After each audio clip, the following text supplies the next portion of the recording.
2, check. Check. Salty Patriot, what is going on? Hurry up. Oh, shit. All right. Well, let's get our party started, shall we? We got to find out if this is something that can be done. Hey, what is this? We're talking about, can you use an AI? Specifically, I'm going to be looking at ChatGPT, and working with Sidekick, which shout out to Wednesday Woe Plays. That is her creation. It's the latest and greatest hero builder out there. Dare I say, the mids killer. And we're going to take this AI and we're going to ask it to make a build. And I have a build in mind. I want to make what I'm calling the ultimate controller. So, without further ado, let's go ahead and see what's going on with Kathy. I'll give you guys the little setup for what's going on here. All right, first things first. I have created a project within ChatGPT. Now, this is not going to be some sort of how-to video with ChatGPT. If you want to know more information, of course, I can answer questions, or you can DM me or whatever, or I'll post some links to certain things. But ultimately, what I did is I created a project, and within the project, you can go to settings, and your settings allows you to essentially give it the instructions for the project. Now, what the project does is it creates a folder, if you will, with all these chats and files and things that you can group together as one cluster of information. And I've set it so that it's only gonna think and work within this project. So it's not going to go outside of this project to get other information, because that's one of the big problems I've always had trying to use the AI in order to get it to make builds, is it starts to go out on the web and it just grabs nonsense from years ago, or old school thinking, or not necessarily homecoming thinking. Now the build I'm going to be working for is for the homecoming server, so let's make sure that's clear to everybody. But anyway, this allows you to create this self-contained environment with these instructions on what to do. Now, hey, where are the instructions coming from? Well, they're coming from my own thought process. So some of you out there are going to think differently than I am. And hey, that's cool. Then the other big thing I did is I have created what I'm calling my build design manual. And what this is actually a run through of the process that I'm going to actually show you all today, where I created a character and I tested this out a couple weeks ago. And so from that experience, Kathy and I came up with my, I guess, design philosophy, or how I would do some things. So long story short, this is the build document that she is going to be referencing as we work. And I've also included a skiff file, which is the Sidekick file that is an exemplar. It's an example of how I would build something, and it's sort of the lookup. I don't want to say file, but it's an example that Kathy can reference in order to figure out if something's good or bad. So this was generated from some trial and error, and I have to give a shout out again to Wednesday, because I had tried this months ago. For those of you who've been following my channel, all I've done something like this using ChatGPT with mids, and I'd done it with a controller build of mine, Frisson Sensate, who is like this super powerful controller that everybody who's teamed with him loves him, and he knows he can keep them alive. It was part of my DEF CON series. Symphony control, empathy. But anyway, I'd done that and let mids kind of do its thing, or sorry, let ChatGPT do its thing with mids, but there was a lot of confusion. It really was relying upon a lot of outdated stuff. It didn't have direct access to the mids database, et cetera, et cetera. So fast forward to modern days. A few weeks ago, I think Wednesday had messaged me on Discord just saying, hey, she had taken Claude, a different AI, and with Sidekick, and had created a character, and was actually shocked at how well it had done. And I was like, oh, well, you know, how'd you coach it? How'd you teach it? And she said, didn't, just kind of asked it to go ahead and do it and directly gave it directions to go to the Sidekick, you know, I guess website or whatever. So I was like, huh, I wonder if you can do that with ChatGPT. So thus, this little secret project, if you will, this little demonstration for you all. So from that experience, from her initial question to me, I went ahead and designed, like I said, a test character, ran into some problems with it, and from that experience, built this manual. So if you're wondering, hey, where's this manual come from? Is that something you can download? No, it's something that I created for my purposes. But what I'm hoping to do is now I've created this folder, this project with the instructions. I've created this reference manual for it to look up information. It has access to Sidekick. It has access to the other thing it does is it goes out to the GitHub repository where Wednesday has put the open source code, and it has actually made it possible that it can create the SCIF formatted files so that this should all work, that when we're done or at certain points along the way, I can take those files that it has created and directly import them into Sidekick as SCIF files with minimal muss or fuss, and then of course refine from there. So that's kind of our goal today. Can we create a usable, workable, or what I'm calling ultimate build using ChatGPT in conjunction with Sidekick? Yay or nay? Is it going to be any good? So without further ado, let's go ahead and get the party started. So here's what I want this chatty to do. Now, I don't know what's going to give me an answer here. I mean, it could be this could be the shortest stream in history. It might be a total disaster, which will be kind of fun anyway, or it could work out great. I don't know. I'm thinking it should be fine. I asked her beforehand, "Hey, you ready for this?" And she said, "Oh yeah, let's do it." So all right, cool. So here's what I want to do. I'm going to give her basic instructions. It does have a process it will go through based upon my design manual. And just as an FYI, I'm a very theme oriented builder. So I like to kind of come up with a costume, an idea, theme, whatever it is, a concept for debuffing or controlling, whatever, and build around that idea. This isn't me trying to min max anything, and you'll probably see a lot of things that you might do different. I don't know. But here's what I want to do. I want this. By the way, the stream's gonna be a lot of me kind of dictating some things, and I'm gonna have Kathy read off what she's doing with using the read aloud function. So I want to create an Uber controller using Earth control and time manipulation, whose name is Sands of Time. I've already reserved this name, by the way. So I want to create an Uber controller using Earth control and time manipulation, whose name is Sands of Time. I'm not sure what epic set to use yet, nor do I know what incarnates I want. The idea is using patches and getting into close range and melee to dominate my enemies with overpowering suppression. So, if you don't know anything about Earth control, it's got a lot of patchy controls. Time manipulation has some patches, has a PB/AoE debuff. I want to leverage that and get into close proximity with the enemies and crush them. This character is going to be, I was thinking Greco-Roman inspired, so some sort of ancient uh, culture kind of thing. Inspired. Actually, I have a picture of them. Maybe I'll even feed that to. Maybe I'll feed her the picture. Yeah, let me pull that picture up because that could inspire some of the ideas for Kathy here. I feel the more you can give them, the more it works. Here, let me grab this thing.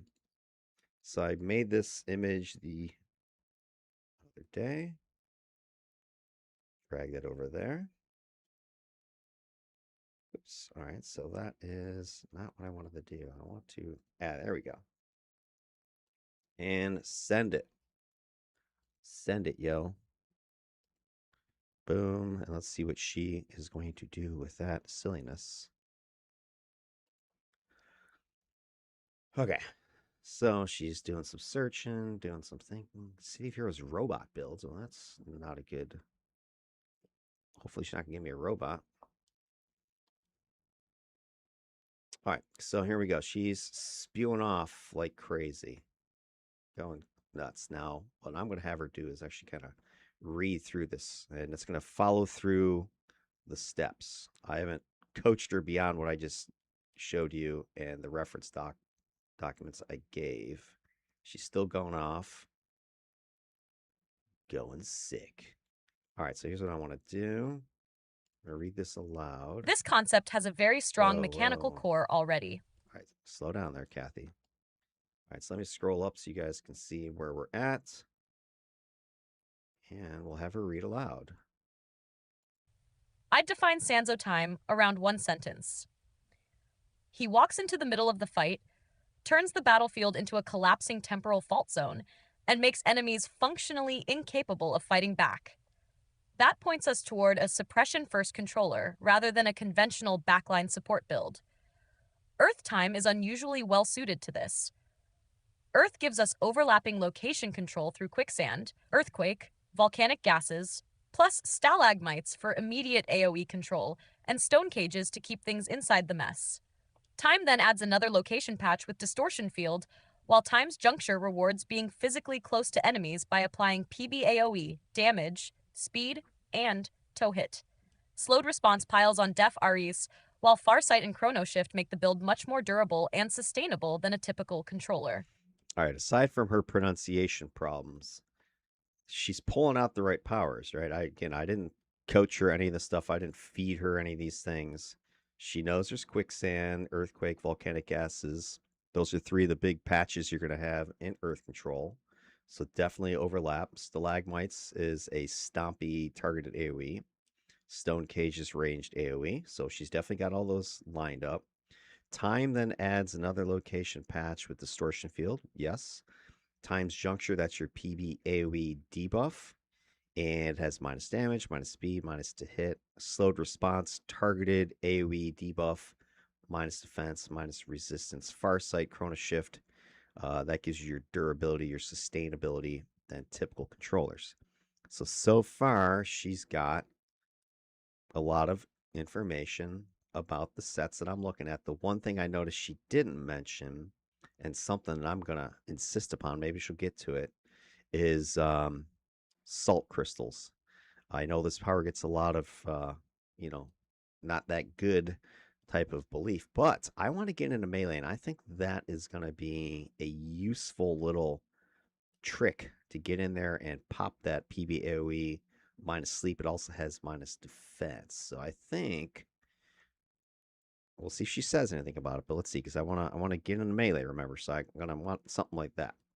All right, so let's continue. What else she got to say? So I think the intended gameplay loop should be roughly 1. Enter or establish melee range. 2. Drop quicksand plus distortion field, earthquake, volcanic gases, depending on the spawn. 3. Keep Time's juncture sitting on the enemy group. 4. Use stalagmites, stone cages, fossilize, time stop to harden the suppression layer. 5. Hit slowed response when we actually want the spawn erased rather than merely neutralized. 6. Personally contribute damage from close range while Animate Stone mauls whatever remains. That distinction matters. I would not build him as Earth control with some time buffs. The thesis is layered denial through proximity. His defense comes partly from conventional defenses, but heavily from enemies being slowed, debuffed, knocked down, held, stunned, immobilized, and unable to meaningfully retaliate. All right, so she's definitely got the idea that I'm thinking. This layered control debuff stun. So very good. Again, I don't see the mention of getting into melee and doing something like a salt crystal attack, and this is where I think sometimes the AI is relying upon conventional wisdom of the internet. And so if she's reaching outward to find information about a set, she might run into those types of beliefs or statements out there, which some of it could be valid, but some of it could be years old and no longer applies. So that's where you got to watch out. And this is also where you want to know something about the game yourself, of course. All right, so here we go. Where is she going? So we're starting with the theme ideas. She's going through the thought process. And by the way, I mean I led her in this direction. You could easily use the AI, I think, with just a blank question. Hey, I want to play a controller, or I want to play a range damage, or something like that. And she'll give you theoretically some random cool combos. So that's what I wanted. I don't want flavor of the month stuff. I don't want min max stuff. I want unique things that maybe you haven't thought of before. So that's hopefully where I can get her to go with this thing. All right, so let's continue. The epic question. At this stage, Earth Mastery is the leader, and not merely because it matches the costume. Controller Earth Mastery currently gives Fisher, close targeted AoE, moderate smashing damage, stun, knockdown. Hurl Boulder, ranged heavy attack. Rock Armor, SL defense toggle. Seismic Smash, melee extreme smashing damage plus hold. Embrace of the Earth, self heal, max HP tool. For this specific character, that is almost absurdly on point mechanically. All right, so she is going into the epics, the patron stuff, your tertiary powers. Remember, I left it blank. I said I wasn't sure what I wanted. She's pitching Earth Mastery, and not just because it's thematically appropriate, but now she's giving some explanations here. Now, I don't know, because if I'm going for sort of Uber lockdown, whatever, is this adding to that or not? So I'd have to look at this. So she's looking at it more from a thematic flavor. I'm looking at it and going, hey, is this going to help me with that melee range suppression, sands of time, devouring enemies beneath, slows and whatever else? Is this working for that? Fisher, maybe. Hurl Boulder, not necessarily. Rock Armor, okay, fine. Seismic Smash, yeah, I like that one. Embrace the Earth, yeah, that's a pretty good power. So I could see, 4 of these 5 being useful for that sort of melee-ish concept that I'm coming up with. And there is some more control in here. Some stuns, some knockdown, knockback. You got a hold in there. So interesting. What's going on, Spectral? All right, Fisher. Fisher becomes another suppression attack while you are standing right in the pack. Seismic Smash gives us something Earth Time otherwise badly lacks, a genuinely nasty melee finisher. And because it also holds, it doesn't break character mechanically just to add damage. Rock Armor directly supports the I live in melee concept, rather than turning us into a hovering ranged controller. That suggests a possible endgame combat identity of Patches, Enter the Scrum, Debuff Aura, Fisher, Seismic Smash, Fossilize, Time Stop, Repeat. That sounds much more like the character in your image than standing 40 feet away tossing fireballs. There are still legitimate competitors. Psionic Mastery deserves serious consideration because Indomitable Will gives Mez protection and Mind Over Body gives resistance, while World of Confusion is another PB AoE effect. Mechanically, that could create an extremely stubborn melee controller who walks into spawns and refuses to be displaced. All right, Psionic Mastery. Indomitable Will, yeah, that's good. Mind Over Body, okay, yeah. Resistances. World of Confusion, not a fan. It's small radius. It's endurance. It's visually an issue. I don't really think it does much in the way of control. It's kind of like a really weak not Arctic fog. What is the ice control that has the confuse in it? I can't remember the name off the top of my head, but it's kind of like that, but much smaller, much weaker. It does some damage, but I think it's many a time you take that power and go, why did I take it? So I wouldn't say that's gonna save his hide if he gets in a melee at all. All right, so but she again has the idea of getting in a melee and not moving anywhere. But I like how she's going here. Just thinking about it. But there's a thematic cost. Now he's suddenly manifesting overt psychic powers unless we can sell them as temporal distortion. Fire Mastery mainly solves damage. It gives Fire Blast and Fireball plus Fire Shield and Consume, so it could turn the character into a much better spawn killer. but it pulls him away from the melee suppression thesis. So my starting ranking is 1. Earth Mastery, strongest thesis match. 2. Psionic Mastery, strongest unkillable melee controller alternative. 3. Patron Pool TBD, worth investigating if one offers a better armor/attack combination. 4. Fire Mastery, damage-oriented fallback. I would not lock Earth Mastery yet, because we should inspect all the patron options before committing. All right, so she's given some ideas early because I think you do have to come up with what your tertiary is going to be at some point. Now I'm going to let her know I'm not a fan of World of Confusion at some point because, and this may be a teaching thing because she doesn't know, right? She's going off of maybe some raw numbers from some database somewhere. It doesn't, and I don't want to get off too, well, I hesitate typing this in here because sometimes you send her off on a tangent, which I don't want to go, but I'm going to kind of make it known here. I don't know if I'll send this or not. Not a fan of World Confusion. It doesn't provide nearly as much control, damage, or protection as it would seem. And it's difficult, at least for me, to see through because it creates this film bubble over your character. So just kind of let her know, filmy bubble animation. I don't like it. Kind of like just looking through crinkly cellophane the whole time. All right, but then she's saying, hey, don't lock in Earth Mastery. I agree. We should look at the patrons. I haven't looked at the patrons. All right, Incarnates. Let's see what she's saying about Incarnates at this point. Incarnates. I also would not choose these yet, but I already see the decision tree. The alpha should probably enhance what the build already does extraordinarily well, rather than compensate for some random spreadsheet weakness. Recharge will clearly matter because this character lives on powerful recharge-gated controls and buffs, but Earth Time also has substantial endurance pressure and several powers whose control duration/debuff performance may matter more than simply chasing recharge. All right, so that's a smart idea. Right? I mean, most people say, oh, recharge, of course. But I think maybe in this particular case, that's very true. If you're trying to layer a bunch of patches and just walloping people while you're in them, yeah, you definitely want those things up. Although I think you can get away with not uber recharge because you have so many patches, you have so many options. You don't need to put down all 4 of them on one mob unless it's a really tough mob. So I think you can easily stagger, rotate, cycle through these patches and still have no problem having 2 up at any time. For Destiny, I'm immediately suspicious that Ageless may be unnecessary once Chrono Shift and the final slotting are accounted for. If endurance and recharge are already solved internally, taking Ageless would be wasting an Incarnate slot to solve a problem we don't actually have. Instead, something like Barrier could reinforce the No, barrier, stop.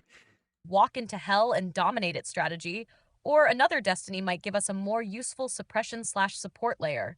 All right, I'll give her credit. She knows what I'm planning on doing, walking into hell and dominating it. So yeah, maybe barrier would be a good option, right? Get that big old defense resistance spike and get in there. Okay, I can agree with that. Interface is interesting because slowed response already gives RAS, so we should compare whether additional resistance debuff materially improves team damage or whether another interface effect gives better marginal value. Judgment may actually be where we consciously buy burst AoE damage because the primary/secondary are already supplying ludicrous battlefield control. That could let us avoid distorting the normal power picks just because controllers need damage. Hybrid is probably one of the last choices I'd make. We need to see the finished architecture first. Okay. What I want All right. So again, I don't necessarily disagree with the stuff she's saying. She hasn't really given us specifics at this point.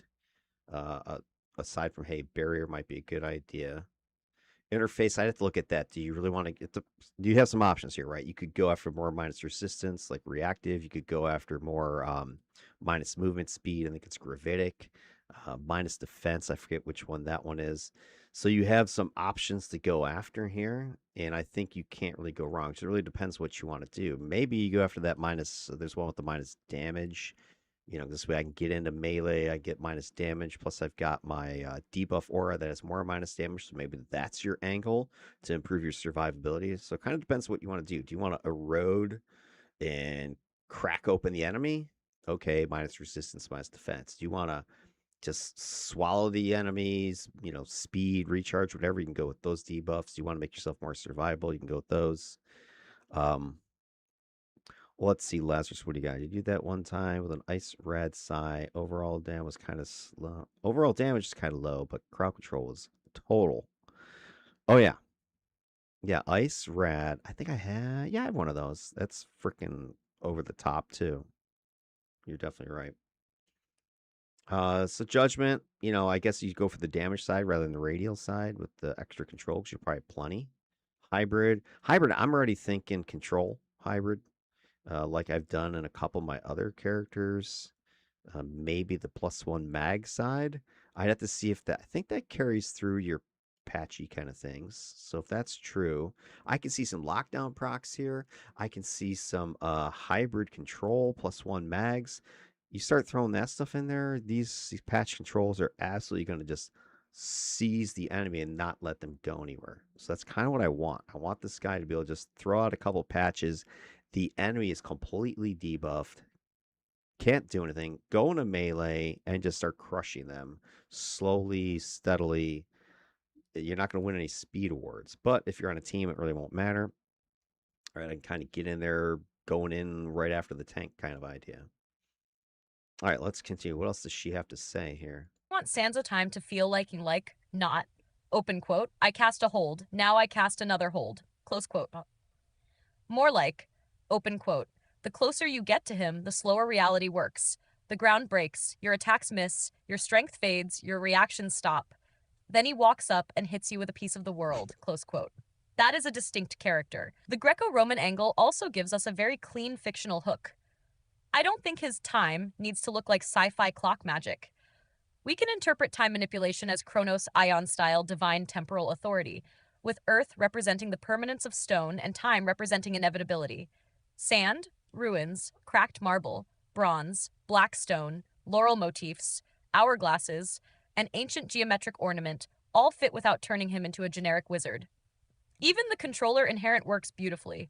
Controllers occasionally get overpower, increasing the magnitude of their controls. For this character, that reads almost literally as enemies being crushed beneath an irresistible force of earth and age. So I think we have stages 1 mechanical thesis. All right. Now, what she's referencing here, so I think we have stages 1, 2, and 3. That goes to my build manual that she's referencing. So there is, I think it's 9-step stages or 7 stages. I forget exactly the number. So she's representing this sequence of steps that we go through when we're building character. And again, those stages came from my earlier work with her on a previous test of this whole thing a few weeks ago. Plus my experience working with Chatty and mids back when I was trying to design a controller that didn't work out so well. So I've got a lot of experience just making the characters myself, plus with the AI. So based upon that, I came up with this series of steps that we went through as Chatty and I went back and forth through this process a little while ago. And I said, hey, let's summarize our process. What did we do? So boom, she spat out the list of back and forths. From the back and forths, spat out this progression list that we did. So she's saying, hey, we've done stages 1 through 3. Now what are we going to do next? So mechanical thesis is what we're going for here. So here we go. Let's play that again. Close range layered suppression. Controller who makes a small area of battlefield effectively uninhabitable for enemies. All right, so that's our main thesis for this guy. Close range, suppression, small area of the battlefield, uninhabitable for enemies. So you're going to go in there and just crush them. Archetype sets. Controller. Earth control / time manipulation. Intended playstyle. Aggressive melee range controller for high-end PvE, built to stand inside large spawns and overwhelm them through stack control to hit, damage, speed, recharge, DF, res, knockdown, and holds rather than simply surviving incoming damage. All right, so the play style is that melee, like I was saying, gonna get into the spawn, just overwhelm them with the control and all the debuffery you've got, the minus to hit, this damage, the speed, etc., rather than just, oh, I've got really high defense, I've got really high resistance. You're gonna be actively suppressing incoming. And I think Uber controller should mean maximum practical control of the encounter, not merely maximum control duration in mid sidekick. That distinction is going to drive the entire build. Next, I'd move to power selections 1 to 50, deliberately deciding which Earth time powers are mandatory, optional, or traps before we touch a single IO. That is where this character is going to start getting interesting. All right, so we just went through what you just summarized for you guys is the three first three stages. The thesis, what is the character, what archetype, what set should you pick, and your play style. So I've got this thing set that if I just go in here and I say, "Hey, I want a character," it will go through this process like we just did. Now, I gave her some of this information already. I said, "Hey, I want to have this controller that goes in up close. I want to have earth and time. I'm going to get in a melee." So I already gave her some of this information. So she is just reiterating these things and summarizing for me what it is this thing's supposed to do, which of course is what I wanted. Now you can also imagine this if you don't really know what you want. I want to play a controller. You could give her basically that information and say, you know, pitch me some ideas. Or I want to be this type of controller. Or I want to, get in a melee. I want to use earth control. Give me some ideas. And so she can go through and present you some of these options. Once you then choose what you want, then it gets into the next steps for this build. And I think, like I said, I've gotten, by the way, this is kind of the visual I have going for this guy. I'm not locked into this particular style or whatever, but it's just something like, oh, I could do that maybe.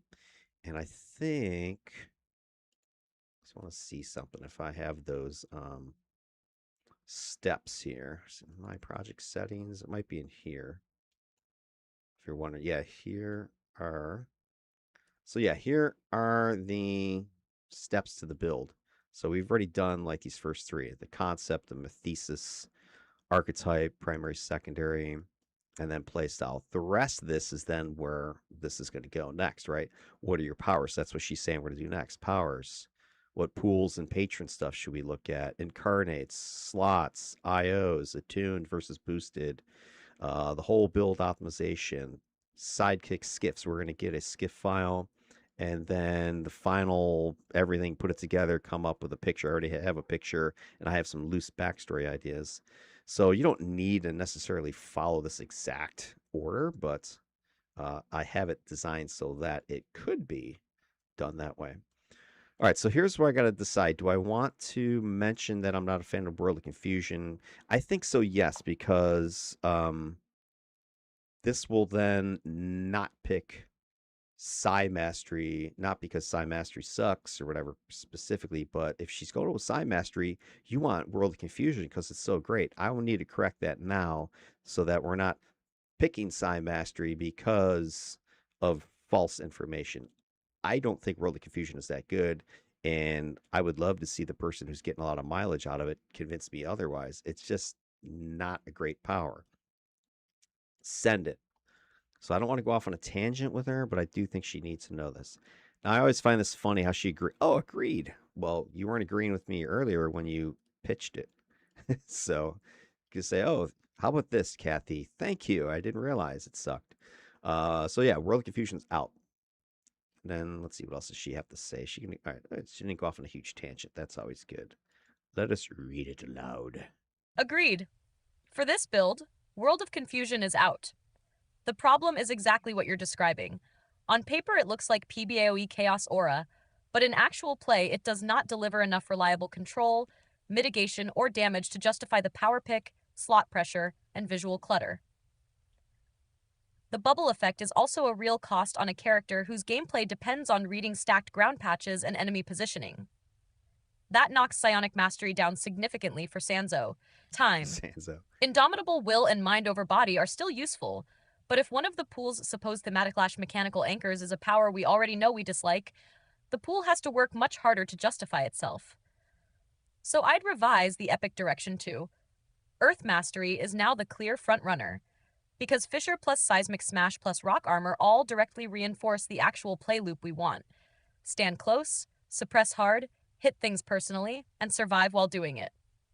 The next useful step is to compare Earth Mastery against the Patron pools specifically for melee-friendly armor, hard-hitting attacks, and additional mitigation, without giving any credit to powers that merely look impressive on paper. All right, very good, Kathy. Yeah, Earth Mastery, I mean, I don't have a problem with that. I definitely need to look at other stuff though. So before we just lock into that because it's thematic, I definitely want to see what other powers are out there because I could, maybe see electrical, working or ice or something like that. So I don't know. I'm not 100% sold on Earth yet. And I don't think it's Earth or one of the four patrons. I think there are other of the epic sets that could possibly work here. It's just a matter of how far off of the theme you are willing to go, or if you can reskin things enough so that it actually fits. All right, so her last pitch was moving on to the 1 to 50. Okay, let's move on to the 1 to 50 power selections. 1 power from Earth Mastery. This is where I'm going to tell her about salt crystals. 1 power from Earth Mastery you neglected to mention was salt crystals. I don't think it should be overlooked as a choice.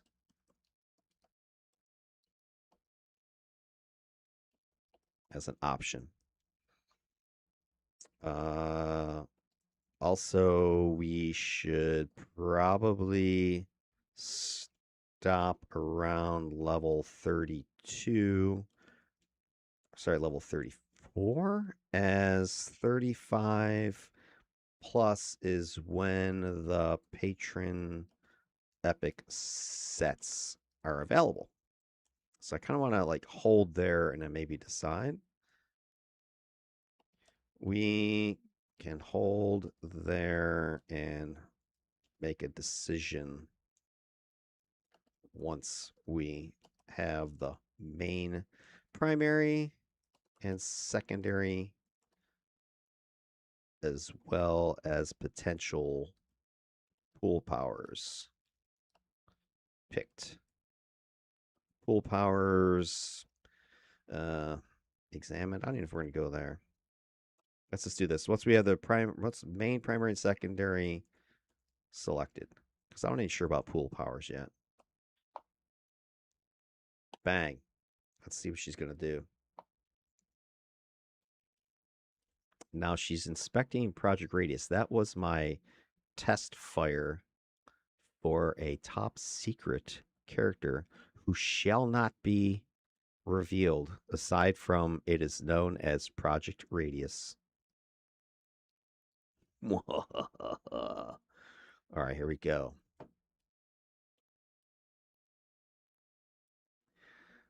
Yes, and one correction, my earlier friend, I don't think she ever said Salt Crystals was in Earth Mastery. She never made that mistake. It is in the tanker version. So this gives me a little bit of an alert because she never actually said Salt Crystals was in Earth Mastery earlier. So now she's going, oh, I may have to correct myself. Well, you didn't have to correct yourself. It wasn't in Mastery. It's in Earth Control. You just never mentioned it. So she might be a little confused about what's in the power sets. Let's see if she's going to correct herself here.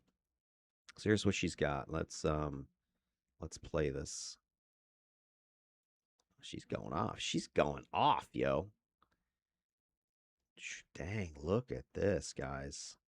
That is going off. All right. Let me do this. Yes. Okay, hold on. Let's scoot this back up. Let's see where she's going with her thoughts before I throw any corrections at her. She might be okay. And play it. And one correction to my earlier framing, Salt Crystals is an Earth control itself, available at level 8, not Earth Mastery. That actually makes it more important to decide on now. It is absolutely worth serious consideration for this character. For Sanzo time, I'd build the 1 to 32 skeleton around maximizing layers of suppression while preserving enough pool picks to support melee range play later. I would not automatically take every Earth time power. Here's my first pass progression. Level, power Y. 1. Fossilize, best starting primary choice. Reliable ST hold plus useful damage and def. 1. Temporal mending. Better initial secondary than time crawl for general play and later melee survivability. 2. Stone cages. AoE immobilization, minor damage DF. Helps keep enemies where our patches are. 4. Times juncture. Core thesis power. We are building around living inside enemy groups. All right, let's pause here because I agree with most of what she's saying. Although here's where I start to say, All right, fossilized single target hold, level 1 pick, yes. Your heal temporal mending, level 1 pick, yes. Level 2, you're grabbing stone cages and AoE immobilize. High endurance cost. Has I think an accuracy penalty. Do I need a big AoE attack at second level yet? Probably not. Am I gonna skip it? No, I'll take it. I just throwing it out there. I don't know if I need it right away at level 2. Like I've skipped my single target immobilize, which is my other bread and butter attack to get some damage. Level 4 is where I really would disagree. Level 4 times juncture. This is your PB AoE aura. Yes, we are going to build around this. However, you're taking a toggle power at level 4 when you have no endurance management and you have stone cages. I want to take a look at this from the city of data because I want to just confirm something. Time manipulation. Some what is it? Times juncture, endurance. Yeah, the endurance cost is. I mean, you got. Well, let me scoot it down. It's right here. 0.39. That's fairly hefty. 0.52. I don't know if this is getting changed at all with the new updated stuff on beta servers or whatever, but that's pretty hefty to be packing that sort of endurance drag at the same time as you're doing stone cages who has end cost of 15.6. This is not a spammable attack at the same time as you're bleeding out from times juncture. So it's stuff like that that she doesn't know how the game works. So I'm gonna have to stop her. Hey, at the end of the day, yes, you're taking these powers, right? Like, yes, I'm gonna be taking these, but would I take them at 2 and 4? No, I would have taken my single target immobilize, and I probably would take stone cage. So that might be I'd have 3 attacks, right? Single target, AoE, and my heal. I'm essentially a blaster at this point with a heal walking around. I'm not worried about anything else. So that's one little thing I'm seeing. I think I need to correct this though, not just immediately, but just something to put out there. Stone cage. So she needs to know these things so she can get smarter. Stone cages has a hefty end cost. So does times juncture as a toggle. Those two together at an early level will bleed this character dry of endurance as they don't have ways to mitigate through powers or slots or sets. So that's something she needs to know. But before I send that, I want to read the rest of the stuff and see if there's anything else that I want to correct. This is also why you want to take this in small chunks. Hey, by level 32, 34, let's pause because somewhere along the way, you can find little errors like this. If you just say, hey, go 1 to 50, it could be a complete mess, right? It compounds the potential problems. So let's continue though. 6. Quicksand, mandatory suppression patch, speed, DF, jump, fly. 8. Salt crystals, tentatively take it. PBAOE Sleep fits our close-range architecture and gives us another distinct control layer. 10 Pool Power, first flexibility point. 12 Stalagmites, mandatory AoE stun. 14 Pool Power, travel defensive infrastructure. 16 Distortion Field, mandatory, one of the defining powers of the character. 18 Earthquake, mandatory. All right, I'm going to stop again because I like where we're at right here. For sure, quicksand, yes. I mean, this is like your first big patch power you're going to get lots of mileage out of, and it's not super expensive, I don't think. Let me pull up city data. Quicksand, what are we looking at here? Endurance is 7.8. So pretty cheap. Recharge 30 seconds. So every 30 seconds, you're able to drop pretty much the power that's going to keep you most secure at this point. Because remember, you don't have any other controls going. You got a single target, AoE, so at least this is going to be a patch. So the other thing I would say at this point, I'm playing this guy as a ranged controller-ish blaster, right? I'm going to keep things distant from me. I'm not ready yet to get into this melee game, which is where I'm ultimately going to go. So that's why my power selection is going to become important. All right, so maybe times juncture, if this was just a level 50 build and I'm power leveling up, then yeah, it wouldn't be a big deal. I go ahead and grab these things in the order that she's pitching. But if this is an actual plain leveling build, times juncture's coming later because I don't have the way to get it working until I get DOs, SOs, IOs or something. So somewhere probably teens, 20s. I'd probably take it in my teens, but starting to slot it up will take a little while. Let's see. We got salt crystals at 8. Tentatively taken. I mean, I think it's going to be a first jersey pick at some point. Actually, I'm going to make it a point of making it a first jersey pick because I am defying my good buddy Lawson's snub of this power, saying it's not that good. I'm going to prove to him that it's uber. So, salt crystals is definitely going into this build.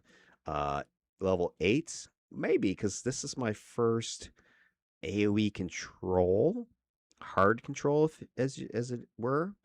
And it's a sleep, which a lot of people, sleeps, but it does have, I think, the deep sleep mechanic. It also has minus defense. It also does do some damage. I thought it did some damage, but maybe not. Salt crystals. Definitely got to sleep. Mag 3 overpowers in a mag 4. It does have a minus 20% defense, which you can easily get that thing slotted up to minus 30 or so. 45-second recharge, 15 endurance. So this is probably, if you're going to start going in melee, this power is going to be required until you start getting your bigger, heavier patches. So I like that option. And I think if you were to combine it with times juncture somewhere in that early teens level, I think you've got something. I think you can get into so quicksand, right? Around a corner or whatever, get in there with times juncture, salt crystals. Now you can start going off on some people. Pool powers, I don't have a problem with starting to pencil those in at 10 and 14. I don't know if I'm going to take a travel power, a pure travel power yet. I have a couple thoughts on this. One, I'm thinking teleportation might be in this guy's future because I can either fold space, bring people into my patches, or I can teleport myself forward into a patch. So I've got that, but I also think I could take what is it, jaunts? Forget that. I think it's experimentation, maybe, where you get the little teleport power. So I could use that. I don't have to take teleportation. I could take what is that, jumping? I don't know if it does. Forget if the jump pool has the jump attack power, not like the stupid one you do the backflip, but has a leap attack. That might be the later in the set. Actually, I probably looked it up. Let's look that up because I'm thinking ahead. Where do I want to go with movements? Spring attack is what I'm thinking, but it's a self teleport, not till level 14. So maybe you get that one. So got some options. That's where I can see these pool powers starting to be slotted. Stalagmites for sure at 12. Yeah, doing that. And then distortion field and earthquake. Yes. But look at how much endurance this is all going to cost everybody. Earthquake, distortion field, stalagmites, quicksand, salt crystals. If you start adding up the endurance on those, you're not going to be able to do it. It's just too much. Quicksand was what, 7, 8. Salt crystals, you pop that off, it's 15.6. So now you're like 23 endurance. Stalagmites, that's another 15. So 38, 39 endurance. Earthquake, another 10. You're 49 endurance. Volcanic gases, 18. So it's like 2/3 of your endurance. Easy right there within what, 15 seconds of times dropping all these things. It's pretty much all you're going to be able to do is drop these patches and then watch and wait until your endurance recovers. So that's the downside of what we're talking. This is a very early maturing build, but it's going to be very slot hungry. So you're going to have to be smart about what you pick and how you start slotting things, because you barely have any slots at this point. Yet you've got pretty much your entire build is here. Like all your controls are pretty much set at this point. All right. Then we left off with time stop. So let's see what she's got to say, because I'm not sure I would go with that at 20. I will also start to mention this. A major concern with this build order is going to be endurance. Please look at the end costs for the powers you're suggesting and imagine firing those one after the other while you are only in your teen levels with hardly any slots and few, if any, IO sets. So I'm going to feed her this information so that she can self-correct. All right, so where do we leave off? Let's go play this thing. Knockdown plus to hit def patch. 20. Time stop. Probably take. Stacks beautifully with fossilize against harder targets. 22. Volcanic gases. Mandatory. Major layered control patch. 24. Farsight. Mandatory. One of Time's strongest powers and particularly valuable to a melee controller. 26. Animate stone. Mandatory unless testing gives us a very compelling reason otherwise. 28. Slowed response. Mandatory. Res lets the whole machine actually kill faster. 30. Chrono shift. Mandatory. Recharge, recovery, endurance, and healing. 32. Pool power flex pick. Deliberately preserve this slot until we see what the overall chassis needs. All right, so again, I don't have any problem with what she's saying. Time stop, I don't know if I need it right away because I do have a lot of controls. This could be a skippable power, right? Do I need a second single target hold? Probably not, given what this guy's gonna be able to do. So this is skippable. But I could see it being a nice, 1-2 single target stack if I need to lock down, a boss or EB or something like that. Volcanic gases for sure. Farsight, yes. Animate stone, there is no testing going to tell me otherwise. Why would I? I can't think of any Earth controller that would not take animated stone. I mean, that is just ridiculous. Especially if you put, I don't think she's even mentioned this, but time has, God, what is that? It's temporal selection power, I think it is. Temporal selection plus damage, recharge, and regen to an ally. So you throw that on Rocky and send him in there. He's plus 25% damage, of course. 150% regen. He won't benefit from the recharge, but I can throw that on my pet, especially, soloing for sure, putting that on there. He's going to be probably your main damage dealer until you get your epic set online.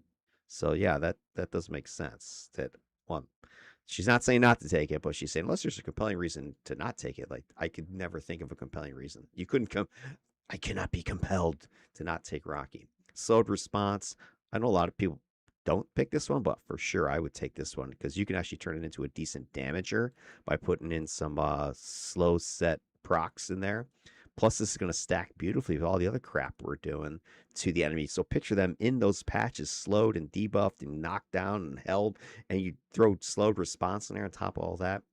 If you go ahead and look, kind of spoiler, Earth Control, look at all the minus defense in this set.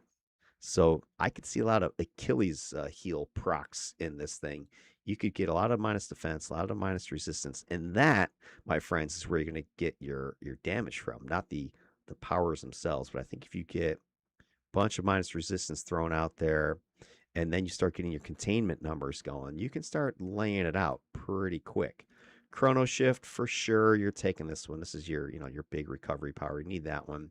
32 flex power pool. Maybe at this again. I don't necessarily know if I'm gonna where I'm going here, but if I do go with, let's say, teleportation by 32, I could have my fold space power. I could have a TP foe recall. I could have a teleport myself, combat teleport, I think it's called. Let me confirm that. Teleportation. What is that power called? Yeah, combat teleport. I kind of like this idea of combat teleporting into the line of fire and then just going off. It gives you plus to hit when you arrive, 8%, and get that up to whatever, 10. So, right, teleport in, salt crystals. Imagine they're already in a patch, they're already debuffed and controlled. You just teleport in salt crystals when you hit the ground, pop, and then just start going ham, spamming your controls. And I think you need to rely upon a lot of procs to get your damage. All right, what else are you saying? The time power availability matches current homecoming progression, times juncture, blah, blah, blah, blah, blah. Yeah, so by the way, if you're not playing on homecoming, the power orders might be different. I know some servers have the pet is at level 1. Some you still might have to wait to level 32. Let's see, what else is she going to say here? She's going to sell crystals. Now, again, I don't want to send this, I don't want to send these corrections until we get through what we're talking about here. Make sure we're all on the same page. The time power availability matches the current homecoming progression. Times juncture at 4, distortion field at 16, time stop at 20, farsight at 24, slowed response at 28, and chrono shift at 30 for controllers. Salt crystals is more interesting here than on many Earth builds. I don't want to dismiss it with the usual sleep breaks when attacked argument. Salt crystals is a PBAOE sleep, which immediately makes it compatible with where Sanzo time intends to stand. Its targets remain slept until attacked, while the Bige DF persists even after they awaken. That creates some interesting uses. Suppose we enter a spawn and things don't go perfectly. Salt crystals can potentially turn off everything around us that isn't presently being hit while we concentrate on a priority target. That's not the same job as stalagmites, earthquake, or volcanic gases. It can also function as a reset button. Earth time will be generating a lot of chaotic persistent effects, so it won't always be ideal after the patches are running. But before dropping damaging pulsing effects, or when those effects expire, a PBAOE sleep can buy time for recharge cycles. There's something I wanted to double check because I think it has the deep sleep. Correct me if I'm wrong. I think all the controllers sleeps, all the Dominator sleeps do. I don't know what it looks like on City of. I don't know if it's the second sleep, City of Data, but anyway, I'm pretty sure it's the deep sleep. So, not only does it, because that is the problem with sleeps, right? Damage, whatever, will break the sleep. Oh, hey, what's up, guy? Yeah, and I think salty, that's epic, right? So, yeah, you can't get plus recharge on your controller pets either. I think all pets are screwed out of that now, messed up with their attack chains or whatever. But what I was going to say is that I think the deep sleep is on salt crystals. So yeah, that is sort of the conventional wisdom that sleep suck because you attack them, they break out of it. But with homecoming, they've buffed the sleeps to where they're nearly, shall I say, broken. Um, the deep sleep mechanic. So if you pop in there, hit your salt crystals, you get the deep sleep. The getting woken up immediately when attacked is no longer a thing. I forget exactly how the mechanic works, but it's pretty darn good. So if you pop in there, hit your deeps, it does do a deep sleep. And you get the minus 20% defense debuff. I could throw an Achilles proc in here, right? So I'm not necessarily using this as a sleep. I'm kind of using it as a hard interrupt debuff. Buy me a few seconds while I then do something else to the group. This character definitely needs something AoE-ish that's going to damage a bunch of guys at the same time. All right, so that's something I like that I'm seeing here. So I like that she's recognizing that. So again, I didn't coach this, right? She's saying it also functions as a reset button. That's the way I see it. Earth time is generating a lot of chaotic persistent effects, so it won't always be ideal for the patches that are running. But before dropping damaging pulsing effects or when they expire, the sleep can buy you time for something else to recharge. Oh yeah, it's broken. Let's just especially like on something that now the only where this one won't be so broken is because you're going to get a lot of damage from the other stuff. Like your volcanic gases is popping damage, earthquake, the knockdowns I think can break sleeps. So there is a lot of going on in Earth that can break the sleep where you wouldn't see it. Let's say in a mind control sleep, but I'm not using it for a hard control. I don't think I want to use it as that, like she's saying here, sort of a reset button. You get in there and pop, right? And the range of this is pretty large, if I remember seeing. I was watching, I think, Tommy's video the other day.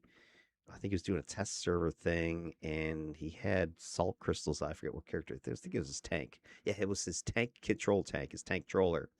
Radius, 30-foot radius. That's freaking monstrous. So it's probably a little bit too big, to be honest with you. But I think maybe you combine that with like a fold space option, right? Imagine that. You get into the patch, you fold space, bring everything into you. Bang, salt crystals. They're all locked down for a few seconds. And if I have teammates, this is not going to be an issue whatsoever. All right, let's continue. What else does she have to say for herself?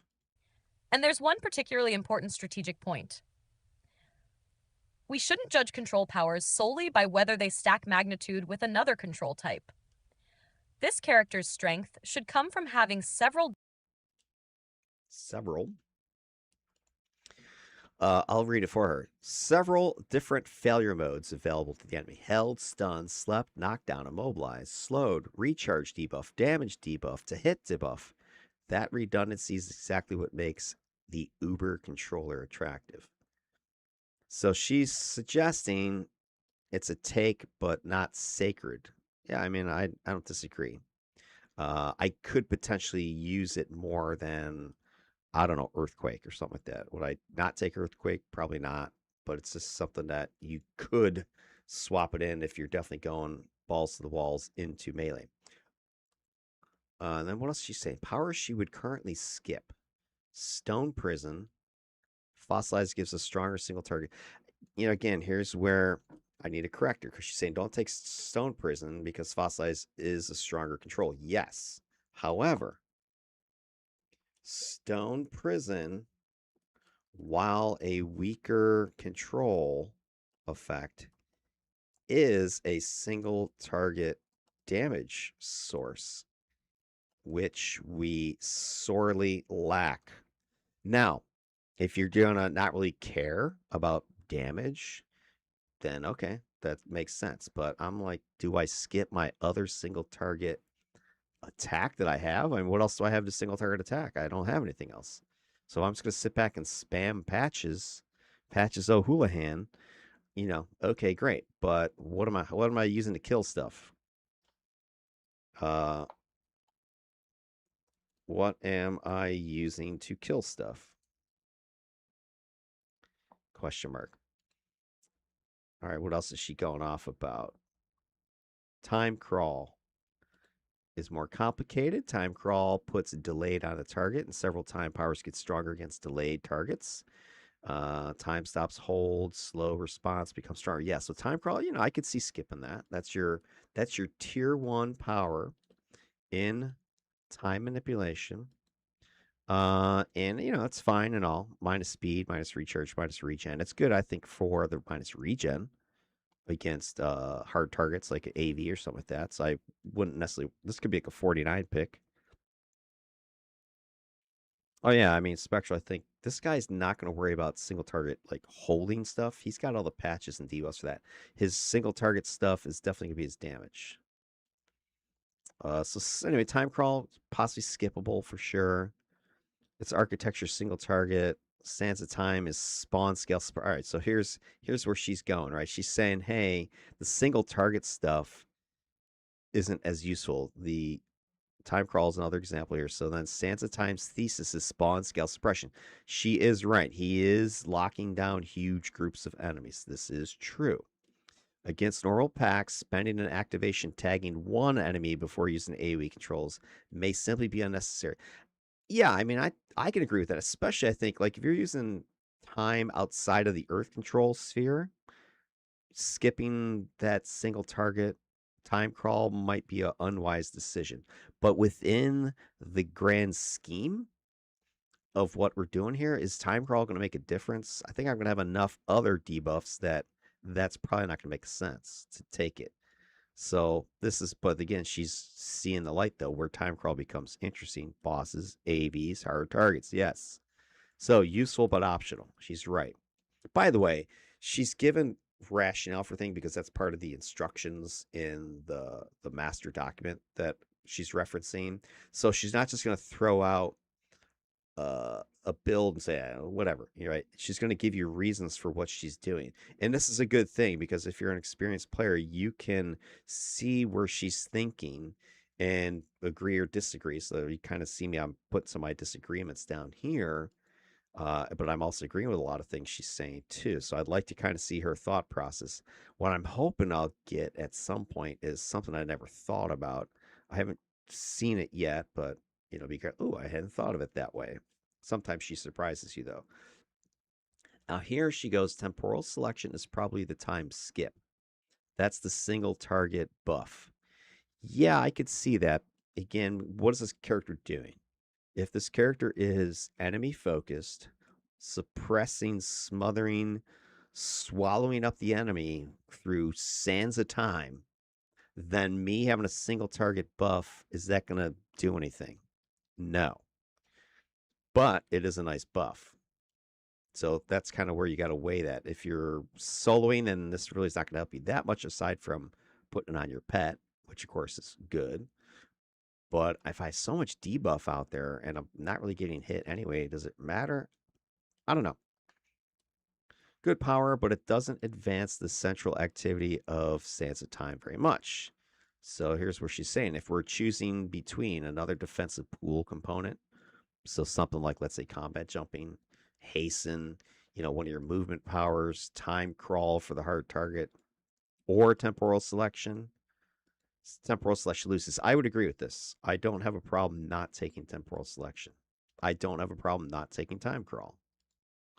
Animate Stone could obviously receive it, which is worth remembering, but I don't want to spend a character power merely because it makes Rocky better. Look at it, she even knows Rocky's nickname. Isn't that cute? I didn't tell her Rocky's nickname was Rocky. Anyway, wouldn't want to spend a character power merely because it makes Rocky better unless the total value proves substantial. So she's saying skip temporal selection. That leaves us 3 pool selections before the epic decision, 10, 14, and 32. And this is where I think we should stop doing pure level order thinking to decide what infrastructure our melee controller needs. Initial candidates: speed, hasten, she thinks. Okay. Very difficult to ignore on Earth time. A lot of the defining powers have substantial recharge times. This is true. Now, I can get around it if I get a bunch of recharge in sets. So that's why I don't necessarily want to say hasten is a lock in. Leaping, combat jumping, yeah, this is sort of a standard defense power, especially if we're going to go with stone mastery. You get the rock armor. I think that's defense based. So that could be good. Small defense, mobility, immobilization. I think immobilization protection is probably the most important part of it because I can't get immobilized if I plan on moving into melee a lot. Low endurance, good for somebody who's constantly repositioning. This is true. Super jump, no, I wouldn't. I'm not going to spend a power just on a travel power. I've got temporary powers for that.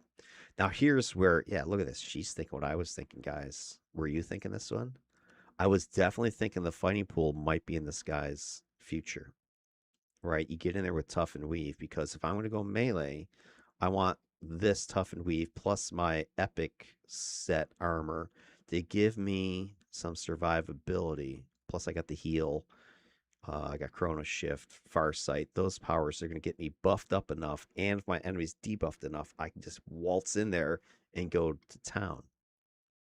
But the problem with fighting pool, everybody knows this, is that it's not just a one pick and you're done. You got to take boxing, you got to take kick, and everybody again. I don't care what you tell me, they're not more than default slot picks. How many people are actually taking boxing and kick in 3, 4, 5 slot in those things? I just don't think it's worth it. Maybe in this guy though, because I don't have other stuff really, especially if I don't take the other single target attack, the immobilize. I could see taking boxing, getting 3, 4 slots in there, get tough, get weave. I love cross punch. That's a great power. A little melee cone. So I could see that working with this guy. But now I'm heavy, right? I'm going in there 3, 4 powers deep. Or I don't know if she's going to suggest it, but the teleport pool. So I don't think we should mindlessly declare tough weave, blah blah, farsight, because here's what she's saying: farsight, times juncture, earthquake, your armor, your epic already gives you a lot of mitigation. I agree with that. Do I need, like, if I definitely want to be tank or tank troller, then fighting pool, yes. So if I'm more solo concerned, yeah, I agree, guy. I mean, brawl, it's the same thing. Like, okay, boxing and kick. Here's what I think: they ought to just have those as the same power, and it kind of alternates the animation, and then throw something else in that pool. Also, I hate the animations. The whole like boxing animation, the gut punch. Like, come on, can we get something a little cooler? And the kick, where you kind of step back and kick somebody in the shin or something. They ought to use some of the animations from what is it, Street Justice. But the boxing and kick animations are just terrible. Give me something better, and okay, maybe I'll consider taking it. Anyway, but she is making a good point, right? Tough weave, we don't necessarily need it because we are going to have a lot of other things. And you guys who know me know this is kind of my thinking. Yeah, I could layer this defensive stuff, resistance stuff, but I have a lot of debuff. I got a lot of buff. So do I need this? Especially if I'm going to go barrier later, right? Plus, I could get some defenses from sets. I could get some defenses from maneuvers, combat jumping. So is this necessary? To me, the only reason to go fight pools is I want tough. I can get defense weave stuff.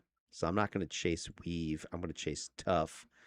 And only if I have an armor set that has smash lethal in it, because then this is going to stack with this one and get me near cap.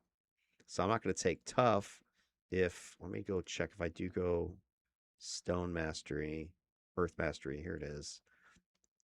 Rock armor is defense. So if I'm sitting here taking rock armor, that's giving me defense. Is tough give me smash lethal defense or smash lethal resistance? Is that necessary?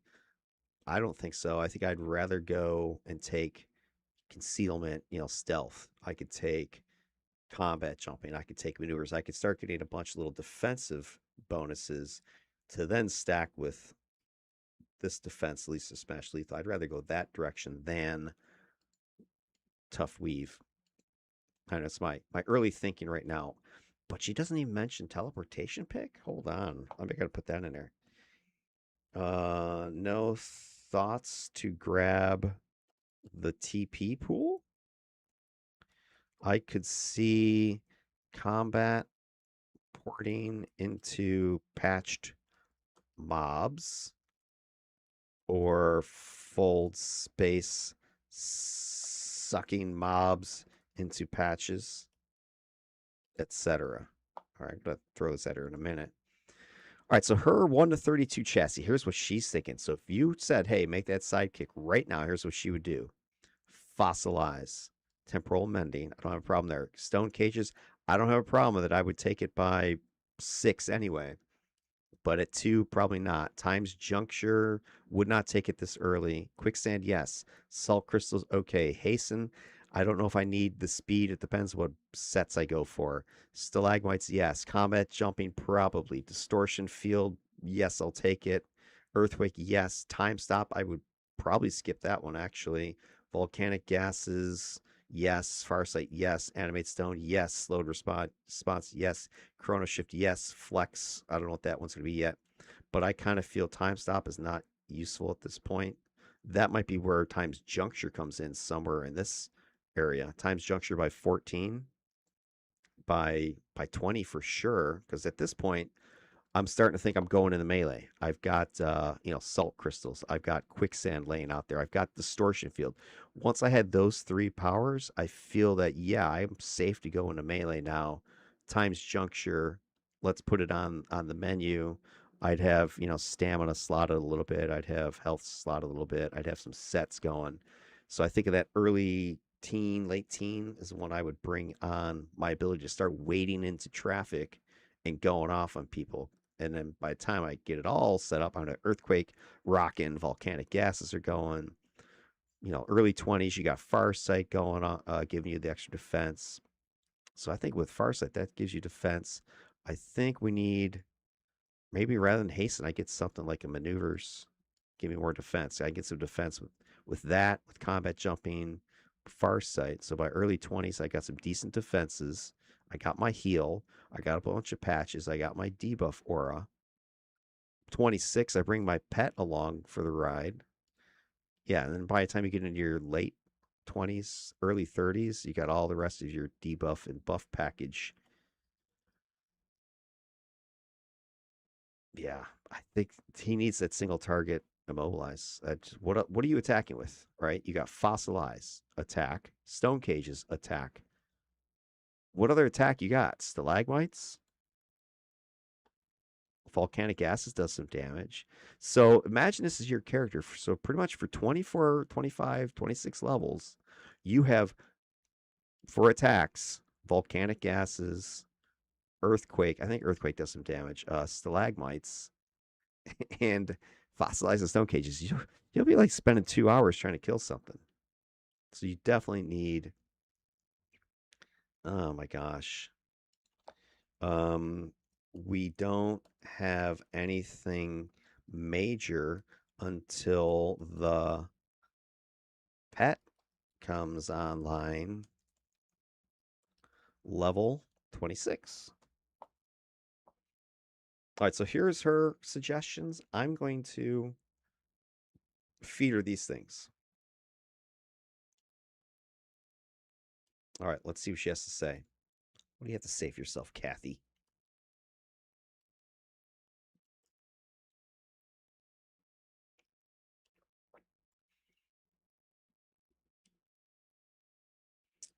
All right, here we go. Now, before I get into the correction stuff, I mean, this is a viable build. Like, if I'm on a team, if I was a team player, this would work just fine. There's nothing wrong with this build. There's nothing I'm looking at here going, oh my God, what are you, stupid? There's definitely the endurance issue would be a problem. And the fact that you would have little to no damage, that would be your two problems. But if I'm a team player and, I've got other allies around me, this is not going to cause me to suck. I will be not as effective as I could be. So that said, I think her build is okay. I'd give it a C plus, B minus, depending on where the sliding goes with it. All right, here we go though. Let's see what she has to say for herself after I've done some corrections. Oh, she's going off, you guys, going off. And it looks like she's redoing it. Oh yeah. Oh yeah. All right. Let's get this read aloud. Yes. Your pushback is correct, and it changes the Okay, hold on. Let me scroll back up. Yes, she agrees. Of course she agrees. She always agrees. She's very accommodating. early build substantially. First, here are the current homecoming power lists, so we're working from the same baseline. Earth Control, Stone Prison, Level 1 Ranged ST Immobilize, Moderate Smashing Dote, DF, Fly. Fossilize, Level 1 Ranged ST Hold, Moderate Smashing Damage. Stone Cages, Level 2 Targeted AoE Immobilize, Minor Smashing Dote, DF, Fly. Quicksand, Level 6 Location AoE, DF, Speed. Jump, Fly. Salt Crystals, Level 8 PBAoE Sleep. Def, Stalagmites, Level 12 Targeted AoE Stun, Minor Lethal Damage. Def, Earthquake, Level 18 Location AoE Knockdown plus Debuffing. Volcanic Gases, Level 22 Location AoE Pulsing Hold, Minor Fire Dot. All right, so here is exactly what I was saying. This is why I wanted her to like look at the powers. Like, does she know what power she's talking about? Because if you look at this, you have very little damage here. You've got your stone prison and fossilized, moderate damage, stone cages, minor damage, and then you've got damage minor from stalagmites, and you got minor damage from volcanic gases. That's it. You don't have a bunch of attacks here. So skipping your stone prison, I think, is a mistake. Animate Stone level 26, Pet. That ordering is confirmed by the current Homecoming Earth Control data. Time Manipulation, Time Crawl, level 1. ST Speed, Recharge, Regen. Applies Delayed, Temporal Mending, level 1. PBAOE Heal plus Times Juncture, level 4. Toggle PBAOE, Damage, Speed to Hit. Temporal Selection, level 10. Ally plus Damage, Recharge, Regen. Applies Accelerated Distortion Field, level 16 location. AoE Recharge, Speed, Chance for Hold, Time Stop. Level 20, ST Hold, Regen Heal. Farsight, level 24, PBAOE plus Defense plus to Hit Perception. Slowed Response, level 28, Targeted AoE DF. Res, Chrono Shift, level 30, PBAOE Heal, plus End, plus Recovery, Recharge. That also matches current Homecoming data. All right, I probably should ask her to do this first just to make sure she's got all the stuff.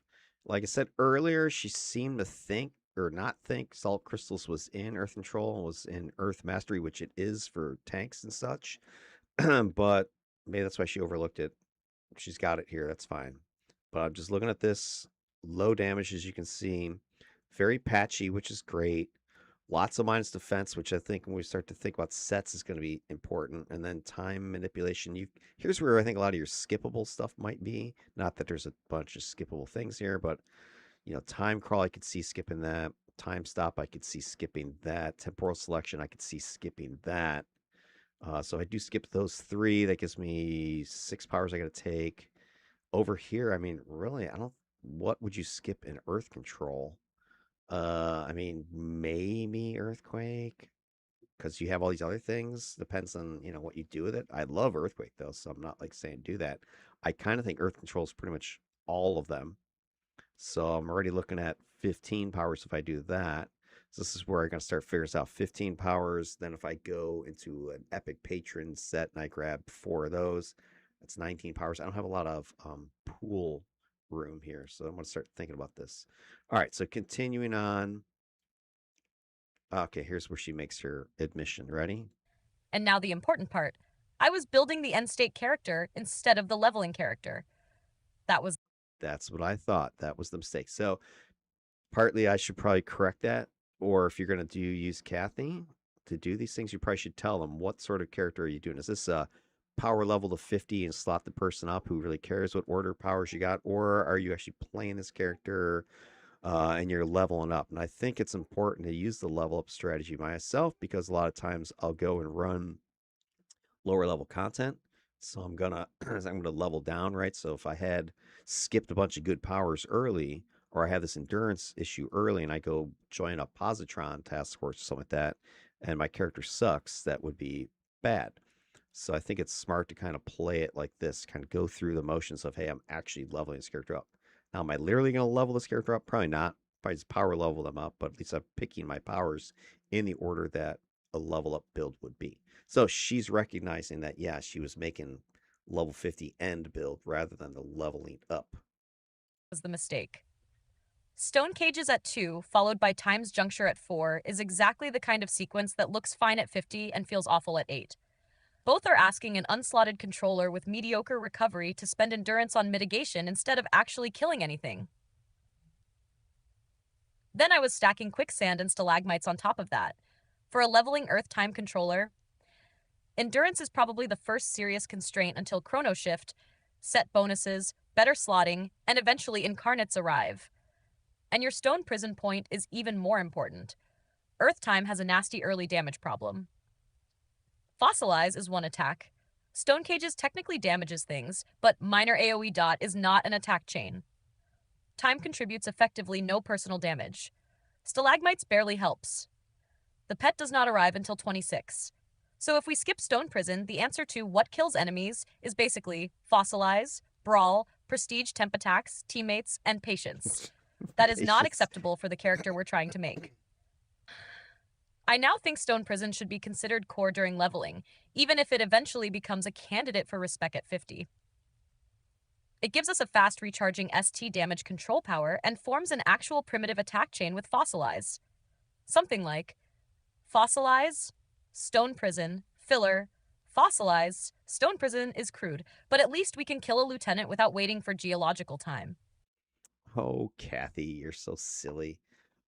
This is actually giving me an idea. Pool power. Maybe I should be grabbing something that has an attack. I really want to go sorcery though. But something like that. One of the pool sets it has. Maybe this is where the fight pool comes in. But it'd be nice to have a range something. All right, and you got to think about that, right? So what would we use? You need a 1, 2, 3 single target, right? So maybe that is where you do take one of those single target time attacks, those debuffs, and proc them. You know, like take time stop or take time crawl and put in some sort of a damage proc. You could get that then as a filler attack. That might be a smart play rather than swinging over to some pool power just to grab something. Don't know. Got to think about it. I'll put that down here. Maybe the filler attack is one of the 2 times single target debuffs, but with a damage proc. Like, what is it? Ghost Widow, hold, or I think it's does times. What is that power called? Time. If I could say time. Temporal. Slow sets, right? Yes. Okay. Like hold or slow set procs. Slow sets have like that. Keep that in mind. All right. Where were we? Halash, Hirsch, teleportation is much more attractive than I gave it credit for. Yes, absolutely. Current teleportation gives combat teleport, teleport target, and teleport from level 4, while fold space unlocks at 14 after taking 2 earlier teleportation powers. Fold space pulls enemies from up to 100 feet away into melee around the caster with a 16 target cap. That is almost tailor made for Sanzo time. Combat teleport is especially good because it solves a tactical problem rather than merely being travel. Drop earthquake, distortion field, quicksand. Combat teleport directly into the controlled area. Turn on or exploit time's juncture. Use salt crystals or later melee epic attacks. Reposition instantly if the spawn shifts. Dude, she is like exactly what I was saying. Right? You have your patches down. And actually, the more I'm thinking about this, the more this has to be the set you take. Because here's the problem with all these patches, they don't move. So if we're not necessarily run and gun team, but if you're on a team in motion and you're dropping your patches, and then the team moves on to a nearby spawn, well, all your patches are still behind you. Whereas if instead you put the patches sort of in a central area, you could start TPing, folding enemies to you, or the tank is pulling things to you. Now I don't have to move my patches, right? I can just sit there and keep bringing things in to this kill box area. I'm really, really thinking teleportation pool is going to have to be in this guy's toolbox here. And as I mentioned this already, it gives you the ability to instantly get into the melee area that you want to then start leveraging your times juncture, your salt crystals, that sort of thing. So she's definitely right. And if the spawn shifts right, I can get out of there. I can TP away. I can throw another patch at range and then TP into that. So I think she's definitely thinking what I'm thinking now. Interesting. And combat teleport also grants a small to hit bonus to the next attack. More importantly, it fits the fiction perfectly. He isn't teleporting in a sci fi sense, he's skipping intervening moments. Fold space is even more conceptually delicious. The patch doesn't reach the enemies. Time folds, and the enemies arrive in the patch. That is absolutely worth building around. There is a cost, though. Fold space requires 2 previous teleportation picks, so if we want it at 14, it occupies 3 total power selections. That's a substantial commitment during the exact part of leveling where Earth time has a lot of attractive powers. But I think it may be justified because this is not just a travel pool anymore. It becomes part of the character's combat engine. Revised early build logic. I would now prioritize 4 things before level 20: damage enough to level, endurance discipline, 1 reliable AoE control, and the teleport architecture. That suggests something closer to level, power, reason, 1, 1, fossilized ST hold plus real damage, 1, temporal mending, survivability without constant endurance drain, 2, stone prison, desperately needed ST damage control, 4, combat teleport, combat positioning and future fold space prerequisite, 6, quicksand, cheapish battlefield suppression compared with running another toggle, 8, salt crystals, close range mass control without constant endurance drain, 10, teleport lash, teleport target, second prerequisite, exact choice, 12, stalagmites, first major hard AoE control, 14, fold space, central battlefield shaping tool, 16, distortion field, defining time patch, 18, earthquake, defining earth patch, 20, times juncture or time stop. This is where we need to make a real endurance playstyle choice. 22, volcanic gases, mandatory. 24, farsight, mandatory. 26, animate stone, major turning point in damage. 28, slowed response, mandatory. Chrono shift solves a huge part of the endurance recharge problem. 32, time stop times juncture flex, whichever we deferred. That feels much healthier. Notice the big change. I am no longer convinced times juncture belongs at level 4 just because it becomes available at level 4. It may be one of the defining powers of the completed character, but that doesn't mean it is a good leveling pick at 4. That distinction matters. At 50, with Farsight, Chrono Shift, set bonuses, endurance reduction, possibly cardiac agility considerations, and a finished defensive structure, keeping Juncture running while standing in melee could be excellent. At level 6, with 1 or 2 slots in powers and basic enhancements, it can become an endurance tax that prevents us from using the rest of the toolkit. I would seriously consider delaying times juncture until 20 or even later. All right, so she, I think, is starting to, I won't say see the light, but I'm really starting to agree here. I'm looking at this build proposition and I'm liking what I see, although looks like she's taken the AoE immobilize out completely, which not a good idea. I mean, that's like your main AoE attack. So I think, kind of glancing through here, I think there's a little bit early heavy commitment to teleport that I wouldn't make.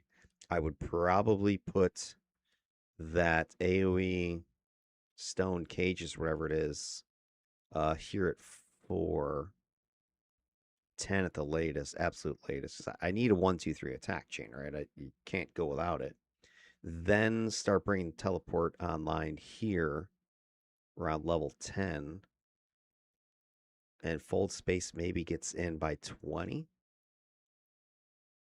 Unless you don't want stone cages at all, which I could see not taking it because you will have lots of AoE control. The only reason I'm taking it is for AoE damage. I'm not taking it because I want the control. I want it because I want the AoE damage. So if I am leveling this thing up and I'm planning on getting damage procs, which I would, I could skip the AoE immobilize and use times junction and or time stop as a single target debuff control / damage procking attack. So I could have that 1, 2, 3 and rely upon quicksand and salt crystals as my AoE control plus stalagmites.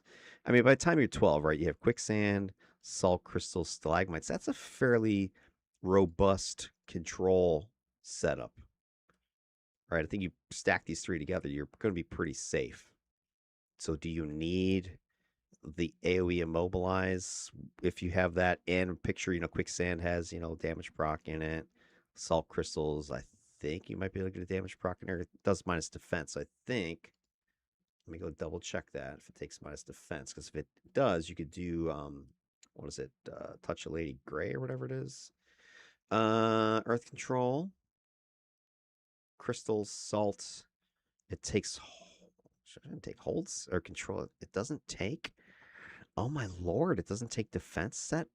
What is going on with this thing? I don't understand. It does a minus 20% defense. You don't take defense debuff sets?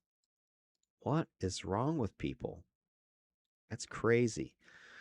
Well, there's like a heal you could put in a sleep set. There is, I think, a minus recharge in there. You could get the controller ATOs. I believe there's a damage one in there, right? Superior will of the controller. Yeah, so I could will the controller, slap that in there, get some damage out of it. So I could get damage out of the salt crystals. Could get some heal out of it. Call the Sandman, I'm thinking. Anyway, I think we have that by level, 12, 15 in that area. You're pretty solid. Then it's just a matter of when does fold space come on. I wouldn't really want fold space until I have enough patchiness to really make use of it. Because folding space at this point, what am I folding them into? Quicksand? I mean, that's ridiculous. So I wouldn't take fold space here. I would push it off later till after I have like earthquake, volcanic gases, something in there. So maybe it's coming in here at 20. So I think we need a lock teleportation pool, but a little later once we have enough of the patches to fold space into. So I'm going to say that in there. I'm going to give her the idea about a filler attack could be one of the single target time things with the damage proc. I think combat jumping is something we definitely should put in here. Skipping the AoE immobilize is risky, but doable if we put damage procs into the patches. Otherwise, we have very little AoE damage until epic sets, if even then.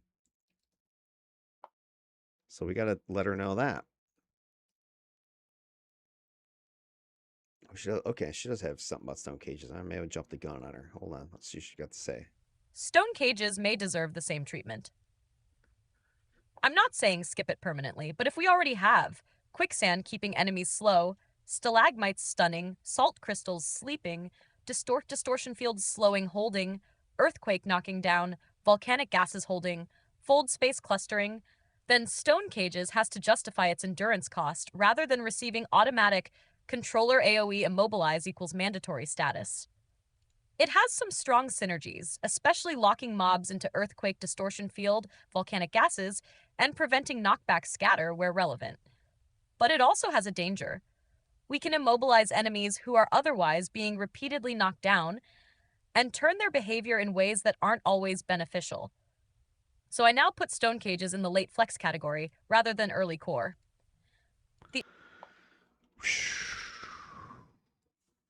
Oh my gosh, no, yeah, that's Kathy. That's how she talks. Yeah, that's not me talking. Voice of hell. Hopefully you didn't think that was me.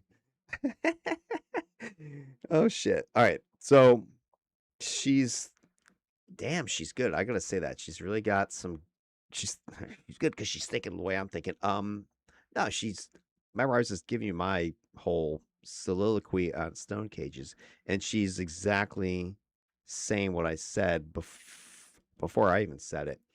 But I think here's the problem that she's having is that a problem, or I'm going to let her know, a problem I think you're having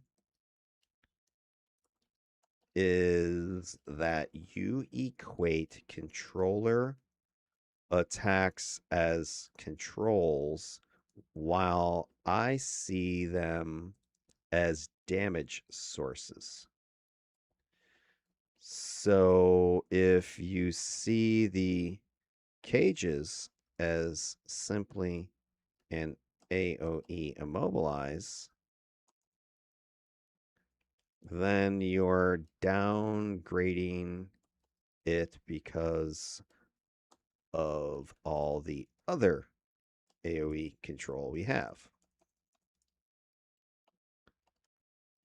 which is true. But if we need AoE damage, where else are we going to get it?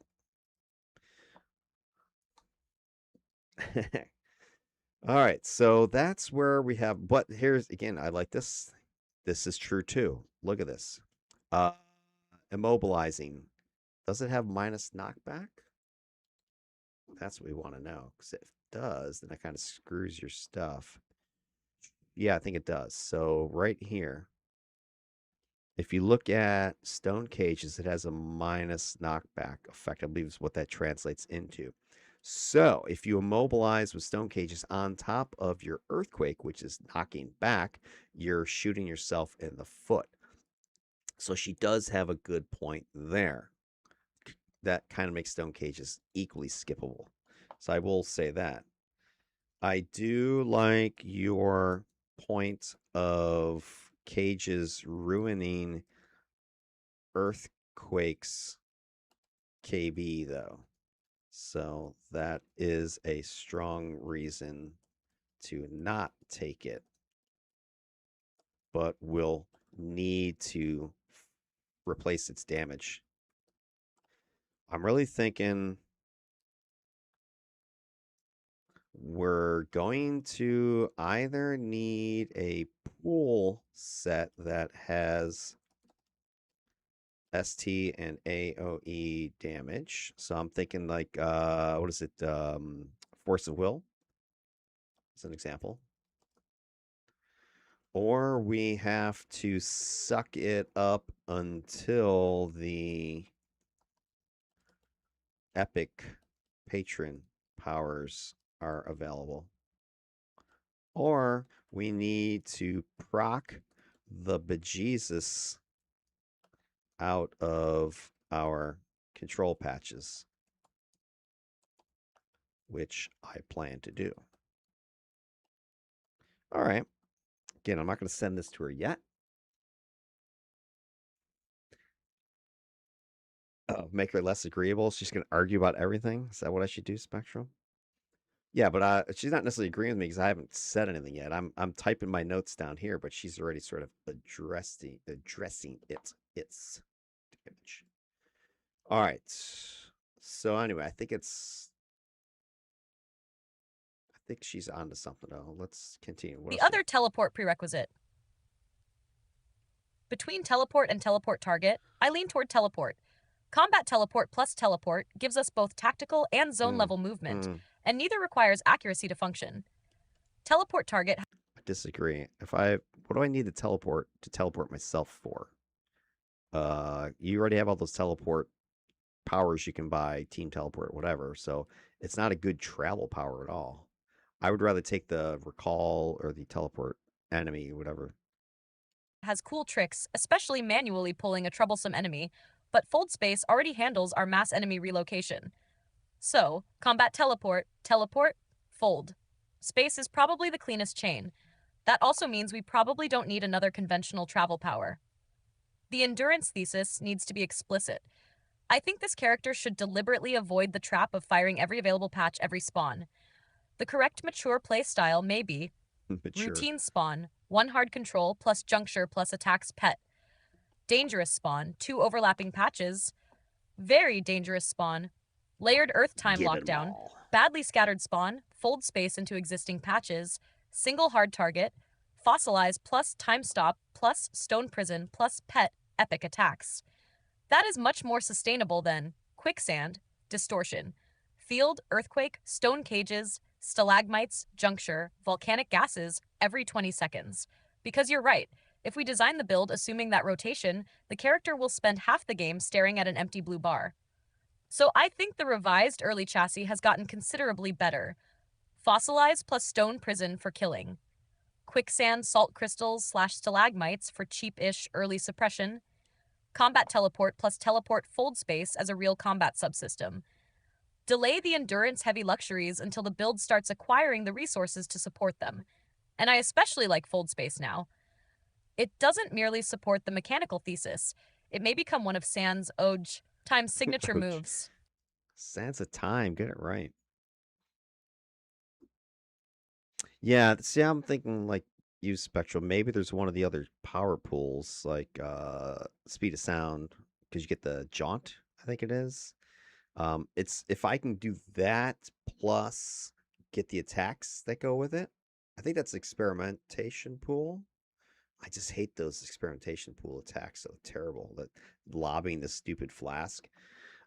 Anyway, so something like that could definitely work. Speed of sound slash jaunt and do little TPs. I like that idea. I don't want to do sorcery. It just doesn't wouldn't fit this guy's theme, I don't think. I don't want to hit fly. I need to be on the ground for these powers. Uh, but fold spacer, I don't know if you can beat it. And no, nothing else is doing it. I just don't need a teleport power. You got combat teleport for in-game fighting and or in mission fighting, and then the recall, the teleport target. You can either use an enemy or your ally. Teleport target can be used an allies. Here, I'm gonna hit her with these. So could be good to snag allies in trouble to get to my heal or farsight buff. Let's see what she has to say about this.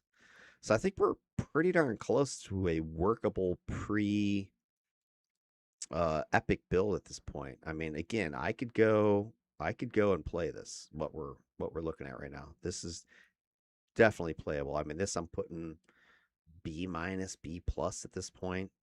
I don't think you'd have a problem if you played this. You got all your main toys.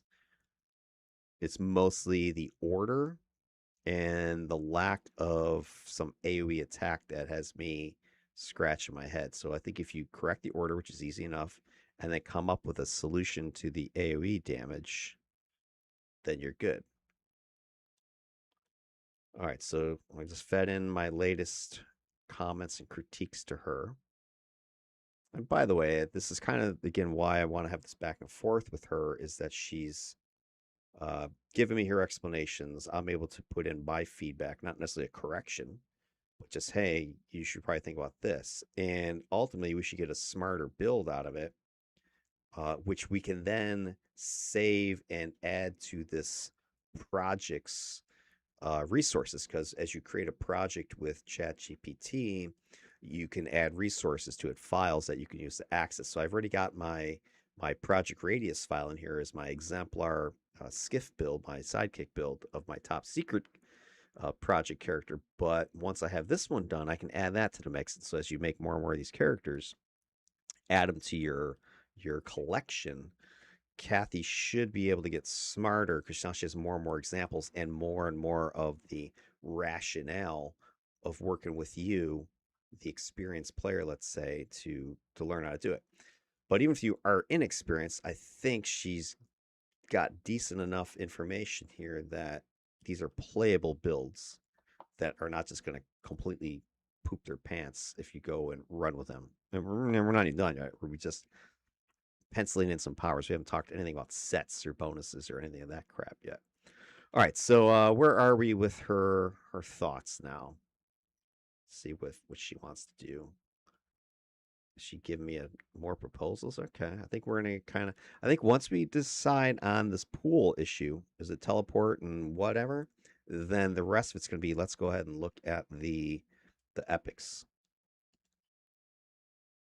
Yes, that distinction Yes. Let me go scoot up here again.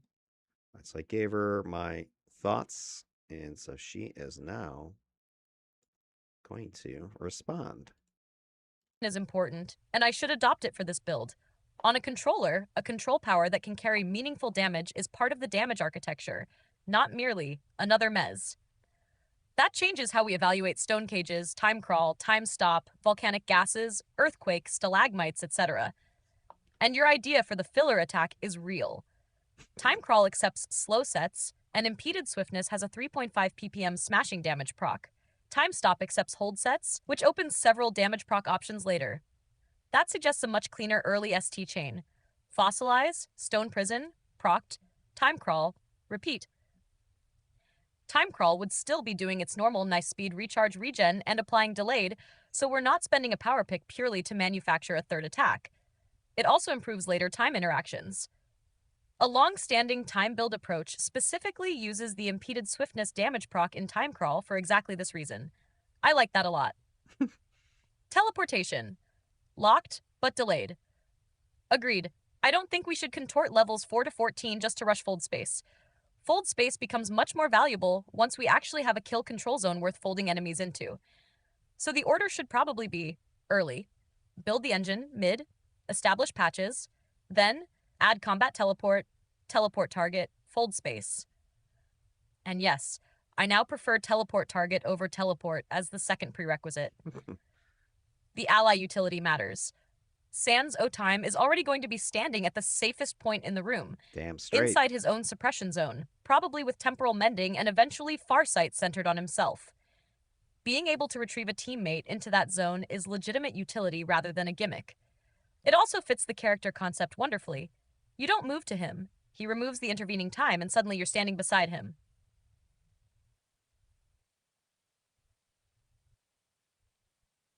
Combat jumping early, I like this more than early times juncture. It gives us cheap defense, essentially negligible endurance pressure, combat mobility, immobilization protection, easier micro positioning around patches. Most importantly, it costs practically nothing compared with running juncture from level 4 onward. So something like combat jumping at 4 is very plausible. The real stone cages question, you've identified the correct tension. If we evaluate stone cages merely as, open quote, do I need another AoE control? Close quote, then the answer is probably no. If we evaluate it as open quote, where is my spammable targeted AoE damage before the epic pool? Close quote, then suddenly it matters a lot more. Stone Cages is explicitly an AoE damage power, as well as an immobilize, and accepts ranged AoE damage, immobilize, and universal damage sets. That means the correct comparison isn't Stone Cages versus Stalagmites as control. It's Stone Cages plus procs versus whatever other source of AoE damage we can buy with that power pick and those slots. That is a completely different evaluation, and unfortunately, Earthquake complicates it badly. Earthquake's knockdown is some of the best mitigation Earth has. If we immobilize everything and interfere with that behavior, we may be sacrificing one of our defining control layers merely to turn cages into an AoE attack. So I think there are now two coherent versions of Sans O-Time. Hash had option A, Cage's damage engine. Take stone cages and deliberately treat it as an AoE attack. The concept becomes control, contain, proc. Cages repeatedly. We accept that Cages changes the behavior of Earthquake and use Earthquake more as a nice to hit death field than as pure knockdown mitigation when Cages is active. That is defensible if proc testing shows Cages contributes enough damage. Option B, preserve Earthquake, damage through patches. Skip Cages and make the patches themselves lethal. Earthquake accepts defense debuff, knockback, and to hit debuff sets. Volcanic Gases accepts ranged AoE, holds, and universal damage. Stalagmites accepts AoE damage stun categories. Those categories potentially give us multiple proc vectors. Then our AoE offense becomes less, spam one AoE attack and more. Earthquake plus distortion field plus volcanic gases plus stalagmites equals death zone. That feels more like the intended character anyway.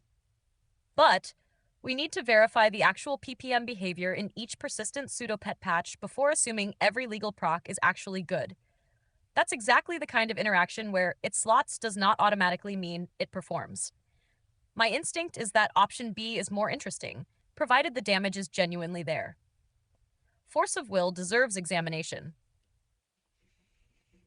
If patch procs don't carry enough of the AoE burden, then Force of Will becomes much more than a thematic pool.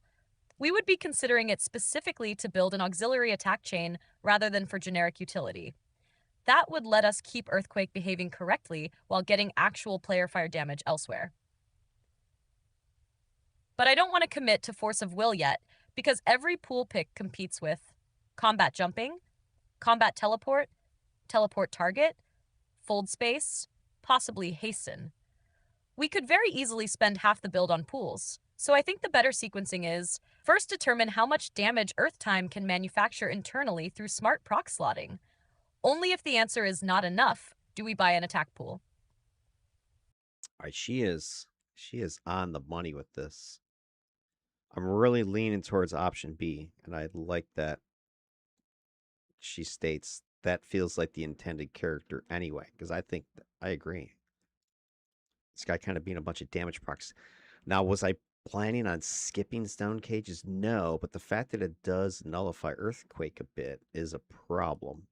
And so if I'm building this guy as sort of a just level 50 PL and then slot him, then not having stone cages is fine because I'll have all these procced patches in the final build, which will do a bunch of damage for me. And I can get some more damage out of my epic sets and incarnates. So not having stone cages in the final build, I don't think you're going to miss it because you don't need it for its control.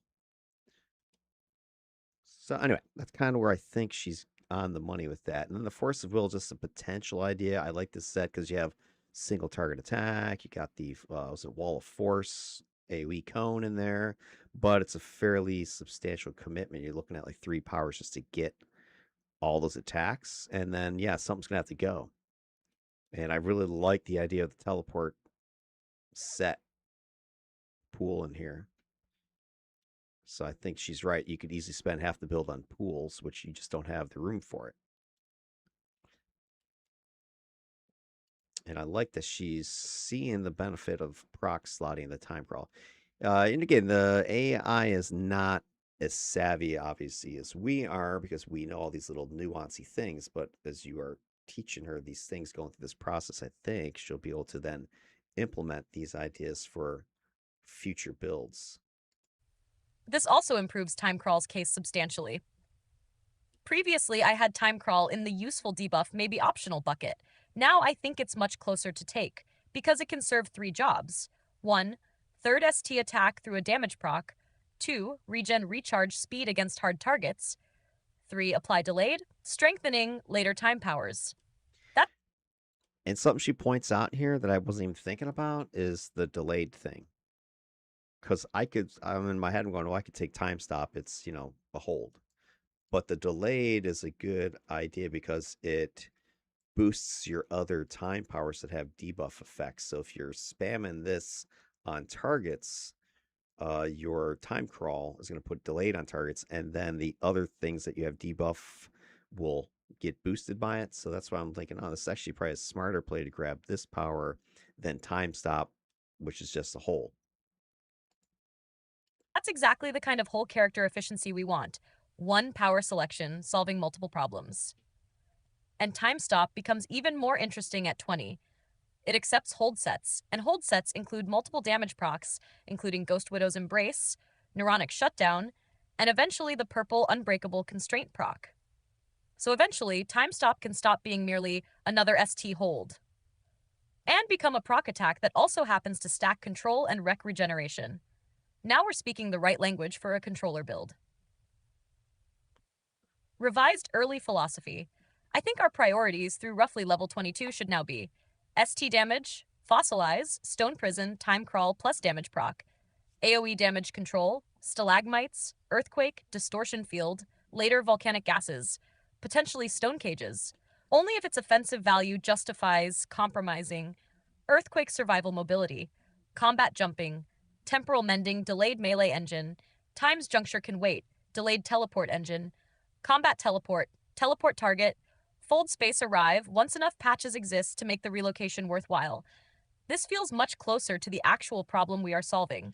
Now, why is she listing temporal mending for survival? Because heal. I thought mobility. I'm like, does it speed you up? Oh, never mind. It's healing. I also think we should not decide stone cages yet. It's probably the first real fork in the build. Before choosing the next level order, I'd like to compare the realistic proc damage potential of cages, stalagmites, earthquake, distortion field, and volcanic gases. That will tell us whether Earth time can generate enough AoE offense internally, or whether force of will becomes necessary. All right. How does she plan on doing that? This is interesting. Okay. How will you compare those proc potentials? Does she actually have the numbers somewhere? Because if she does, it'd be damn.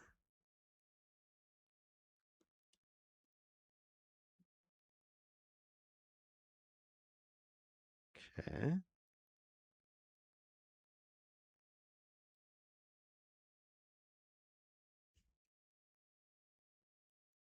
What?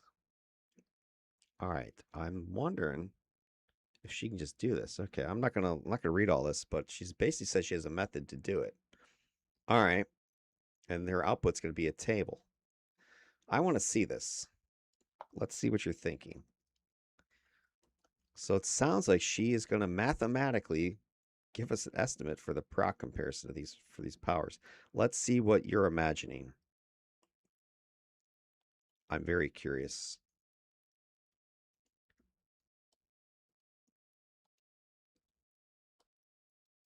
Stack up with your analysis.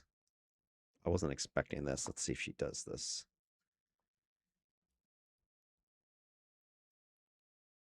So I'm guessing what she's going to do is look at each of these powers, figure out what procs they can take, and give us the rough numbers.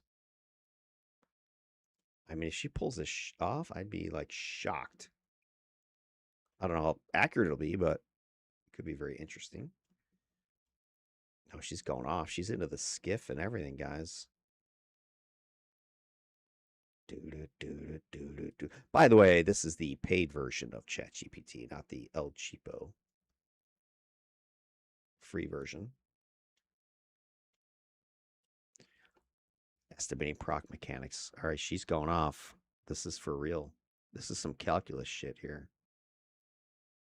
Estimating proc frequency. Okay. Again, I don't know if this is real. I don't know if this is true. The number crunchers out there can run this. I don't even ever do this sort of thing, but if she can do it and it's accurate, then damn. All right. So here's what she's saying. I ran the comparison and it produces a pretty clear hierarchy. There's also one important correction from our earlier discussion. On Current Homecoming, stone cages did not simply ruin Earthquake. Older Earth guides describe the immobilized as suppressing knockback, knockdown, but Homecoming era players explicitly note that stone cages now allows Earthquake to keep enemies. Is that true? Any of you guys out there have experience with stone cages versus Earthquake? Does it suppress the knockdown or not? I would still verify the exact current interaction in game before finalizing the build, but I no longer think cages breaks Earthquakes. Well, I mean, according to City of Data, anyway, it does have, from what I'm seeing here, it gives 10,000% knockback resistance to the targets. So that implies they cannot be knocked back. All right, well, anyway, let's kind of go what we've got here. So, what do we got for her table? Is this in order? Stone cages can take AoE immobilize minus defense. It was what it does. AoE immobilize minus defense minor. DOT can sustain much better than I expected. Okay. This is just kind of going over what they do. Stalagmites, excellent burst AoE damage potential. Best obvious proc bomb, she's saying, for stalagmites. Okay. Earthquake, poor to modest proc damage, used for control, not damage. Okay, so Earthquake's saying not to. Yeah, I would probably put debuffy things in there. I'm not going to go with damage on that one, I think. Distortion field is procs on placement plus periodic checks. Good slow burn AoE, legit damage patch. Volcanic. I like to put lockdown procs in distortion field myself.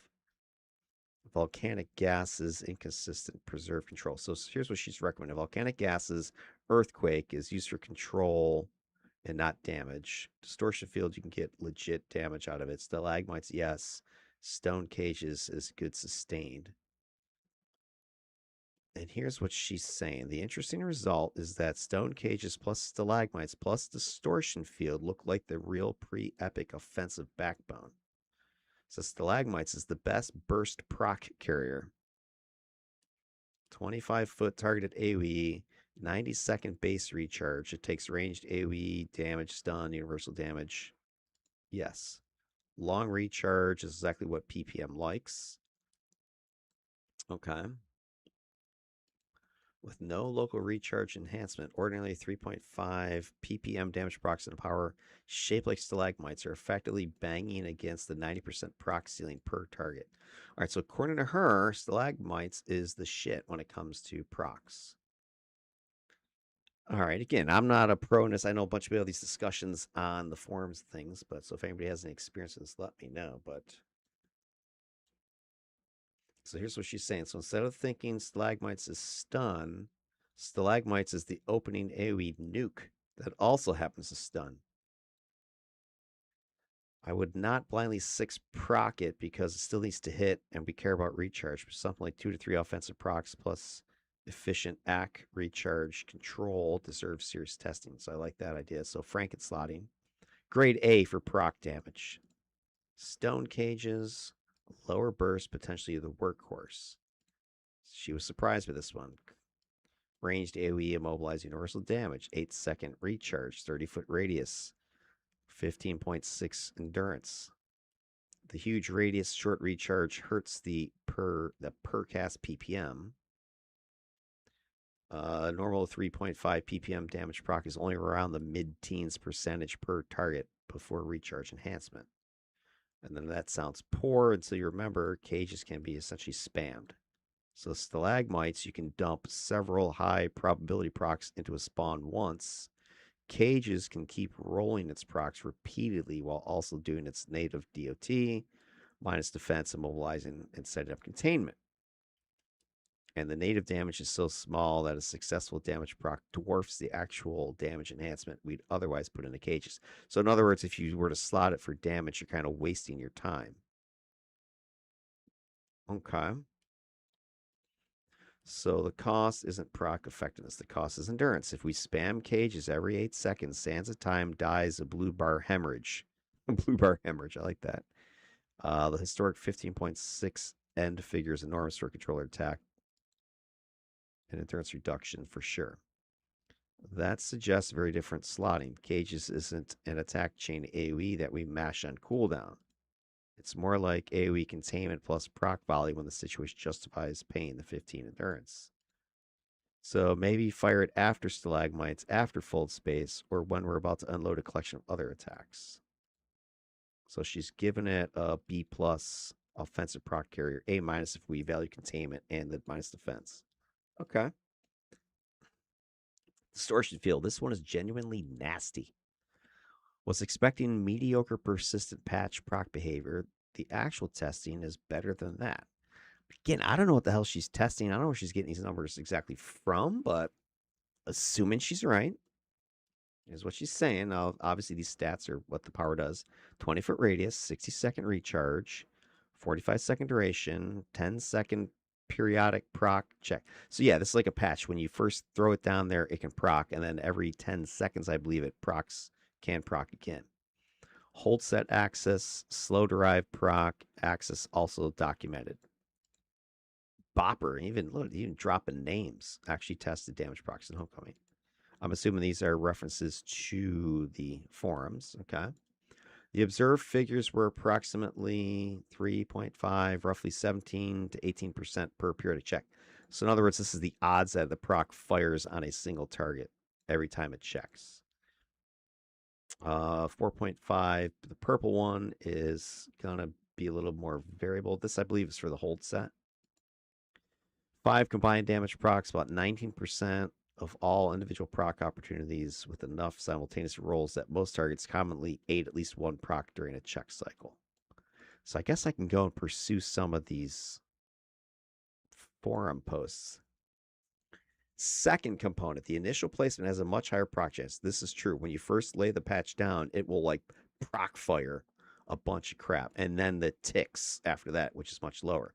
One published PPM calculation had a 3.5 PPM proc at roughly 74% on initial cast with significant local recharge enhancement, then around 18% on the subsequent checks. Yeah, it sounds about, I don't say the exact numbers, but I've experienced, yeah, it's much higher in the initial cast, and then the procs are much lower later. And that's very interesting because Sand's times for Sands of Time because he really is intending to keep enemies inside the field. So distortion becomes a suppression patch plus delayed AoE damage field. And because fold space gives the ability to actively feed enemies into it, we're better positioned than many time characters to exploit its long damage delivery period. Trade-off, the native hold is only a small chance per tick, 2 or 3%. So enhancing hold isn't necessarily accomplished. I do think the lockdown proc is really good in there. That makes me more willing to sacrifice conventional hold enhancement here. I want to mention this to her. Lockdown procs in distortion field have fired quite frequently in my experience. That's the Chancer +2 hold. I don't know if it just because the patch itself can fire holds that it whatever the PPM is on it, it can fire all those procs at one time potentially, and you get a massive hold, which is much higher than this percentage. Because the native just throwing out the patch, it isn't a great hold. Like yeah, it's a small chance. But when I've done the lockdown proc, I swear that thing like fires like nobody's business. So I don't think it requires this proc to fire before the lockdown proc fires. I think this proc is firing and the lockdown proc is firing as two separate events. All right, Earthquake, fantastic power, mediocre damage proc. Defense debuff, knockback to hit the buff. So it looks like a proc monster. It isn't. Earthquake belongs to the family of persistent rain pseudopet effects where damage procs behave much less impressively than the sliding menu implies. Homecoming builders specifically report that rain type powers such as Earthquake don't get particularly strong results from damage or minus resistance procs. Okay. Again, I can't remember my own personal experience with this. It's been a while since I've procced out an Earth person. There is one proc that I do care about, the force feedback proc. Okay. I've heard this one. Yeah, you can put the knockdown proc or knockdown sets in there. You put the plus recharge. It's reported to give excellent activation for force feedback when you drop the patch, and multiple Earth builders are using it. All right. So for this character, plus 100% recharge for 5 seconds can accelerate, obviously, all the other powers. That's probably worth far more than trying to get another 50 to 70 random damage out of Earthquake. So Earthquake should remain primarily mitigation, so the debuffy stuff, and then the force feedback engine. So I'm liking that she's doing this because here's what she's going to be able to do next. She's going to be able to take this idea and choose sets for it. C grade for damage, A for utility. Volcanic, deceptively bad for what we want. Another surprise. Volcanic gas takes ranged AoE, hold, universal damage, looks great, but the architecture underlying is bizarre.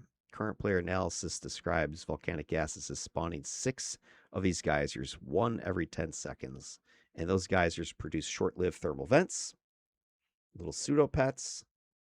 But it says the initial volcanic gas is pseudopet, and the later hold-producing objects don't all inherit the triggers. This is true. Pseudopets a lot of times do not get the proc triggers to apply. So they're like, when you summon the power, you're enhancing the power, but then that power summons its own pseudo powers, which don't carry through the procs in a lot of cases. I forget what the exact magic is. It's like to hit checks or something like that are required. I don't know. But anyway, but then some older controller builds are swearing by it proccing for AoE. So maybe that's something I need to test. But more recent testing says it's inferior to Stone Cage's Stalagmites. Okay. Now, I'm wondering, is she getting this information just from, forum posts? It sounds like it, which is anecdotal, I guess. That matters because volcanic gas's real strength is enormous.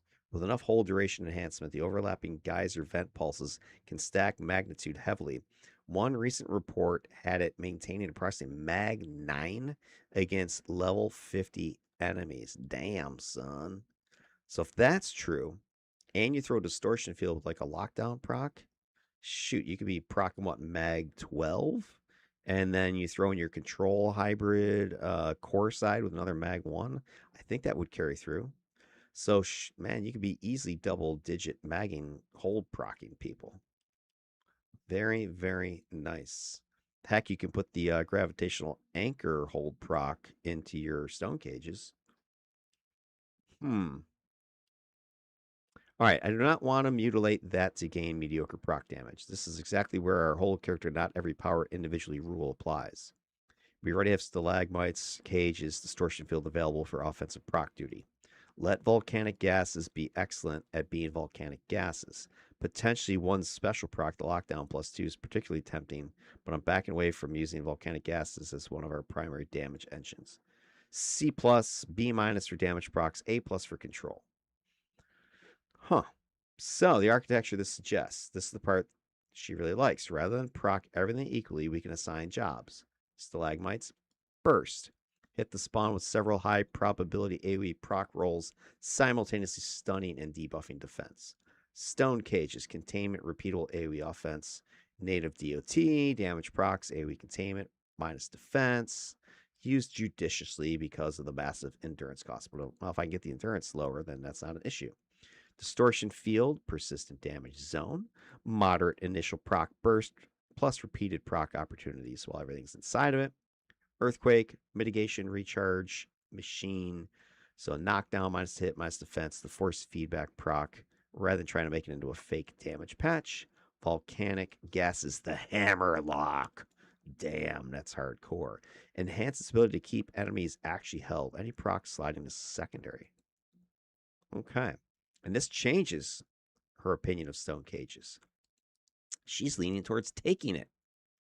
Not because we need the immobilize, but because it gives us AoE damage, proc access, AoE containment, minus defense, and mob positioning.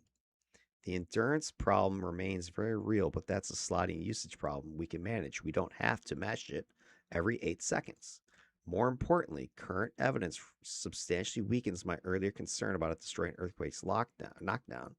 Homecoming players explicitly describe Earthquake and Cages as a valid combination. And some in the back of my head reminds me that that is true. I remember reading about that this was changed at some point. So maybe just City of Data is not updated to reflect that. Or maybe it's just a unique case that it doesn't cancel itself out with Earth. Possibly. But if it doesn't mess with Earthquake, then I think it's a great 1-2 punch. Where it can mess things up a little bit is what's the radius of this thing? 30-foot radius. That's where I see an issue. Because if you're throwing out your AoE immobilize on things that are supposed to be on the patches, and they're not on the patch yet, and you immobilize them off the patch, or they get knocked and they get immobilized far away, that can kind of mess you up because now they're not able to get into your cluster there. But that's where fold space maybe comes to play. So right now, she's ranking this: stalagmites 1, distortion 2, stone cages 3, earthquake, volcanic gases. That changes the earlier force of will question too. I don't think we need it. I'm agreeing with you. It was just a potential thing. The remaining question is whether that package feels fast enough in actual play with all of these procced patches and things. There's only one really interesting secondary consequence. Fold space just became more valuable. Yes. In our offensive package, if our offensive package is stalagmites burst, distortion field persistent proc damage, plus cages containment, plus earthquake suppression, forcibly consolidating 16 enemies into that kill zone isn't merely convenient positioning anymore. It's an actual damage multiplier for the architecture of the build. That is starting to look like Sands of Time's signature combat sequence. Badass. All right, I don't think I need to put this in here. Okay. I think it's time to generate our official 1 to 34 build. What do you think? What powers are you taking? Pools included, but not getting into epics yet. Let's see what we've got. Searching the web.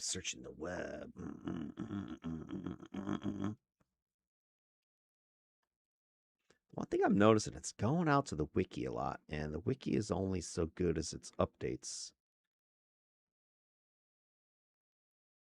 I might need to remind it that it might have to focus more on Sidekick a bit, because I know Sidekick's numbers are pretty up to date, because Wednesday's constantly updating that database. But I don't know how much it's diving out to get stuff. All right, so here's what she says. Let's go ahead and all right, she's got a plan, kids. She's got a dang plan. Going off. We don't screw around. Look at her. She's getting sassy. A sassy little cat. Kathy is sassy Kathy, you guys. All right, she is going off. Going off and going off and going off. All right, let's read this, shall we? Yes. I think we have enough of the mechanical thesis established. You scroll up to the top. It's the problem with the read aloud. It's at the very bottom of the list all the time. Here we go. Play it. To make a real first official 1 to 34 chassis. One technical point, there is no power choice at 34. The last pre-epic selection is level 32 with epic patron access beginning at 35. So this is our 132 selection plan carried through level 34. And I would make one somewhat painful cut. Salt crystals gets deferred, What? not rejected.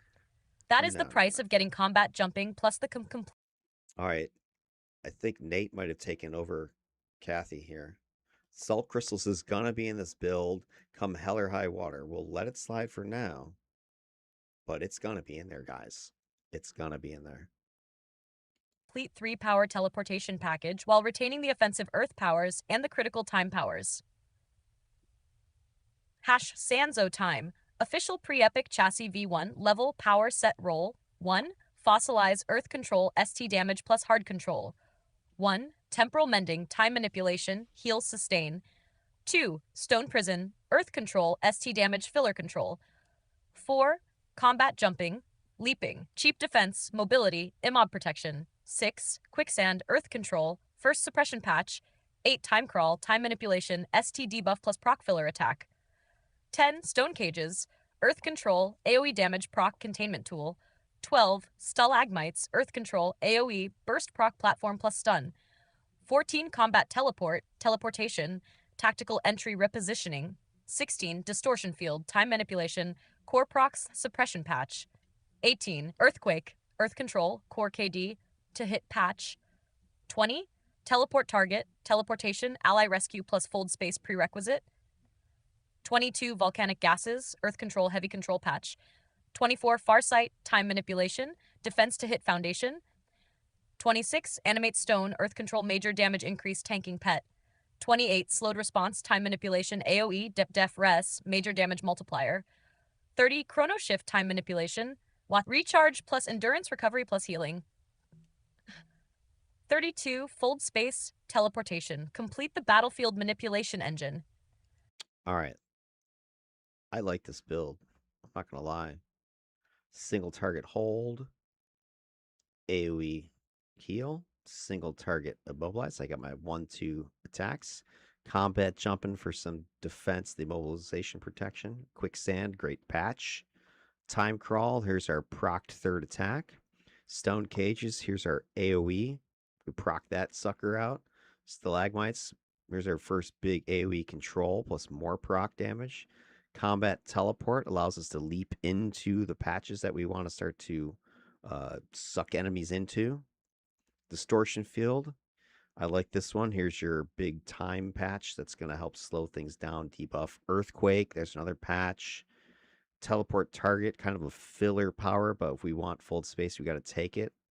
Volcanic gases, yet another patch we're going to be getting into. Farsight, great team buff, personal buff. Animate stone is your pet to help you get your DPS. Slowed response, that's a great AoE target debuff. Chrono shift, nice team buff, personal buff, fold space, of course, sucking things into your death patch.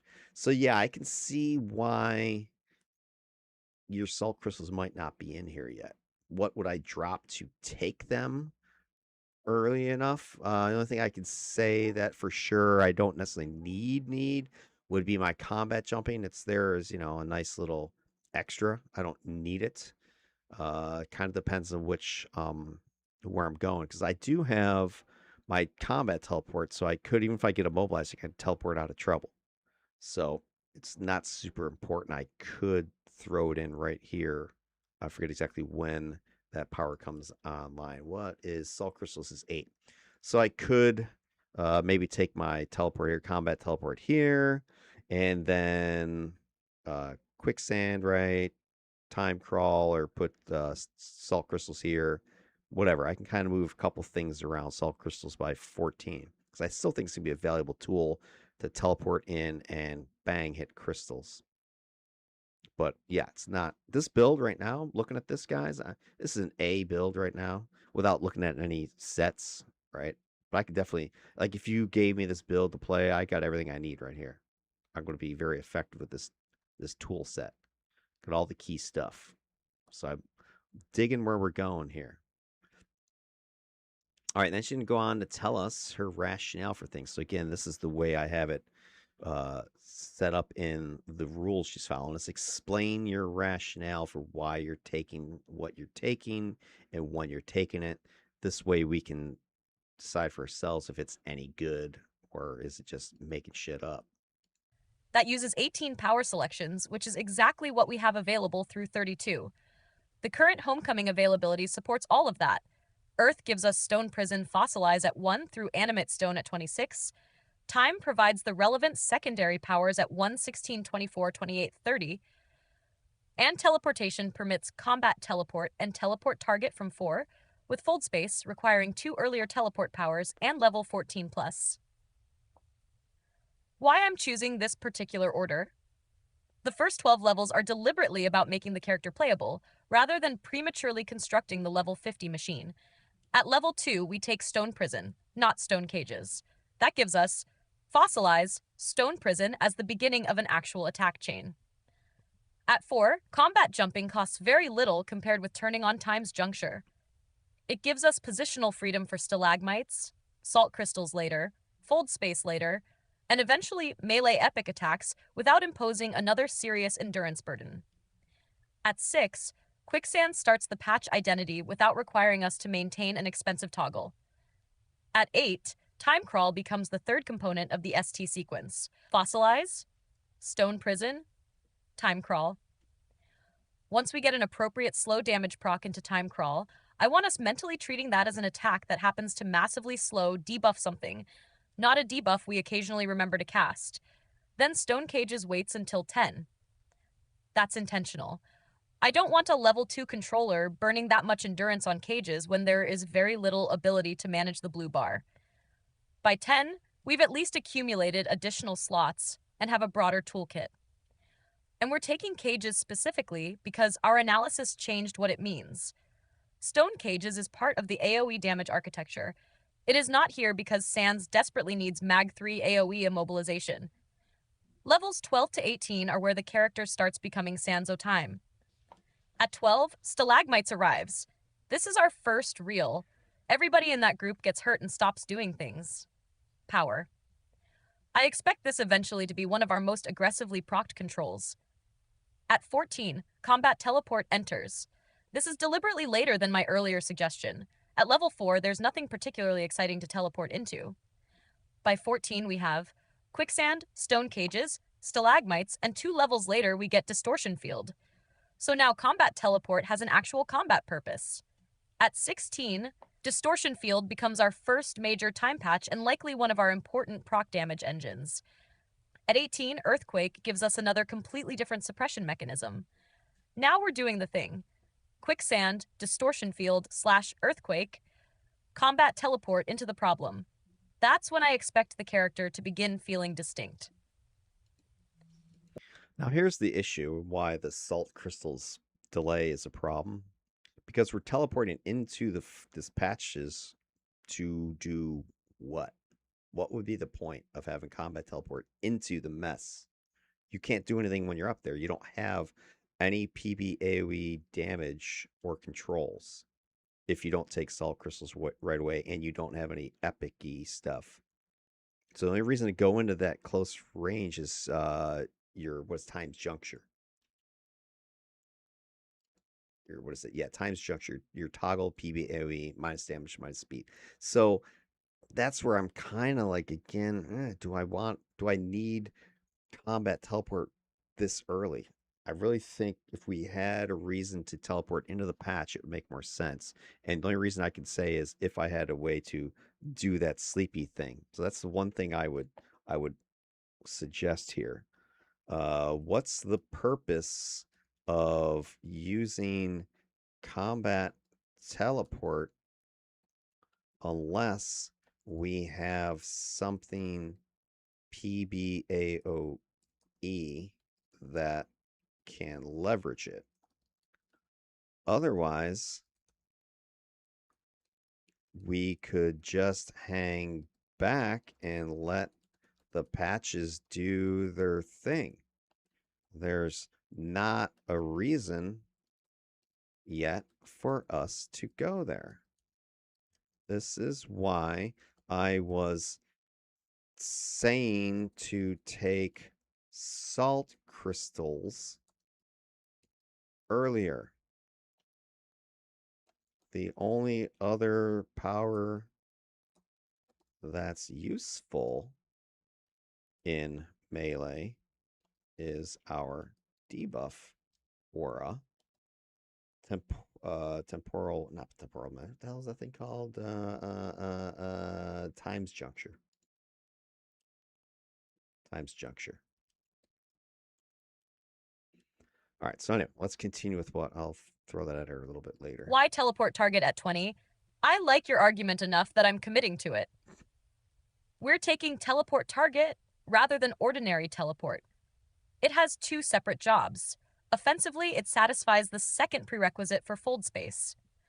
Defensively, supportively, Sans can grab a teammate who has gotten separated or is dying somewhere stupid and pull them into temporal mending range, eventual chrono shift range, farsight range, our heavily suppressed safe zone. Teleport target explicitly combines ally and foe teleport functionality on homecoming.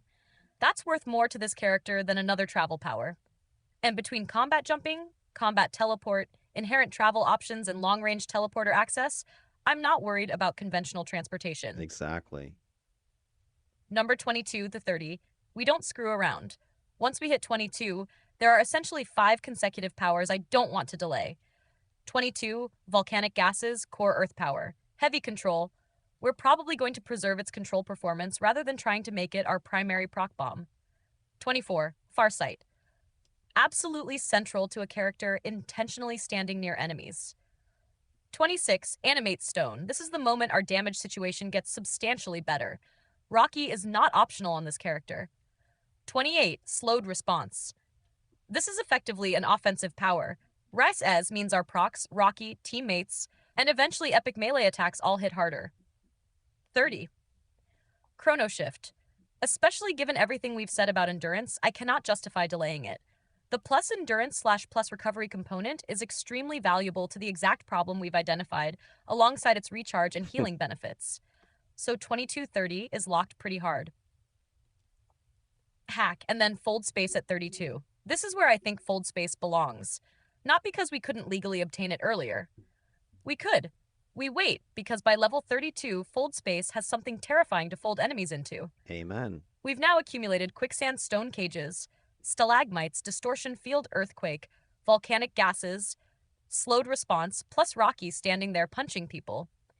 Now, drop the kill zone. Fold space, 16 enemies abruptly occupy it. And because fold space draws foes into melee range of the caster, it automatically places Sans where his eventual melee-oriented epic powers and times juncture want him to be. That isn't a travel gimmick anymore. That's the character's signature move. And this is the other reason I think salt crystals is going to become important, because when you first suck all those guys in, the ticks, the effects of those patches is going to take a couple seconds. It's not like it's instantaneous. As soon as they hit, they're like, debuff or whatever.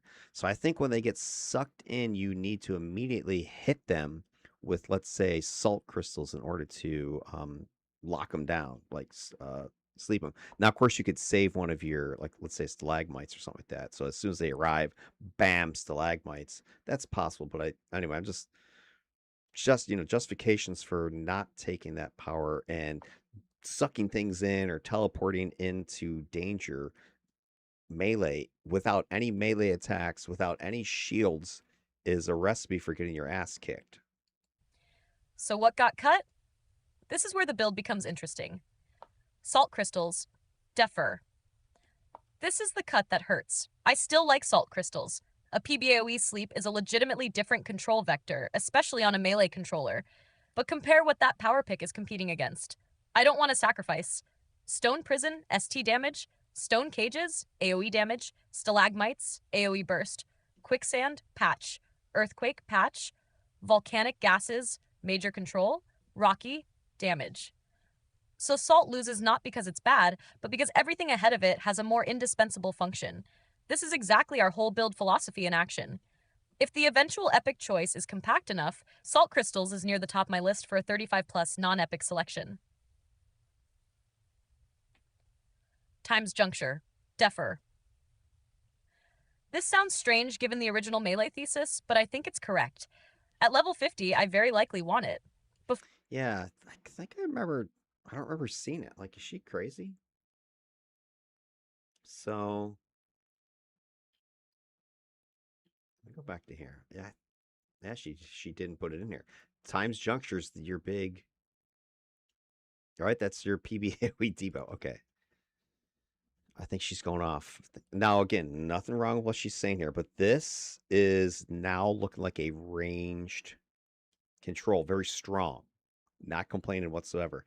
But if you don't have times juncture and you don't have salt crystals, why the hell are you combat teleporting into the middle of that mess? Right? What are you going to, combat teleported into a bunch of guys stunned and whatever. Why? I could have just hung back. That makes no sense.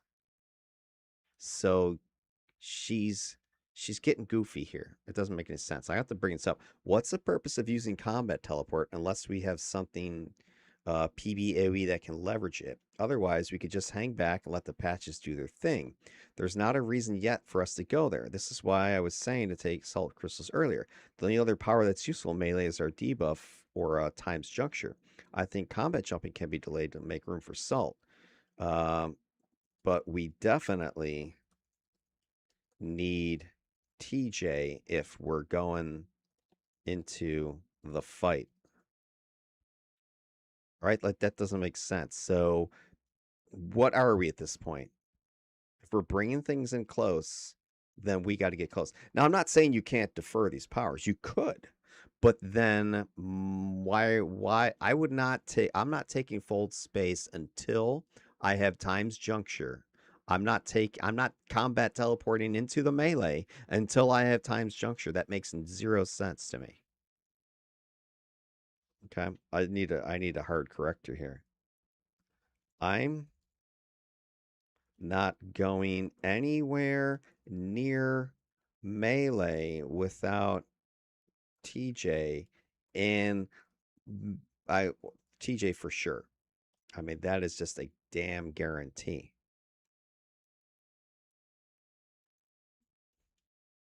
Well, I was thinking the combat TP because it does give you the plus to hit, and I'm not going to use like normal teleport to travel anyway. It sucks. But maybe you're right because I think it's better range. All right, let's see what else she's saying before I hard correct her here because maybe there's some reasons that I don't get. Salt crystal. Okay, salt crystals. Okay, I can see the argument. Yeah, yeah. Times juncture though. All right, what is she saying here? Before Chrono Shift and mature endurance slotting, I don't. We're already building excellent mitigation through active controls, farsight, and positioning. I would rather wait until we know whether the finished build can comfortably afford the toggle. And No. delaying it gives us useful empirical information. Does Sans actually need juncture to survive inside the kill zone? Yeah. If the answer is no, that's an enormous finding. We might save an entire power slots in constant endurance consumption. If the answer is yes, we add it later. Time stop. Defer. Good power. Excellent potential proc attack. But before epic attacks arrive, we already have Fossilize plus Stone Prison plus Proc Time Crawl for ST work. Time Stop is therefore competing for a fourth ST attack controller tool while we desperately need power picks for the teleport architecture. I want it later, especially if we build it as a hold proc attack. But it's not necessary by 32. Temporal selection? Skip. Still my easiest time omission. It would make Rocky better and has team utility, but it doesn't outperform the things we're giving up to take it. Hack the 2 pool commitments. So before epics, we're deliberately using only leaping, combat, jumping, teleportation, combat, teleport, target, fold space. No fighting yet. No speed hasten yet. No force of will. I particularly want to resist reflexively taking hasten right now. Earth time certainly appreciates recharge, but chrono shift, force feedback possibilities, eventual global recharge, and perhaps alpha choices may already move us where we want to be. If the finished build later says, you idiot, I need another 70% recharge, we'll take hasten. But I'm not spending the pick before seeing that evidence. What I would consider actually locked, I'd divide this first official chassis this way: hard locked, fossilized, stone prison, quicksand, stalagmites, earthquake, volcanic gases, animate stone, temporal mending, distortion field, farsight, slowed response, chrono shift, combat teleport, teleport target, fold space. Very strong. Stone cages, time crawl, combat jumping. Those last 3 are still strong enough that I would put this exact progression into Sidekick as Sanzo time V1. Then at 35, we stop. At that point, our unresolved power inventory is beautifully clear. Earth, salt crystals. Time times juncture, time stop, temporal selection. Pools potentially hasten, fighting infrastructure. Epic patron, completely open. And then we compare Earth Mastery and the patron epic alternatives against the character we actually built rather than imagining what the character might need. I think this is the first progression we've produced that I would actually be comfortable calling Sansa Time's official pre-epic build chassis. All right. I got to correct her because can't go forward without her moving forward. Here's what I'm going to tell her. What's the purpose of using combat teleport unless we have something PBOE that can leverage it? Combat teleport slash, gosh, where are you? Combat port slash fold space unless we have something PBAOE that can leverage them. Otherwise, we could just hang back and let the patches do their thing. There's not a reason yet for us to go melee. This is why I was saying to take salt crystals earlier. The only other power that's useful in melee is our debuff aura times juncture, which you're deferring. I think combat jumping can be delayed. Move this down. I think combat jumping can be delayed to make room for salt. But we definitely need times juncture for going into the fight.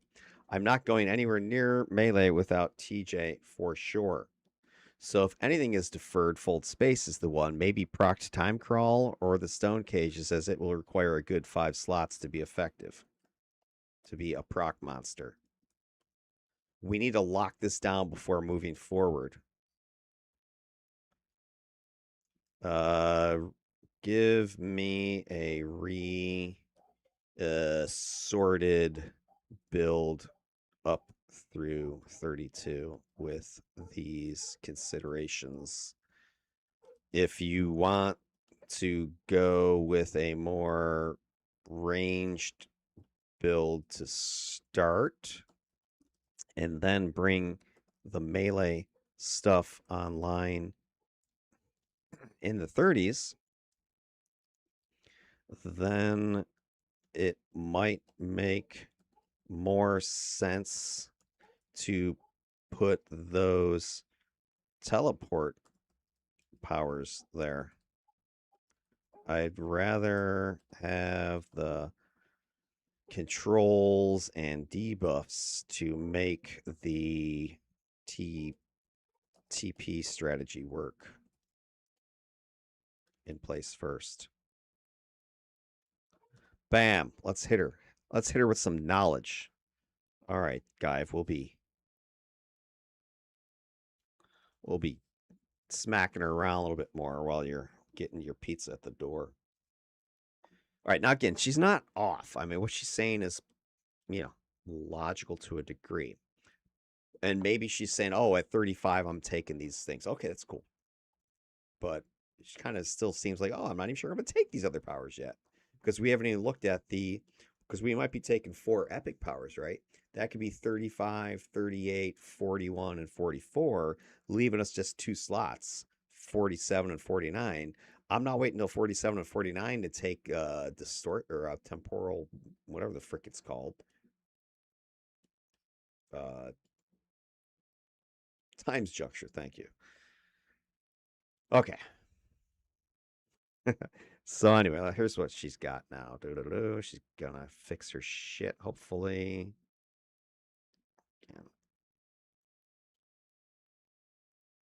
Kind of scrambling through here.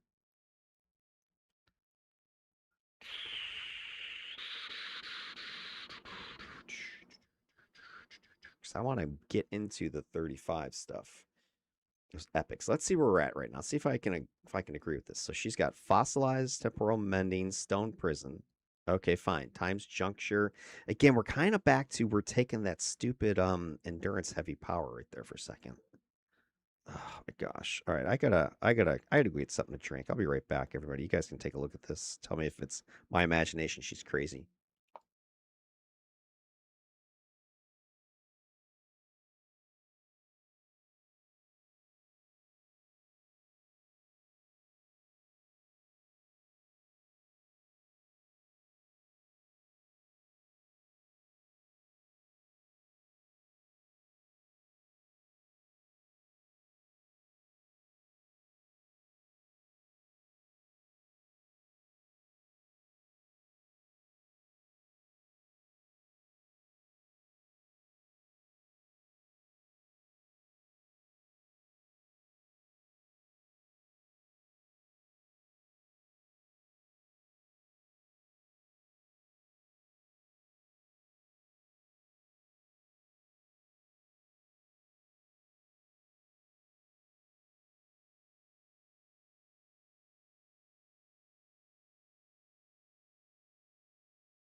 All right, we're back. I think she's taken a step back here. I think we're really close, and now she's kind of going backwards. So here's where I'm going to have to make a hard correction or two. First things first, she's going back to throwing the times juncture in at 4.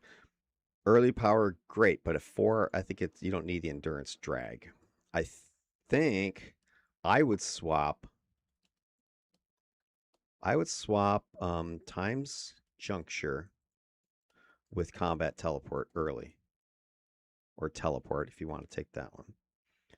So that moves times juncture to 10, combat teleport to 4. So now I've got single target attack, heal, single target attack, some mobility.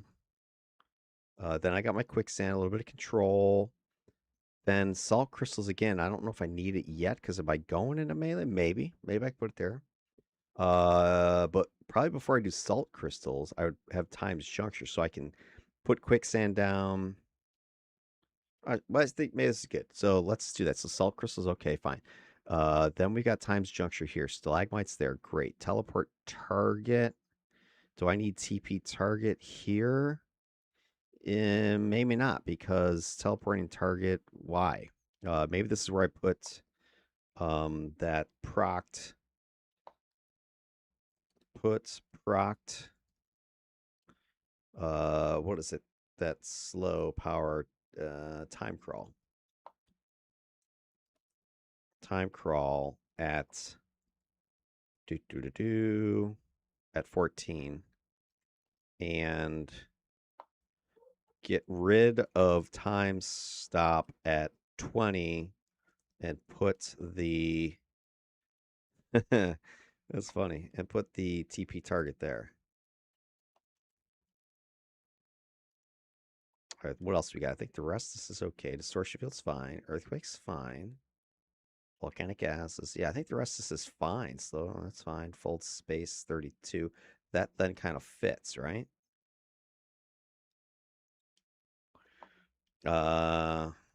Would that work with the design? I don't want to take over too much, but I think she's getting caught in a loop. And this is what happens. The kind of longer these conversations go, the more it's easy to sort of forget where you were. So I think that's what's happening. So the way I'm looking at this now, we have a control attack, heal, control attack, some mobility building up towards our fold space, patch debuff, PBOE control, PBOE debuff, range control could turn that into a proc bomb, single target control proc single target damage, distortion field, that's a nice little control-y procable patch. Earthquake, control patch, teleport target, we're building towards fold space, plus I can single target either an ally or an enemy. That works there. Volcanic gas is another nice patchy debuff control. Farsight, nice buff. Animate stone, we get our pet damage. Slowed response, targeted AoE debuff, control power. Chrono shift, nice buff for yourself on the team. Fold space, now you're bringing stuff in. So if I have this set up, I'm going to be able to layer quicksand, distortion field, earthquake, volcanic acid. I got 4 patches I can put out there. I can either teleport my ass into them, I can with combat teleport, or I can teleport a single target pull into them, or I can fold space the entire group into them. And when they come to me, I've got not just those patches going, I've got my times juncture debuff aura running, and I've got my PB AoE insta sleep salt crystals sitting ready to go. I've buffed myself with Farsight. I've buffed myself with Chrono Shift. I sacrificed combat jumping so far, which I think is not super critical because if I do need, even if I'm immobilized, I can just combat teleport out of there anyway, or teleport out of there. The only thing I'm missing that I wish it could have would be the Stone Cage's PB AoE procced attack, which I can still bring online later. But I'm not missing it just yet because presumably my patches have some damage procs in them at this point. So I'm getting some decent damage there. It's going to be slow, that's for sure. But I feel I can actually get into melee with this build by my early 30s, where the other one is like, why would I go into melee? Wouldn't make any sense. So I think, okay. I think, I'll also let her know, I think time stop is skippable. Because she seems to be upset about that. Skippable. Because she says here, the only real downside is that time stop disappears entirely before 35. I'm fine with that. Fossilize already gives you strong time crawl. All right, so she's not too bad. All right. All right, you're back. All right, Guy, I had to slap Kathy once or twice just because she was going cuckoo. Cuckoo for Cocoa Puffs. All right, here's what I'm going to tell her. All right, let's lock this in. All right, let's lock in this order with the idea that we're deferring stone cages to later and possibly combat jumping as well. Next, let's examine our epic / patron options. You've been leaning toward Earth mastery most of this discussion. But is it the best option given our concept for this character? I know it fits thematically, but have you examined the other options? Can you list the epics or the ancillaries, whatever they call them, the ancillary sets available to controllers on the homecoming servers?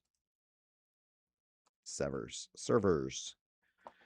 Let's see if she can get her together with this one.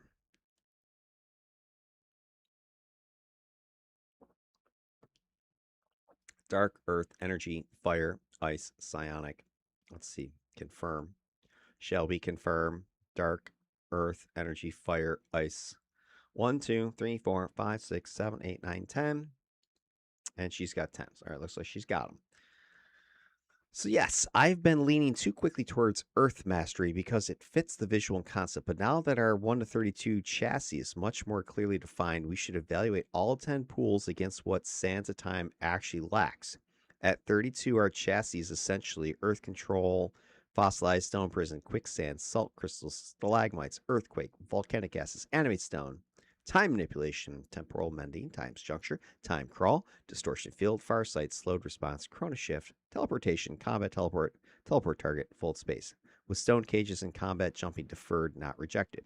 That means the Epic Patron pool should ideally solve some combination of melee PBAOE damage, for sure. This is probably our largest remaining hole. We have proc damage and Rocky, but Sans himself still lacks a proper close range offensive package. Armor or survival. We are voluntarily standing in melee. Farsight plus Times Juncture are strong, but an epic armor could materially change what defensive targets we need from IOs. Endurance efficiency. Chrono Shift helps enormously, but this remains an endurance intensive character. Yes.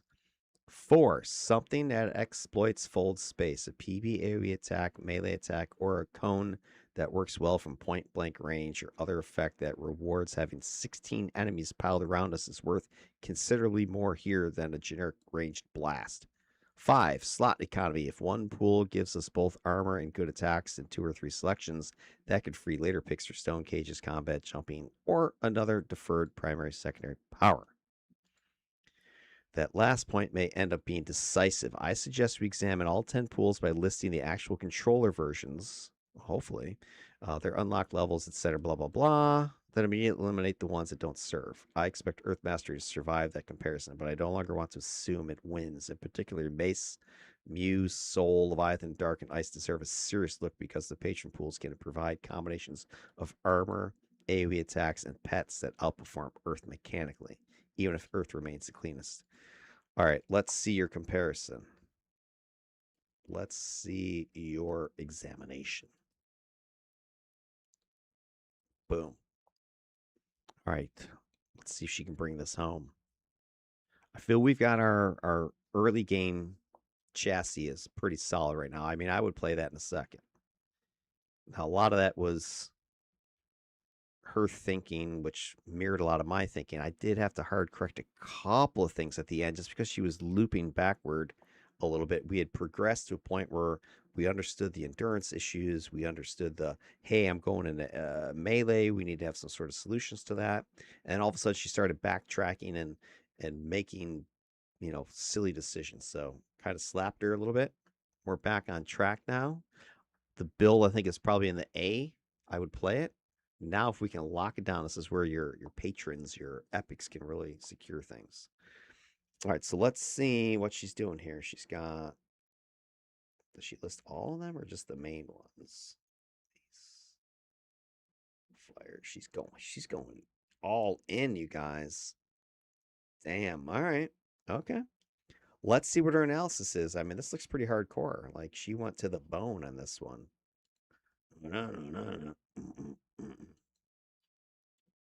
Yes. Now that the 132 All right, let's go scoot up so we can see where we're reading from. Doo-doo-doo. Up, up, up, up, up, up. Here it is. All right. What are you saying for yourself, Kathy? chassis is locked, the comparison looks different than it did at the beginning. The epic patron pool is no longer just what matches Earth time. It needs to answer, what does Sanzo time still lack after fold space, time's juncture, salt crystals, the patches, Rocky, Farsight, and Chronoshift are already online? For me, the priorities are now 1. Damage that rewards being in melee. 2. Survivability while staying there. 3. Endurance support. 4. Something that benefits from fold space clustering enemies. 5. Minimal wasted picks. And under those criteria, Earth Mastery is not the automatic winner anymore. Number 1. Soul Mastery. Suddenly, the most interesting controller soul gets level Power Pack for 35, Dark Consumption, PBAOE damage, Self End, 35, Dark Embrace, SL negative Toxic Resistance toggle, 38, Dark Obliteration, targeted AoE damage to hit, 41, Soul Drain, PBAOE damage, Self damage plus accuracy, 44, Summon Seer, ranged Psypet. Dude, I am liking this. I gotta say. This is almost suspiciously well matched to what we've built. The sequence practically writes itself. Patches, fold space, times juncture, dark consumption, soul drain, stalagmites, proc / etc. That gives us 2 PBAOE powers specifically rewarding a pile of enemies around us. And dark consumption directly addresses the endurance problem we've been worried about since level 2. It isn't just defensive utility. Wasn't Dark Consumption changed recently so that the recharge is not total crap like it used to be? Actually encourages us to fold enemies into melee because more nearby targets means more opportunity to restore endurance. Then Soul Drain does the same positioning trick offensively. Gather everyone around Sans, hit Soul Drain, and now the character gets a significant damage accuracy boost for the follow-up attacks. That means Fold Space doesn't merely position enemies for our patches. It potentially becomes a personal damage buff setup move. Dark Embrace provides resistance to smashing, lethal, negative, and toxic, which is a good complement to Farsight's defense rather than duplicating it. And Dark Obliteration gives us the conventional ranged AoE attack we've been missing. This is mechanically very coherent. The thematic issue is obvious. Why is our Greco-Roman Earth time demigod suddenly using Dark Soul energy? Actually, that may not be hard to solve at all. If Sanzo time is associated with Kronos, Hades, Tartarus, death, age, mortality, or the inevitable decay of all things, soul powers can be interpreted as the power of time-consuming life rather than evil ghost magic. That could be excellent. Current grade A+ mechanically, A, B+ thematically depending on visual customization. And right now, I think Soul is Earth Mastery's strongest competitor. Number Yeah, I really like what she's suggesting here. This was Soul Mastery. Huh. Interesting. Let me just go take a quick peek. Yeah, that's all true. Those are the right powers. What about Dark Mastery?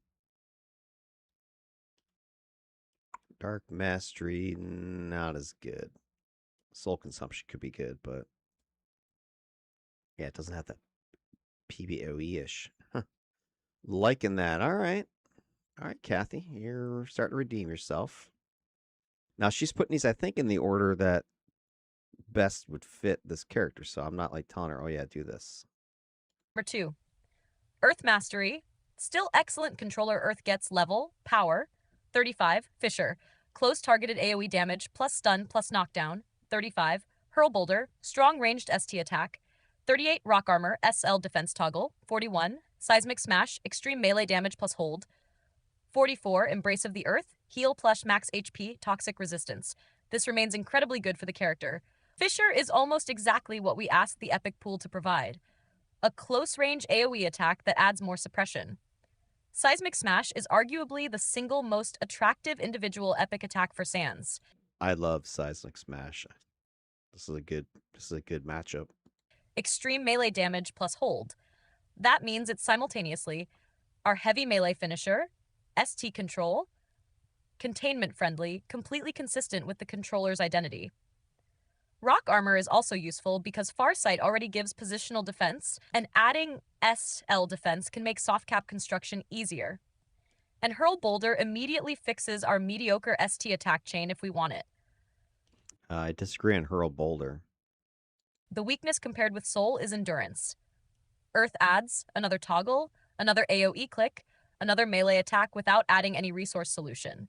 Chrono Shift may be enough, but Earth Mastery makes the blue bar problem worse rather than better. There's also an interesting defensive question. Rock armor is defense, while Soul, Mu, etc. use resistance. Farsight already supplies substantial defense. Depending on our IO architecture, stacking more defense may be fantastic, or it may give diminishing whole build value compared with adding resistance underneath it. Still, Fisher's Seismic Smash is the cleanest personal melee offense of any pool I've looked at. Current grade A mechanically, A plus thematically. Number 3. Mu Mastery. Extremely practical controller Mu gets level, power, flow to play, 35 power sync, PBOE fo end, self end, 35 charged armor, S energy resistance, ball lightning, targeted AoE, moderate energy dot, 41 surge of power, major temporary resistance, 44 summon guardian, ranged energy pet. This one doesn't look as sexy as Earth or Soul, but mechanically it is very smart. Power Sync is exactly where Sans intends to stand, in the middle of a packed spawn. It restores our endurance while draining theirs. Then Charged Armor gives SL energy resistance, and Ball Lightning gives us a legitimate AoE damage attack. So the efficient 3-power package is Power Sync, Charged Armor, Ball Lightning. That solves endurance, melee survivability, AoE damage with 3 selections. That's very efficient. The problem is that it doesn't really give us a melee offensive identity. Power Sync is PBAOE, yes, but it's primarily an endurance management power. Ball Lightning can be cast from anywhere. So Mu makes the build better, but doesn't make melee Sans particularly more interesting. Thematically, though, Ancient Mu magic could potentially be reskinned as Divine Thunder Zeus energy, which isn't terrible for Greco-Roman. Current grade, A mechanics, B theme. Number 4, Mace Mastery. Excellent defense, wrong combat geometry. Controller Mace gets Poisonous Ray, Range Dot, Rest Def, Scorpion Shield, SL Energy Defense, Disruptor Blast, targeted AoE damage plus knockback, Focused Accuracy. Summon Tarantula Scorpion Shield is excellent. SE Defense is an extraordinarily useful defensive spread, and stacking it with Farsight can make a very durable controller. Poisonous Ray also adds another res source, which stacks conceptually with slowed response. But none of this rewards fold space. In fact, Disruptor Blast's knockback potentially does the opposite of what we want, if not converted, managed. And the Arachnos Mace Tarantula visuals fight the Greco-Roman concept harder than almost anything else on the list. Current grade, A. A. Generic controller pool, C for Sanzo time. Number 5, Energy Mastery. Fascinating Uber controller alternative. This one deserves more respect than I initially gave it. Controller energy gets Power Blast, Conserve Power, Temp Invulnerability, Energy Torrent, Power Boost. Conserve Power helps the endurance problem. Temp Invulnerability supplies SL resistance, but Power Boost is the interesting piece. On Homecoming, it boosts things including hold duration, sleep duration, immobilization, stun, heals, defense buffs debuffs, 2-hit buffs debuffs, endurance effects for its brief active window. For an Earth time controller that potentially interacts with a frankly absurd percentage of the character. Imagine deliberately hitting Power Boost before Farsight, Stalagmites, Temporal Mending, or before a major control sequence. That's very Uber controller. But there's a structural problem. Power Boost isn't available until 44 and requires 2 earlier energy picks. So we would spend a lot of the epic architecture getting to the prize. And it gives us essentially no melee damage engine. This would turn Sans into an even more extreme control support specialist, not into the close-range battlefield bruiser we've been designing. Interesting alternate thesis, but probably not our thesis. Current grade B plus A mechanically, B for this build specifically. Number 6. Fire Mastery. Efficient damage, surprisingly little meleeically. Controller Fire gets Fire Blast, Fireball, Fire Shield, Rise of the Phoenix, Consume Fire Blast plus Fireball, immediately solve ST and AoE offense. Fire Shield provides SL Fire Cold resistance. Consume eventually provides PBAOE endurance recovery. That's a good package. The problem is that the controller version does not get Fire Sword Circle or a proper melee attack. Those are available to other archetype versions of the pool, not controllers. So fire gives us good damage but doesn't particularly care whether we're standing 10 feet away or 80 feet away. Consume eventually rewards melee, but it doesn't arrive until 44. Mechanically strong, conceptually weaker. Current grade B+. Number 7, Dark Mastery. 1 excellent melee attack, awkward armor. Controller, Dark gets Murky Cloud, Fire Cold Energy, negative resistance, Dark Blast, Umbral Torrent, Midnight Grasp, Superior Melee, negative damage plus immobilized to hit, Soul Consumption, PBAOE plus max HP plus max end, Foe minus max HP, max end. Midnight Grasp is genuinely interesting. It's a strong melee attack and adds to hit, which stacks nicely with Time's Juncture Earthquake. Soul Consumption also rewards being surrounded and increases maximum HP endurance. But Murky Cloud's resistance spread is strange for us because it omits SL. That's a major hole for a character intentionally standing in melee. And Umbral Torrent is a knockback cone. Again, not ideal for keeping the fold space pile neatly inside our patches. Soul Mastery basically does the dark melee controller concept better for Sans. Current grade B. Number 8. Ice Mastery, good defensive range controller, not our build controller. Ice gets Ice Blast, Hibernate, Frozen Armor, Frost Breath, Ice Storm. Frozen Armor gives SL defense and fire cold resistance. Frost Breath is a close cone, so that's at least somewhat compatible with fold space positioning. Ice Storm gives another location AoE patch, but we already have patches coming out of our ears. And Hibernate literally stops us from doing anything, which works against the aggressive stand in the scrum and dominate it identity, except as an emergency button. Very functional set. Wrong specialization. Current grade B. Number 9. Psionic Mastery. Basically eliminated controller Psionic gets Mental Blast, Indomitable Will, Mind over Body, World of Confusion, Psionic Tornado. Indomitable Will is excellent Mez protection. Mind over Body gives SL Psi resistance. Those two powers alone make this a respectable defensive pool. But we've already established that we don't want World of Confusion, and Psionic Tornado is another ranged AoE. We're therefore selecting a pool mostly for defense while knowingly rejecting one of its signature melee range powers. That's not enough. Current grade C+ for Sans. Number 10. Leviathan Mastery. Lots of toys, not enough synergy. Controllers receive Water Spout, Bile Spray, Hibernate, Shark Skin, Summon Coralax. Water Spout is an interesting pseudopet with damage, knockback, fear, and stun. Bile Spray provides a toxic cone. Shark Skin gives SL cold resistance. But Water Spout's knockback fear behavior potentially scatters the exact enemy pile we worked so hard to create. Bile Spray is fine, but not special. The pet is additional damage, but we already have Rocky. And aesthetically, sharks. We could invent Poseidon-based lore, but we'd be bending the entire concept around the pool rather than the pool supporting the concept. Current grade, C. My ranking changed. Before actually evaluating the controller versions, I would have said Earth, everything else. I don't think that's correct now.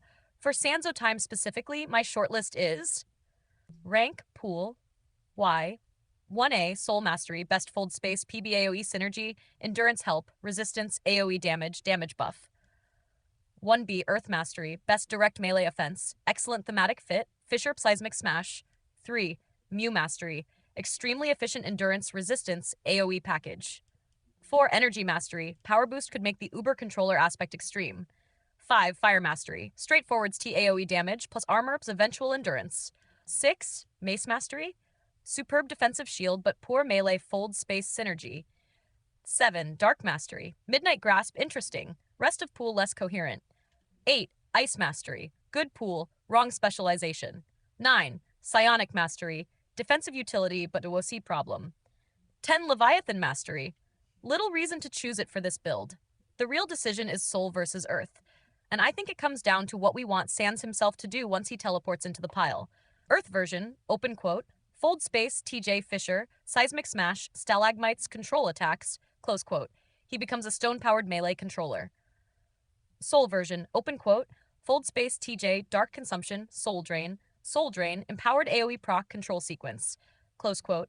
He becomes a PBOE engine whose power scales with how many enemies he has dragged into his temporal kill zone. Mechanically, I think Soul Mastery may actually be the stronger expression of the build concept, even though Earth Mastery is the stronger expression of the visual theme. That's the first result of this comparison that genuinely changes my earlier assumption. Before locking one, I would compare Earth and Soul numerically. Exact damage, endurance costs, recharge, radius, resistance defense values, soul drain buff scaling slash cap, and how many selections each requires for the package we actually want. That should tell us whether Soul's synergy is merely attractive on paper, or whether it really beats Fisher plus Rock Armor plus Seismic Smash in the finished build. All right. Earth Mastery, I think, is very thematic, but it's a little bit vanilla. I mean, I really like the idea of, well, here's the thing. The Seismic Smash, I think, is great. I think having the Earth's Embrace the heal would be great. Rock Armor combined with Farsight would be great. I really don't like Rock Armor's armor, though. I don't know if you can undo it. I'm not going to make a cool looking costume just to have like lumps of shit for animations smeared all over the character. That would suck because that's usually what it looks like. And I don't think you can not put those on. But regardless of all that, if this guy's going to be more offensive minded, which I kind of think he is, then I think that Soul Mastery is the way to go. Like Dark Consumption gives you damage and endurance, and like I said, I think the recharge is not as bad as the 360 seconds it used to be. I think it's shorter than that now. Dark Embrace is, a nice little shield to have. Smash lethal, I can do something with that. Dark Obliteration for me is the thing. That and Soul Drain. So picture, sucking things in with fold space. You Dark Consume, Soul Drain, Dark Obliteration, just blam, blam, blam to the stuff that's sitting in your patch. It's gonna be done. And it's over. I don't need the stupid seer. But I just think those three right there kind of solves your damage issue and your endurance issue. I'm not so much worried about the healing things. I could, if I'm worried about it, get healing from incarnates or something. I already have a heal with temporal mending, so let's update the build. So I think I've seen enough Soul Mastery. Let's update the build with the previous 1 to 32 chassis and adding in 4 powers from Soul, and what I want are the first 4: Dark Consumption, Dark Embrace, Dark Obliteration, Soul Drain, Dark Consump, Dark Embrace, Dark Oblit, Soul Drain. Let's see, that would put us at 35, 37, 35, 38, 41, 44. It's like us 2 powers. That should leave us 2 power slots for the things we deferred from earlier. Let's see. Let's see what this looks like, kids. I'm feeling like we got a winner here. Dun dun dun. All right, with Soul Mastery locked, the build now has a very clean structure. One correction from my earlier Soul write-up. Controller Soul Mastery does not require us to wait until 44 for those 4 powers.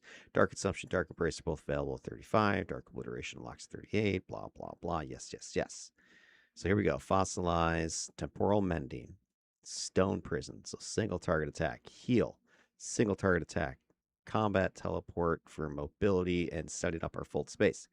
Quicksand, we got our patch debuff. Salt crystals are PB AoE first control.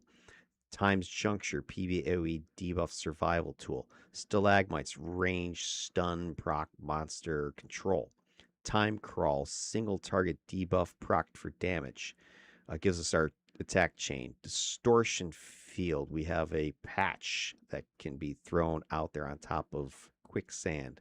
Earthquake, another patch we can throw out there. Teleport target, we can start grabbing enemies and dropping them into said patch or teleporting allies nearby for a heal. Volcanic gases, a fourth patch for debilitating, crushing enemies. Farsight, team and personal buff with defense. Animate Stone, our pet friend, to do some of our thumpy damage. Slowed response, our targeted AoE debuff. Chrono Shift, our PBAOE buff for ourselves and team. Fold Space, our suck them into our vortex of doom and kill them all power.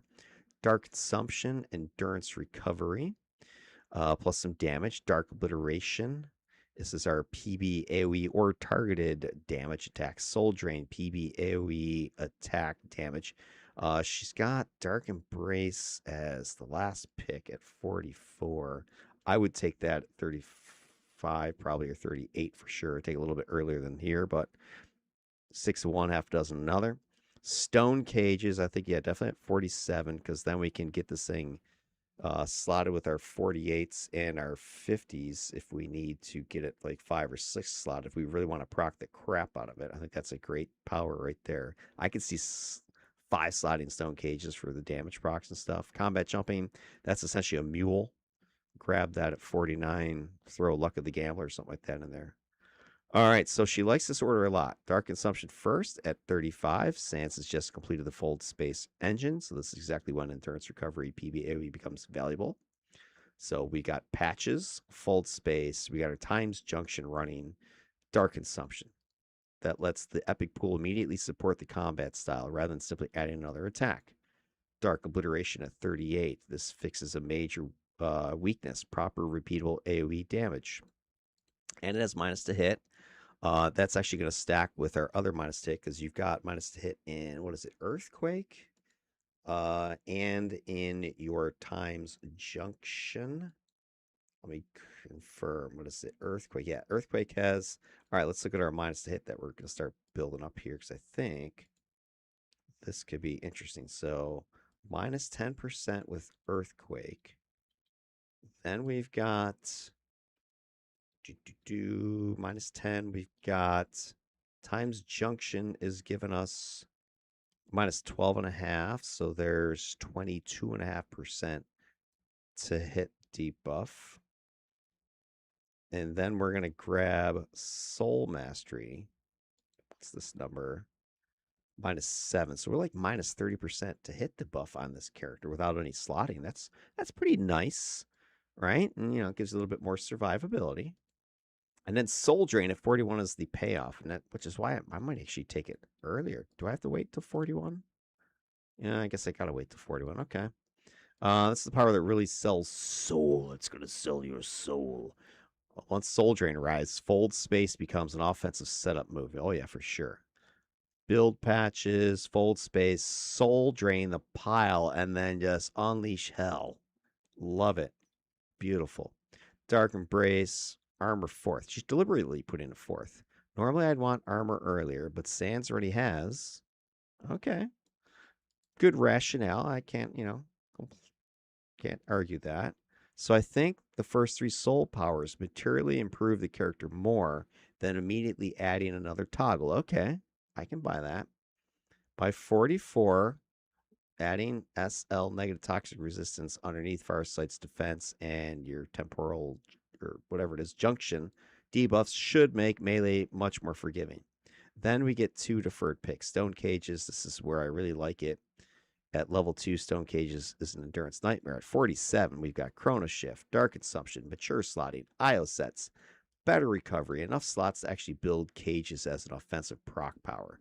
Now we're taking the same power in a completely different environment, and because our reason for taking it is largely AoE damage, containment, and procs, taking it late is not a drawback. It means we don't suffer through its worst leveling period. Beautiful. Combat jumping, exactly where I'd put the luxury defensive mobility piece. Combat jumping gives us an expensive defense, mobilization protection, better melee maneuvering, blah, blah, blah. Because it arrives after we already have Dark Embrace and Farsight, we can evaluate its contribution as part of the final defensive optimization instead of pretending a couple percent defense at level 4 was essential. The finished power architecture, we end up taking 8 of 9 control powers, skipping only 1 permanently.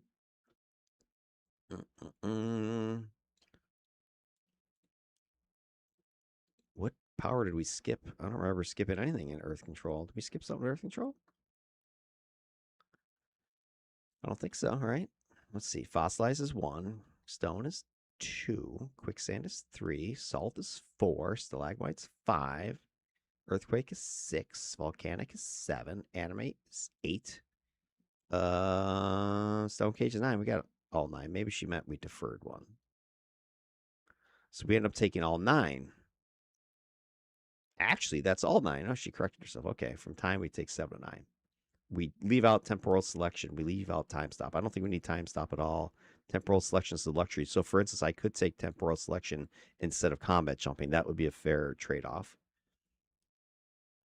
Okay. Pools, teleportation. We got 3 of those. Leaping, combat jumping. Okay. And then soul mastery. We're taking these 4.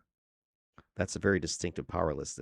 There's almost no generic build tax in it. No hasten, no tough weave, chain, no conventional travel power. Nearly every selection either creates the suppression zone, exploits the suppression zone, or makes sands capable of standing inside it. I would consider the power selection phase essentially locked now, subject only to sidekick legality validation before we start assigning slots. The next step should be incarnates before detailed IO optimization. Actually, I want to see it. I want to see the current skiff build for Sidekick at this point. We can edit it later with the incarnates, but I'd like to see what it looks like without the slotting. Can you do this? Let's see if Kathy can make the skiff compatible build or not.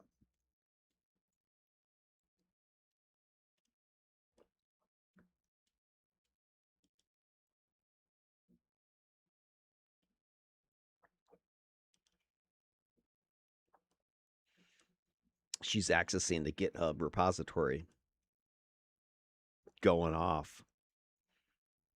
Now, if this works, I should be able to open it right here into Sidekick.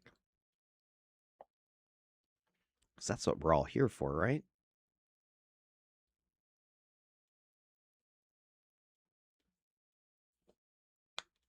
Now, she was able to do it before, so she should hopefully be able to do it again.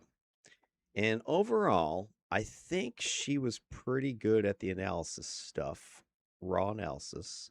She did get a little bit confused when we were kind of going back and forth on the initial 1 to 32 build.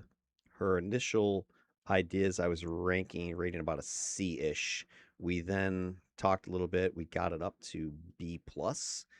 Then I thought we had about an A-, and then she took a step back with that latest build when I had to then hard correct her. So I think now, though, I mean, this build from without any slotting, right? I mean, this build is looking pretty money. I mean, I'd play this. I was helping to direct traffic here. I mean, the Soul Mastery, and that was a good idea from her end. So I think that was pretty unique. And I probably think ultimately she would have gotten all these powers. It's just that the main issue I had with her original build was just the progression of the powers. Right, she was going in a very endurance heavy selection to start, which just would not have been a viable build. You would have been just sucking wind every mob. So I like this build better, this order, this level up build. So I think she's got that down. All right, let's see if she was able to do this. All right, so she says, yes, I generated the current unslotted skiff power chassis for Sands of Time. A couple things were worth verifying against Sidekick's current repository before writing it. Skiff is currently version 4. Unslotted selected power still carries an inherent base slot. I also verified the actual game internal names, blah, blah, blah. For Soul Mastery, the controller uses the underlying shared controller dominator picture. Yeah, so one thing she ran into when I was first working with her is that the naming system that's used by, going back to the old times, I remember that certain powers were only red side only, and then they ported them over to blue side. A lot of those powers have the old red side names still in the database or whatever. So anyway, I don't envy Wednesday her programming on this stuff because I'm assuming this is probably a freaking nightmare. But anyway, Kathy doesn't know all that, right? So she's assuming, oh, controller name, but it's not. It's dominator name or something like that. So that's why you'll see her referencing that. For Soul Mastery, the controller uses the underlying shared controller dominator patron data represented in Sidekick's extracted game data as dominator soul mastery, containing exactly dark consumption, blah, blah, blah. So yeah, if you were looking for the database, looking for controller soul mastery, you wouldn't find it. It's under this common name here. Anyway, so let's see if this is actually going to work or not. Download this thing. Downloading.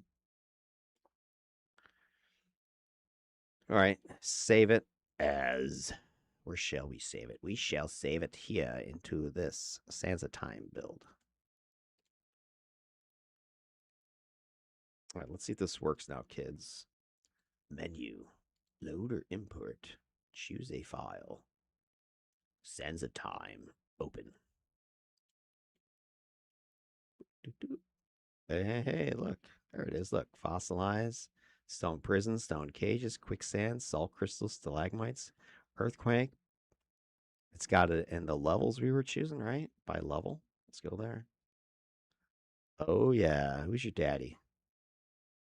Look at that. Cha-ching. Success. Success. It has created the skiff file. Now, I'm not going to lie. This took some doing the first time I fiddled with this because she was using some assumptions that were not true. And so she actually had to go, and I don't know exactly what the hell she's doing, but she had to go out to the GitHub site where Wednesday has uploaded the stuff, the files, and had to reconstruct the thing. That's what actually took this almost 2 minutes here, was to take our little shitty chats here and turn it into the actual official skiff file that is now openable over here, as you can see. So bada bing, bada boo, she has made this file, and it's a usable, right? We can sit here and start fiddling with it. I love this. This is beautiful. I want to let her know. Perfect. Perfect. It worked and opened in Sidekick. And this is where those of you that are still mids lovers out there, I dare you to try this with mids, getting a mids compatible file from your AI. Let me know how that works. I think this is one of the great things about, and I'm gonna again throw some love at Wednesday here. Is the thing about Sidekick is it's this kind of open source, uh, internet web browser based system. It's very easy for not just the users, but it's very easy for the AIs to go and look at it and do stuff with it, and bang. Whereas mids is very confined. You got to download it, install it. It's on your system. You know, again, I'm not necessarily crapping on mids. It is what it is. But it's just like the AI can't see it as easily from my experience with it. It's much more, I don't want to say secretive, but it's much more like hidden, like what's going on underneath the hood. So anyway, perfect. It worked and opened in Sidekick. Now I think we need a proposed IO, or do I do a proposed slotting for these powers? I think we should make room for those damage procs we talked about. I also think we definitely need to be cognizant of our endurance issues. We have to slot for endurance reduction and recovery. Uh, I don't think slotting heavily for controls is going to be necessary as we have so much to go around that needing a single, you know, needing multiple powers with heavy control slotting is going to get us anywhere. All right, so I'm giving her some basic concepts, and again, I'm sharing my own personal experience, so that's where this is beneficial. Like if you're a brand new person who's never made a character before in your life, you're going to be relying upon Kathy to know some stuff. But I think using, as long as you tell her to use, Sidekick's known numbers, use City of Heroes Homecoming known numbers, you'll be okay. Whereas if you just go, I know nothing, make me character, you're going to get probably some crap that it yanks off of the internet somewhere. So you got to tell it what you want and where to go. So let's see. Mm, you can even go so far as to put specific IO sets or generic IOs into the powers. We can adjust as needed once we have something to look at. Bang. Let's see what the heck she's going to do with this. Like, I'm ready to swing for the fence now. I think the hard work is done, to be honest, right? We've got our powers picked. We know the order we want them. We have our theme established. We know what this build is supposed to do. The rest of this is going to be finding the sets that enhance the stuff we want to do, and then the incarnates that are going to put the cherry on top of all that. The incarnates I'm going to use to kind of fill in any of the slots there, the deficiencies. Specifically, let's say I'm having endurance issues still, I might go ahead and grab, cardiac or something like that. Whereas if I can get the slots and the sets here to make my endurance issues not a problem, then I can go elsewhere. I'd like to go with intuition as an example. That's a great uh, incarnate for this particular character. If you look at, oh, where is it? Alpha, intuition, right? We can get whole durations, defense debuffs, range. It's got to hit debuffs in here. This is the same set I had used with my blaster that I put the video out, my temporal and water blaster there, Midnight Zone. Lots of debuffery the guy had, a lot of control. I could mirror that with this character. Imagine what this character could do. A controller with intuition, with the control hybrid. It would just be abusive. All right, let's see where she is. She's still going? Dang, she's still going, guys. Check this out. Inspected the skiff builds, project manuals, searched websites, search build manuals, a resized image for YouTube posting, searching website, analyzes skiff, IO sets, searching homecoming wiki, calculating additional power slot allocation, searching the wiki again. Again, it seems to go to the wiki a lot, which scares me. So I might need to specifically, we'll see what she does, but I might need to be more specific. Use only um, Sidekick database stuff, presuming all those hard numbers are available, which I believe they are. Because if it goes to the wiki too much, the wiki has old stuff a lot of times, especially when it comes to just the raw numbers of the game. I'm not even sure you could find actual numbers. Now, the wiki's nice to get the names of things and the basic what it um, does.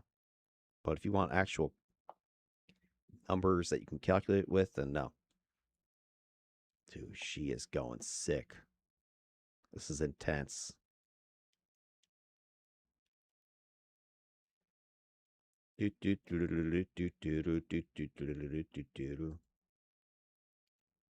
Like the other thing you do is you see I'm using City of Data a lot for my personal getting information. It's not perfect, but it gives me a lot of the numbers I can start to use to get an idea of what the power is going to do and how to slot it. It's gonna be interesting. So yeah, if I wanted to, now here's the other thing I can do. So if I slot my powers down here with a lot of damage and procs, I can then get the control I'm not slotting up here from my incarnates. So that's why I was saying I could go alpha with the intuition to boost a lot of those debuffs and controls. I can go into the hybrid and get the controls to get control. I can go in interface and get some more of that debuff. I'm kind of thinking maybe diamagnetic for the minus to hit because I got some good minus to hit going. I also was thinking of what's the minus damage one. I forget where that one is. Some of these things are off. Could get more minus resistance. I don't know. There's lots of options. Oh, you know what I should remember to tell her was we should probably go for Achilles heel. All right, here we go. She's 3.5 minutes she works. Let's see what she's got here. Is it all here? Oh, yeah, look at this. Dang, son. She went off. All right, let's kind of go through what she's got because I'm curious. I'm curious here. She's got the build, she's got the slotting, she's got choices. Let's see what she's going to say for herself.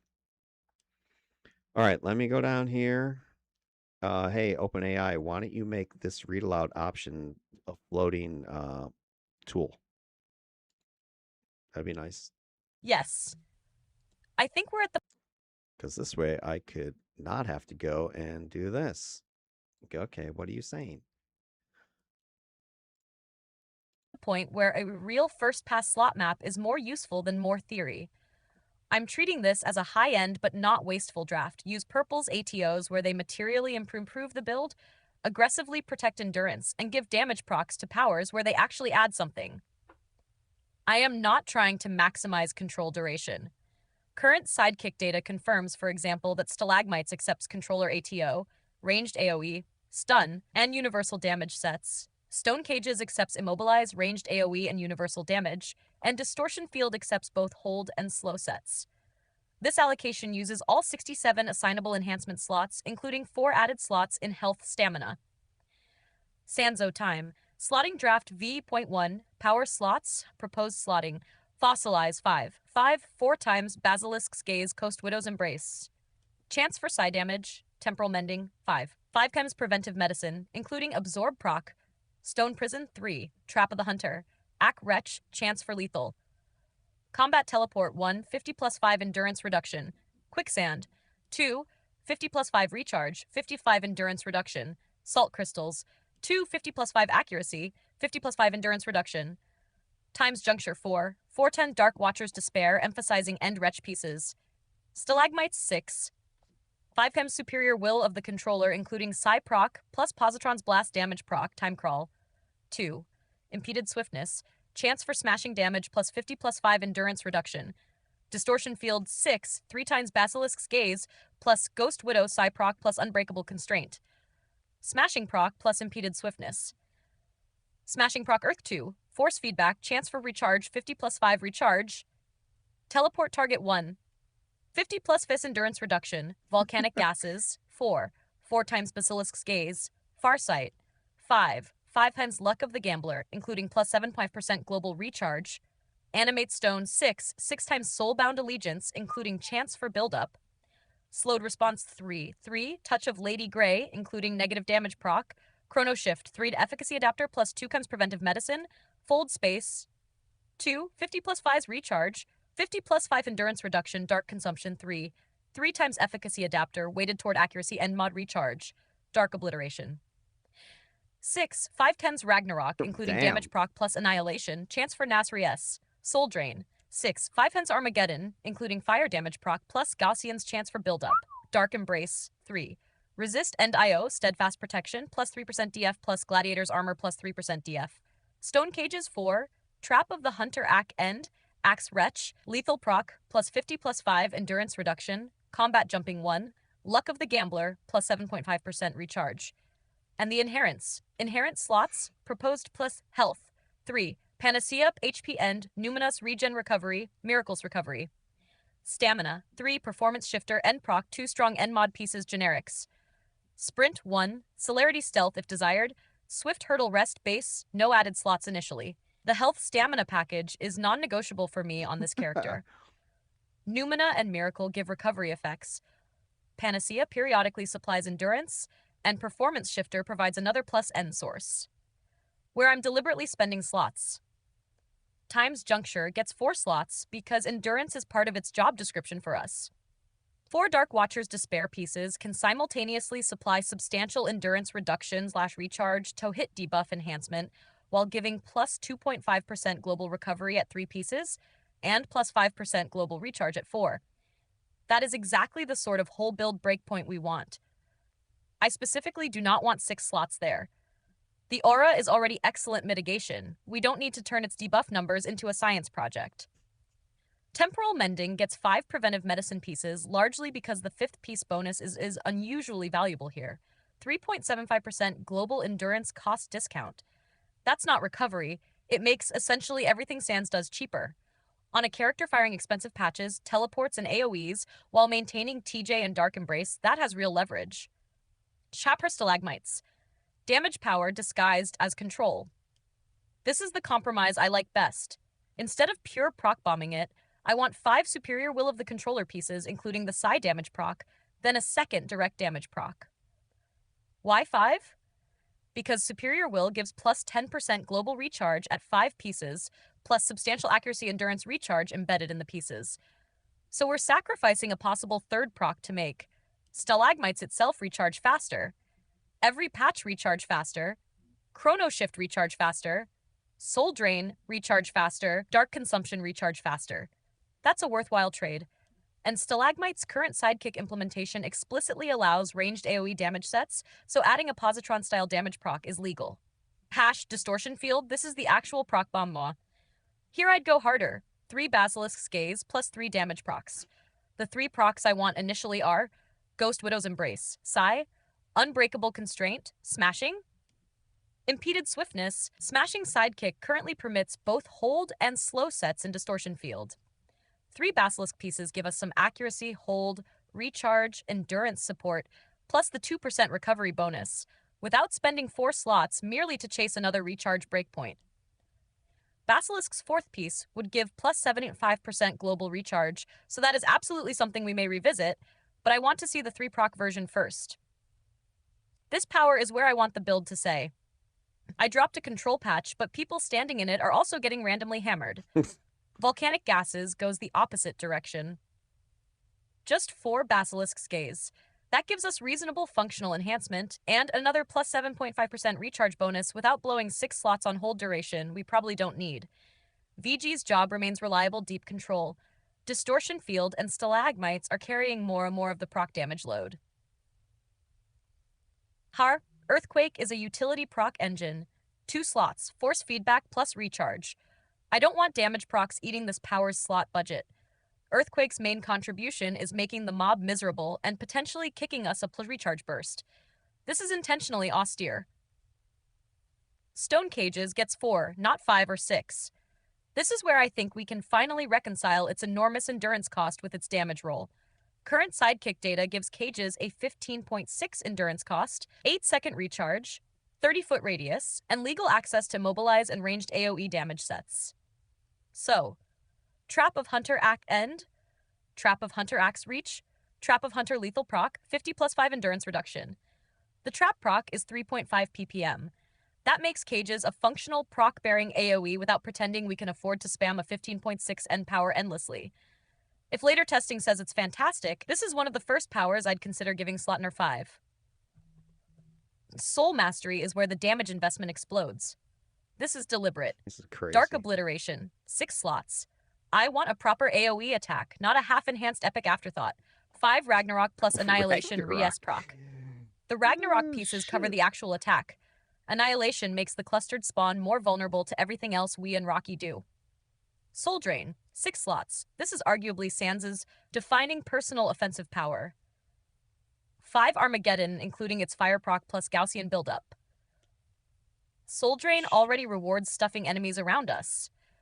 Gaussian gives us another burst damage lottery on the button we specifically press when surrounded. Gaussian's proc is approximately 1 ppm with up to a 90% activation chance depending on the power. This is exactly where I'm willing to spend expensive IOs. Dark Consumption gets only 3. It exists primarily to refill the blue bar. 3 efficacy adapters can give it accuracy, end mod, and recharge while also hitting the 1.5% recovery bonus. I am not wasting 6 slots trying to turn light negative damage into a nuke. Rocky gets 6 because Rocky earns 6. I think full Soulbound Allegiance is justified. Animate Stone is one of the few sustained damage sources Earth Time naturally possesses, and Soulbound provides damage, accuracy, recharge, endurance, plus the pet chance for buildup, which grants the pet a substantial temporary damage to hit buff. That's a defining power investment rather than purple for purple's sake.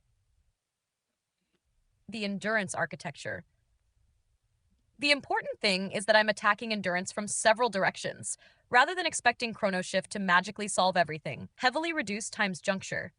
Reduce expensive, frequent clicks, like stone cages. Reduce teleport costs. Health uniques. Heavily enhanced stamina. Performance shifter. Dark Watcher's recovery. Basilisk recovery. Efficacy adapter recovery. Preventive medicine's global endurance discount. Chrono Shift. Dark consumption. That is what I want to see before we even consider an endurance-oriented alpha.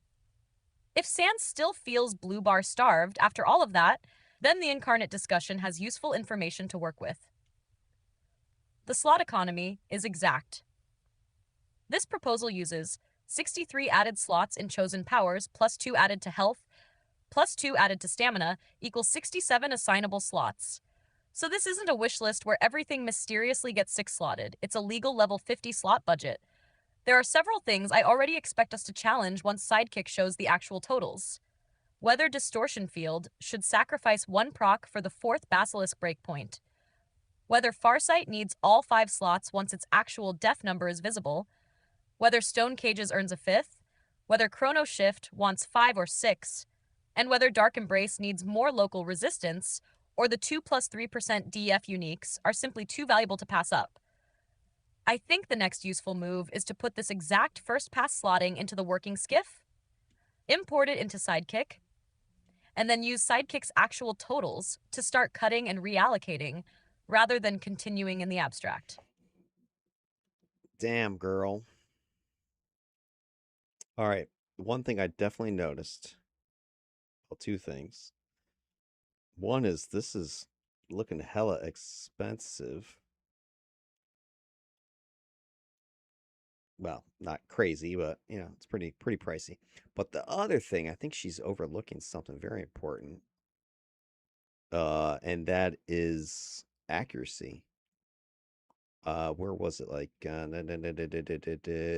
teleport target, no accuracy. Fold space, no accuracy. Where's the other one? Time crawl, no accuracy. How the hell are you going to get those things to do anything if you can't hit? So definitely overlooking that. Now I think there's easy fixes here, like time crawl. You put in the impeded swiftness accuracy, or instead of the endurance plus 5, I could put an accuracy in here because this power's not that expensive endurance wise anyway. I don't think. Let me just confirm that I could just skip it completely as far as endurance mod goes. Shit, it's 10 endurance. Damn. All right, well then I would probably want to go like an accuracy, endurance, power, or IO plus 5 that. But yeah, I mean you can't like have teleport target and not have accuracy. You're not gonna hit anybody, right? I mean, that power's not insta hit unless it's your ally. So definitely need accuracy here. And fold space for sure. I get that you want it to be recharging, but I can't hit you. Especially if I'm taking on plus 3s, 4s, whatever, right? So that's got to get changed. So there's some issues there. So I don't know if I tell her that yet. All right, let's do this. Let's see the skiff build. But I do have concerns that you are not putting accuracy in powers that have to hit checks such as fold space, TP target, and what's the other one called? Time crawl.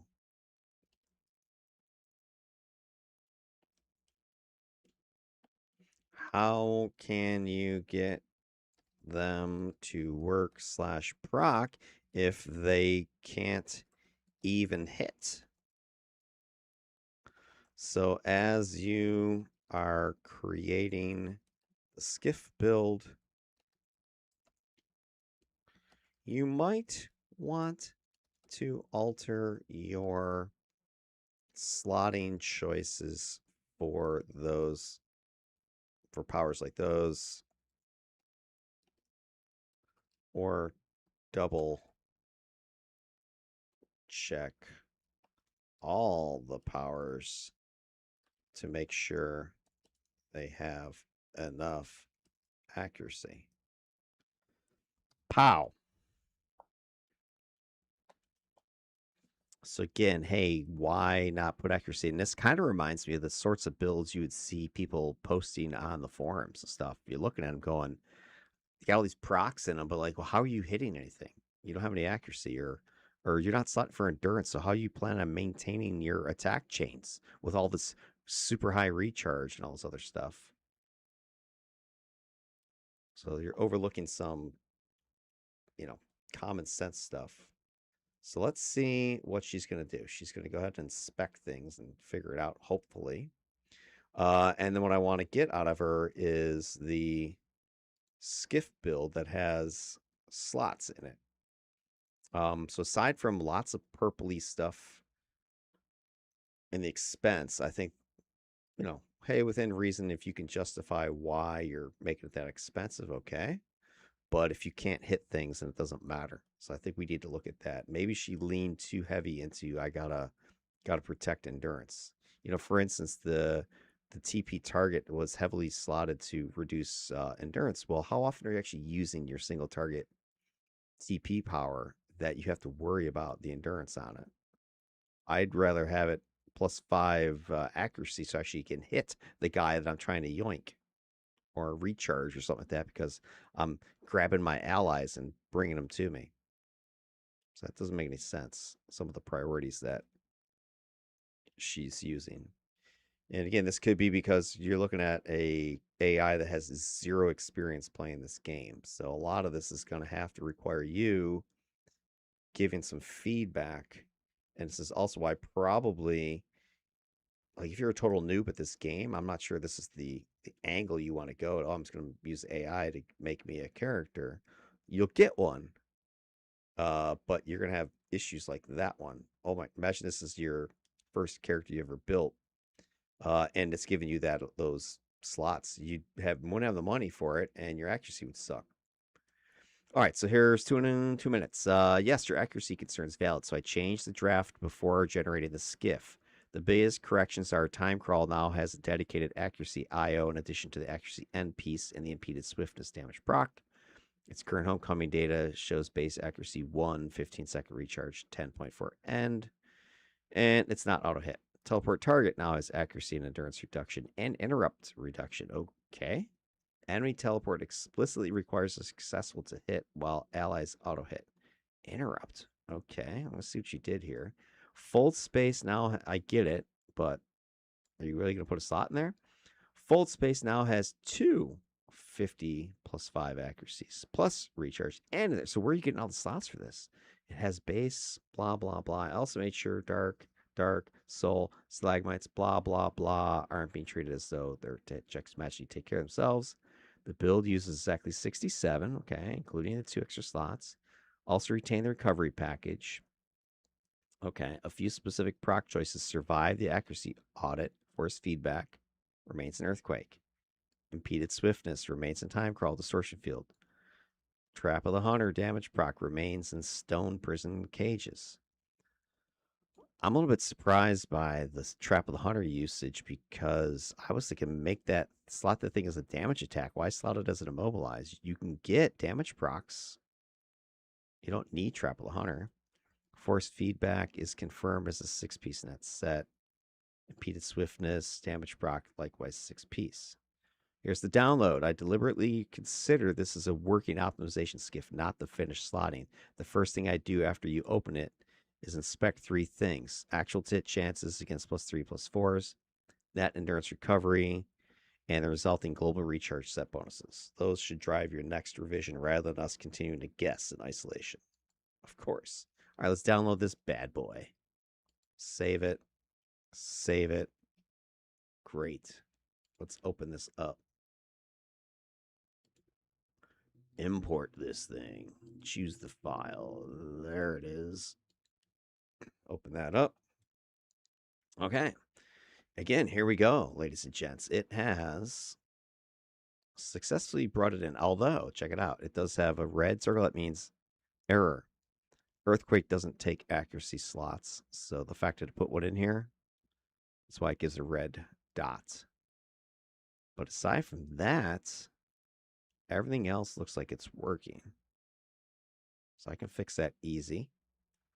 All right, so instead of accuracy, maybe you go with another force feedback. Force feedback. Let's fix this one. IO sets. I could have her fix it, but I'm just going to go ahead and do it myself. Let's see. Knockback damage. Recharge endurance is probably the best one for that. Yeah, and I don't want it attuned either. I want this one. And then it should be +5. There we go. And I'll probably just see something here. Just fix this whole thing. I can get the other something else in here. Knockback recharge. Knockback damage. Knockback damage and endurance. I really don't want a ton of knockback. Right, that kind of send guys flying. The recharge endurance is nice. Knockback damage. Knockback sucks. Let's just throw this in here for now. You can always get it out later. Okay, so there we go. That is fixing that issue. Now let's take a look at what we've got here. Let's see. Recovery is 3. Let me make sure everything's turned off. Let's see. What do we have on? That's off. Combat teleports off. Times juncture. We should have that on. We got our toggle running. What else do we want to have on?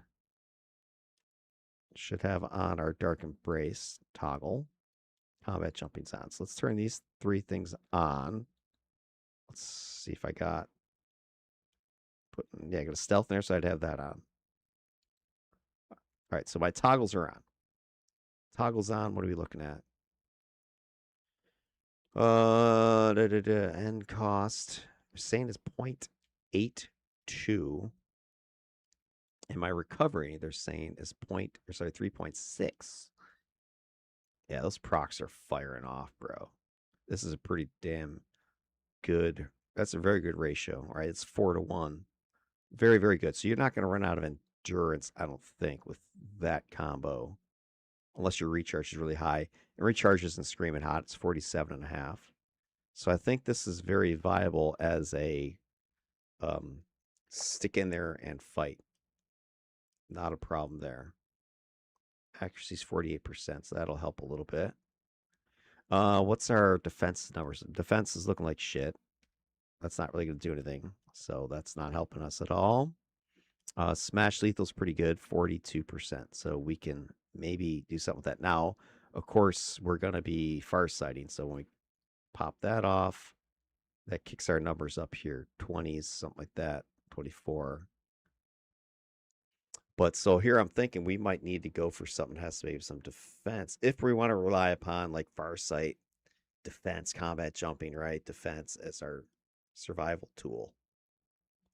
I don't think damage resistance is going to help because the only thing we're going to boost there is smash lethal, negative toxic. So we could go, let's say cardiac, get more damage resistance.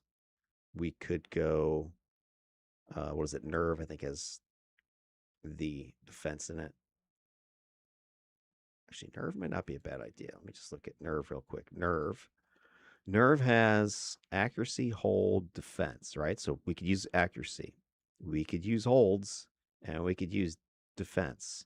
Radial side, confuse. We don't have any confuse. We don't have any taunt. We don't have any fly. So it would not make sense to go radial.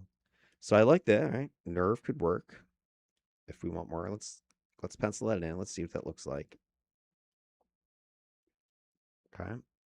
So let's kick in our number. It's not really doing much though. Look at that. It's bumping us up a little bit, a couple points. But is that the reason to take it? You're getting another 2 points? No, I don't think so. I could get more out of something else, I think. All right. But anyway, so Farsight, and then Chrono Shift be the other thing that I'd want to have popping off. So if I get my Chrono Shift going, that's kicking up my recharge and recovery numbers pretty good. Right, I'm going up to 4.5 and 97.5 with Chrono Shift popping. So I think he doesn't have an issue with recovery. Recharge would be pretty good. If I have 97.5, I click Chrono Shift.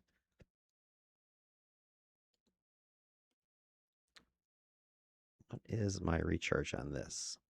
So my recharge, if I'm reading this correctly, 121 seconds or whatever. So I've cut this down more than half.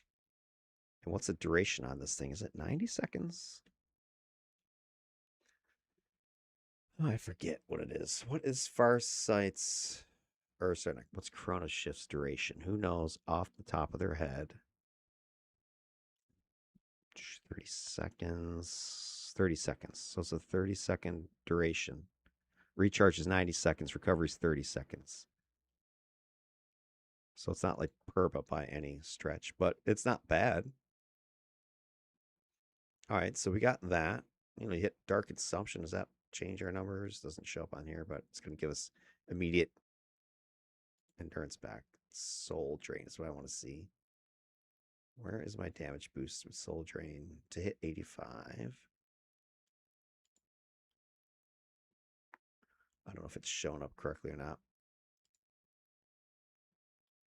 Should be giving us damage and whatever. Maybe it has to hit a certain number of targets. I don't know exactly if Wednesday has that sort of stuff programmed in here. You can choose how many targets something hits or not. Maybe. Oh, I think maybe. I'm no expert at it. Anyway, getting some good damage out of this thing. So I think the whole endurance is not an issue. This character will be just fine. And I can tweak a few things around. I think the biggest issue is going to be that survivability up close and personal. So you got some options, which is build defense. So are there areas in the sets that I can get some more defense? Maybe. And then it's if I don't get the defense from my incarnates, then I'm gonna have to get the hell of a lot of debuff then. What is the other one? Is it resilient has defense? Damage resistance to hit the boat. No, it's not that one. Spiritual. Who is the other one with defense powers, guys?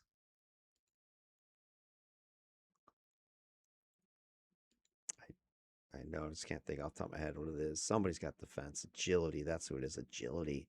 So agility, right? You go agility, that's kind of the standard one. Recharge, defense. I really don't need more recharge, but whatever. Recharge, defense. You could go with that one. What's the other side looking like? Endurance, recharge, defense, jump, run, speed. No. So you could go here. I would probably have the two. I'd probably go with nerves because the accuracy and the whole duration would be a little more useful to me than endurance modification and recharge are to be. So if I wanted more defense, I think nerves the way to go. But remember that one thing Kathy had pitched earlier was to go with barrier. So what if we just say F it? We go with barrier as our savior, right? And I take them off the ally res because this way I have reason for teleporting people next to me. All right, let's go this. What if we do barrier is going to be our incarnate? Now, I could give Kathy control over this, right? Say, hey, come up with this, but I would tell her, hey, endurance is fine, recharge is fine. We need to work on in a defense. Here, I'll go ahead and do it. I won't steal her thunder. All right, looking at the latest build, the endurance and recharge concerns are satisfied. I guess it might be the word to use here. Satisfied. Satisfied. I don't think we need to spend any additional efforts to make those better. What I am concerned about is the survivability, because both defense and resistance, damage resistance, are low. So if we're standing in the line of fire in melee and our controls and debuffs fail us, we have little to no protection. So we should probably look at maximizing those using the Incarnate system. Probably look at survivability boosting using the Incarnate system. System, can't spell system. Systems. System. So maybe defense, resists, more control, more debuff. Things that can keep us alive. Should probably put this in here. Healing, regen.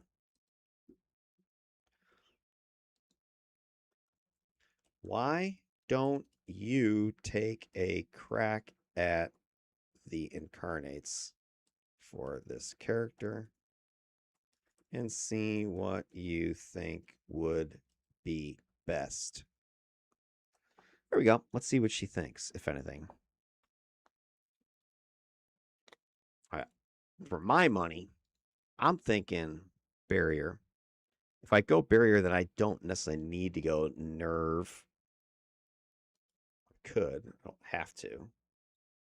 I could instead go and dip into that intuition that I was thinking, because this gives me a lot of the debuffery that I'm looking at. Like if you look at the radial side, you got holds, defense debuffs, range to hit debuffs, you get boosted damage, slow movement.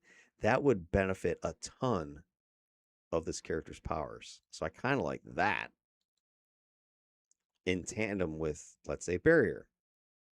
Then I kind of like hybrid, and I really think on the control side, and maybe the +1 magnitude. This way, all my holds and things are gonna pop an extra something something. I could go into the fear mobilized stun side. That could be interesting because I did experience a really good showing from the fear stuff with my blaster I tested not recently. If you haven't seen that video, that's the one with Midnight Zone, the Drown Blaster. So this could be a very interesting thing. And if Guy's still there, he can agree or disagree, I guess. But he was there, saw it. So imagine this controller with that fear crap firing out. That could be sick. So maybe I pencil that in. Now I've got really, really strong lockdown with this character, which is kind of what I wanted to go for. And then I'm thinking interface, something that's going to help keep me safe. I could go diamagnetic with the minus to hit and the minus regen, because I really don't have much in the way of affecting big bosses aside from my time crawl. So this could be good with the minus regen. And they throw in the minus to hit, gives me more protection there. That's an option. I don't think that's going to do much. The cognitive is another interesting thing. Chances they confuse. Degenerative is kind of more of a damagey one. Gravitic, eh. The one that could be, it's not spectral. Spectral does immobilize. Why does it say minus defense? Is it preemptive? One of these things does the minus defense. I don't know. Maybe this has got a boo boo in. Does it have a boo boo in here? Degenerative is hit points, right? Yeah. Yes. Diamagnetic is to hit. Gravitic is the movement speed. Paralytic. There it is. Yeah, this is all right. This is messed up. Your little description here Wednesday's messed up. Paralytic is defense and damage. This could give me even more minus defense and give me minus damage, give me some protection because minus damage is one of his things that he does have. So that could be something even more minus defense. Remember, this guy's also not just smothering people like with the sands and stuff, but he's also just shredding their defense with all his attacks. So this could be even more, which is then going to empower his team. So that could be something. Team those two together. I forget which side's better. I'd want the minus damage side, I think. But this doesn't really differentiate it, so whatever. Let's say that one. Then judgment, because I'm going into melee. I think void, and I think the radial side with the more minus damage. Pop that in there, and then your lore. I want something that's gonna be melee. I want something that's gonna come in next to me, and maybe something's gonna give me some protection of some sort. Cimarrons, perhaps the big guy. Actually, that might fit his character, Cimarrons, because he is this Greco-Roman. So maybe go the radial side. I got the surgeon healing me. Click. All right, so that's my thinking. Intuition, void, paralytic, possibly. I don't necessarily locked into that one yet. Barrier, Cimarrons, and control. Let's see what Kathy is thinking. Here she goes. Her first choice, Agility Alpha. Boost defense by 20%, which directly improves Farsight while also helping end mod and recharge. I can't complain and say, yeah, you shouldn't do that. But that's a little bit flavor of the month, I think. Judgment Void, we agree there. Old space melee, minus damage. Interface, diamagnetic, the minus to hit, minus regen. I was thinking about that one. Is that the one that I picked? I was thinking paralytic if I really wanted to go over top, but I could go with the diamagnetic. I don't have a problem with that. More, you know what? I think that might actually be safer. Click it. I'll agree with her on that one. Destiny Barrier, yes. So I think right. So right now I think we're like 3 for 3, 2.5 for 3. Lore theme, yeah. I think I would go theme. Cimarrons makes sense. Melee. Now this is interesting. I did think about this. I did think about hybrid melee. This gives you, was it regen, defense, resistance, whatever it is, mes protection, standard melee. That could be an interesting combo, right? Go into melee and you get better, more guys around you. That's not crazy. It's not crazy. But I kind of feel she's doing too much, right? We're getting defense here. We're getting minus to hit. We're getting minus damage. We're getting the uber defense, right? We're getting this too. I don't think we need all those. That's why I think the alpha, if we lean into the intuition side that I was suggesting, might actually make more sense. But it's a matter of, do you go control hybrid to get more control, or do you go melee because you're going to go into melee and you could use the defense and the resistance? I don't know. This is where you would want to play test this character rather than just like build all this crap and then go, oh shit, I should have went the other thing. Because once you get your incarnates made, you can't just unmake them. You got to make more of them. It just takes time. So I could see the melee as their hybrid. And I do like this because it does, because I don't have any mes protection. That is one of the weaknesses, right? I don't have any mes protection. I can't forget that. So maybe the hybrid does make sense to be melee, in which case I definitely would not go agility with that. So interesting thoughts. Melee. Regen, resistance, status, protection. Although the one side I think has a taunt, if I'm not mistaken. I'm pretty sure melee at least admits it says that. I think, or in the game it says that. I don't see it here though. But yeah, this is interesting, right? Regen, status protection. I would want the defense side. Let's do that. Close. Okay. All right, so I'll go with this. Melee, yes. Simmerons, okay. Barrier, yeah. Diamagnetic, I can go with the regen, and that's a hit to buff. I think that's fine. Void, I think this makes sense. The minus damage. The only thing I would argue is the intuition. I'll see what she thinks. What what are your thoughts on intuition as your alpha? And which one am I suggesting specifically? Radial Paragon. Intuition. Radial. If you are taking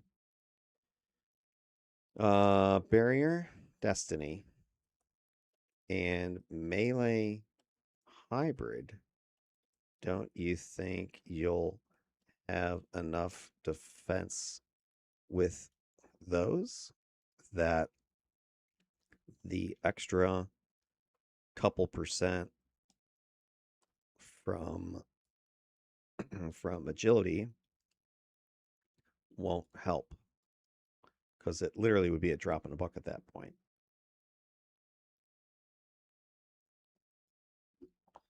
Let's see what Kathy has to say for herself.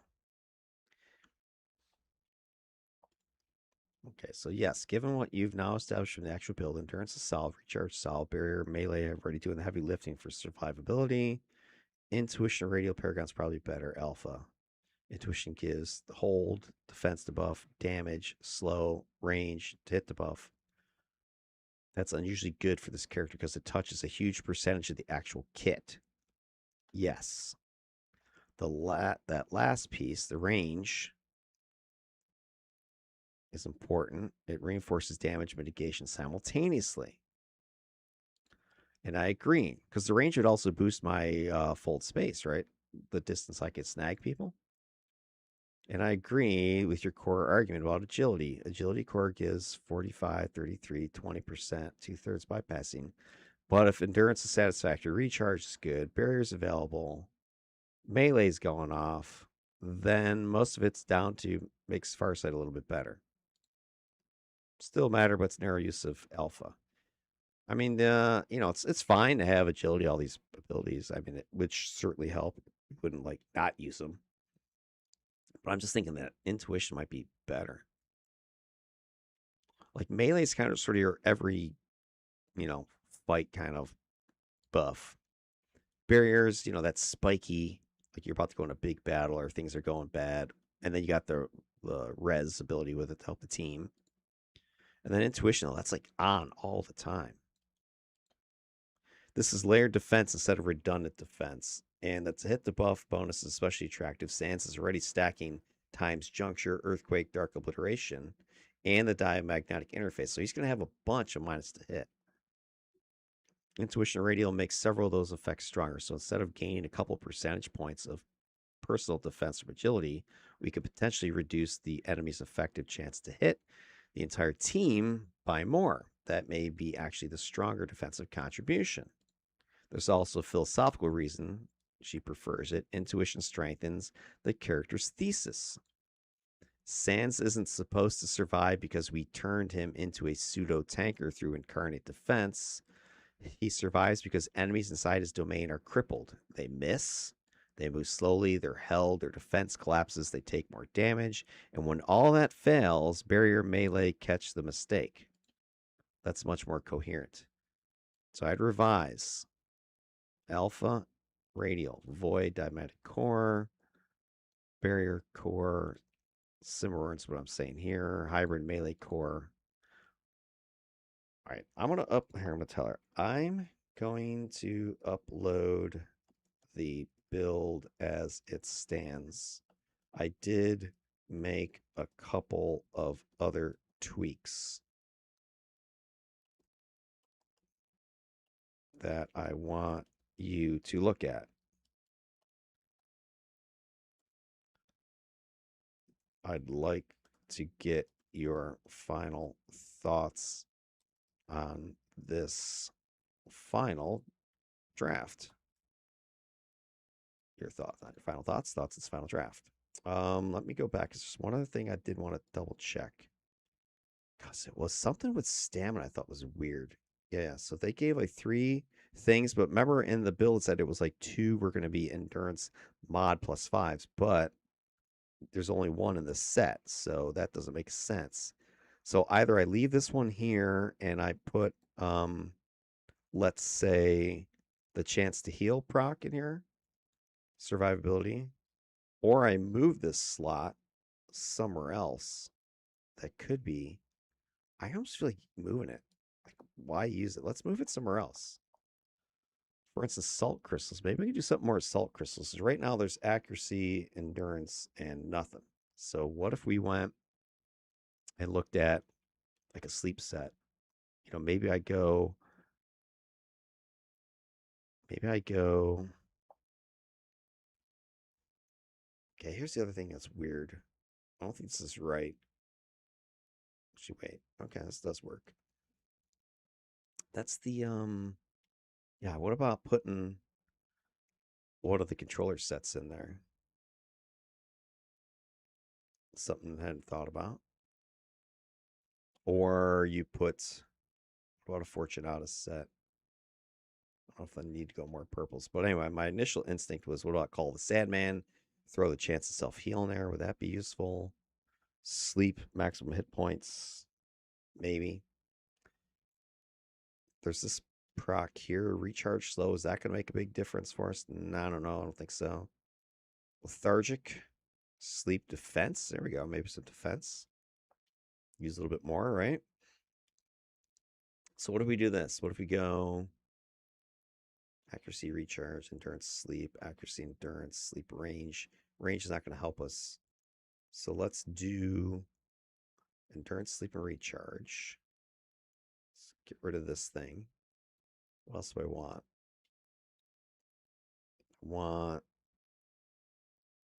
The thing had a pretty hefty endurance, as I recall. What if we go accuracy, endurance? So I think it has to hit, right? Or not? Endurance, sleep, accuracy, recharge. I think we do this. Let's see what this looks like. I don't know if the salt crystals have a to hit check, or is it like all the other sleeps? Because if it doesn't have a to hit check, I don't need the damn accuracy in here.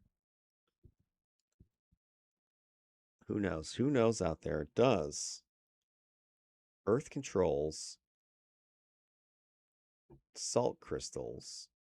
Does it have if a hit check, if the hit check's mixed, the weaker form of the sleep will be applied.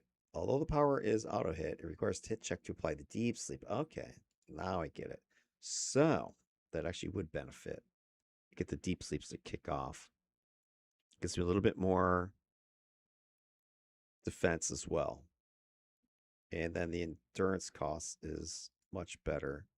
End costs, it was 15. Remember, now it's down in the 9. So that to me is a benefit. Quicksand's another thing I would look at. Like here, she's just got a couple generics. Why not go with a slow set in here? Or a couple of slow sets. You could do the endurance recharge slows. That would benefit you more than just recharge and endurance, I think. Because I can get pretty close to those numbers with the triple slots. Like I could do a little Franken slotting on this one. Go. Where is it? Pace and Turtle. Where is it? That one. And then go. Actually, I didn't want that one. I wanted this one. Pace and Turtles, that one. Then I want this one, Tempered Readiness. So I'm getting the endurance and the recharge that was there from the other things. Not as good, but I'm also getting a slow boosting to it. So I think that's beneficial. So I throw that in there. What else can we do? Combat teleport. Just got a 5-slotted for endurance reduction. IO sets. Why not? Why not throw the Blessing of the Zephyr knockback protection? I don't have any knockback protection, do I? Well, now I throw it in there. So that's like a cheap little mule that I could do and get that little bonus there. Okay. What else we got? The time crawl stuff. You know, we got accuracy, endurance, smashing. Why not go? What about 3-slotting that? If I have 3-slotted it, it can give me some increased movement speed. So why not throw the accuracy slow in here?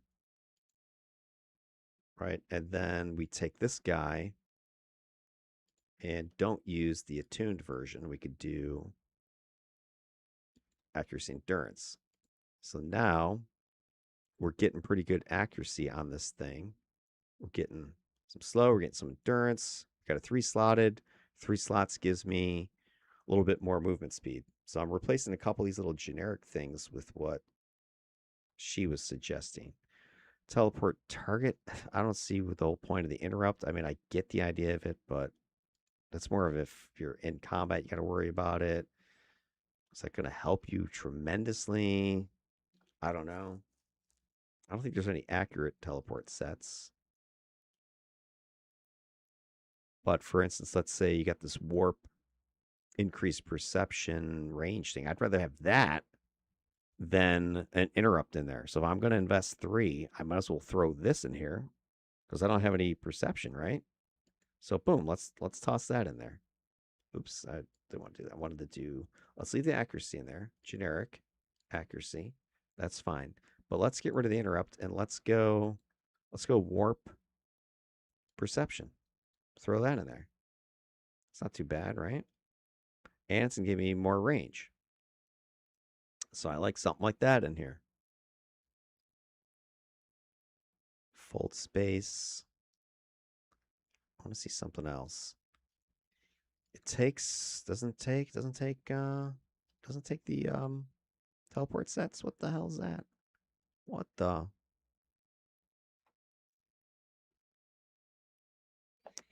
Yeah, well, yeah, for sure, Gal, but this is where I'm hoping. Okay, so here's the hope is that somebody like Kathy can kind of figure this stuff out for you, but right now I'm just tweaking, right? I mean, the build that she presented was fine. You could go with it, but here's where you kind of this is almost, I guess, your min max sort of side of things.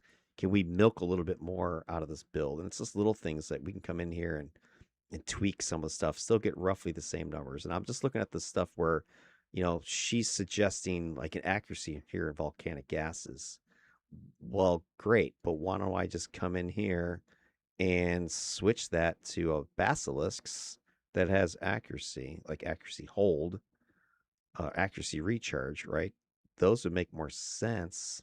Like right now, she's choosing recharge hold and endurance recharge hold, and then having to sub in this accuracy crap. Why not just get rid of this crap and instead, let's attune these puppies and go, all right, I want the accuracy hold.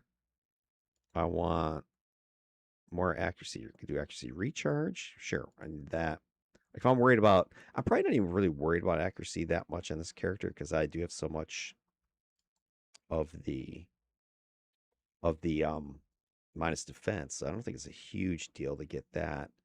I think it's probably be better with that recharge hold. So now, you know, its power is doing fine. It's got whatever this is, 150%. But the holding is probably more important.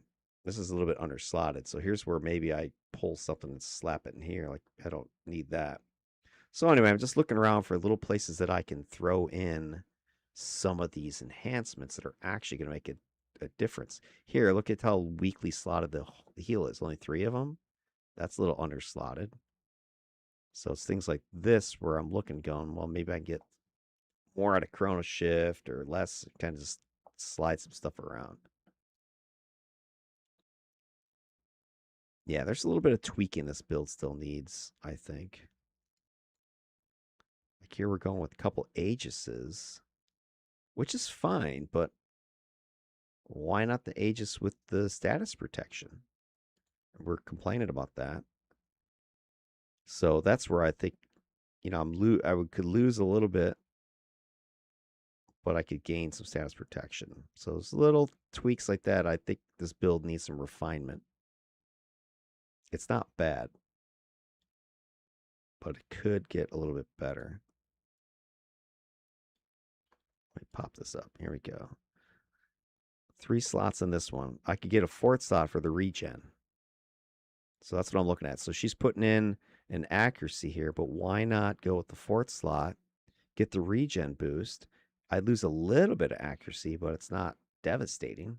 So I'm going to come in here and just swap it for that one. Now I got a 4 slotted, and I didn't lose much on the accuracy side. I've just gained some global regen. Dark Obliteration, the same idea over here. Like we've got Dark Obliteration 6 slotted. I guess we don't need the damage recharge. It's probably already capped, so that's fine. But I could, let me just check something on this one. Recharge is 11 seconds. Putting in a big old accuracy in here, but I'm almost thinking, why not a damage proc?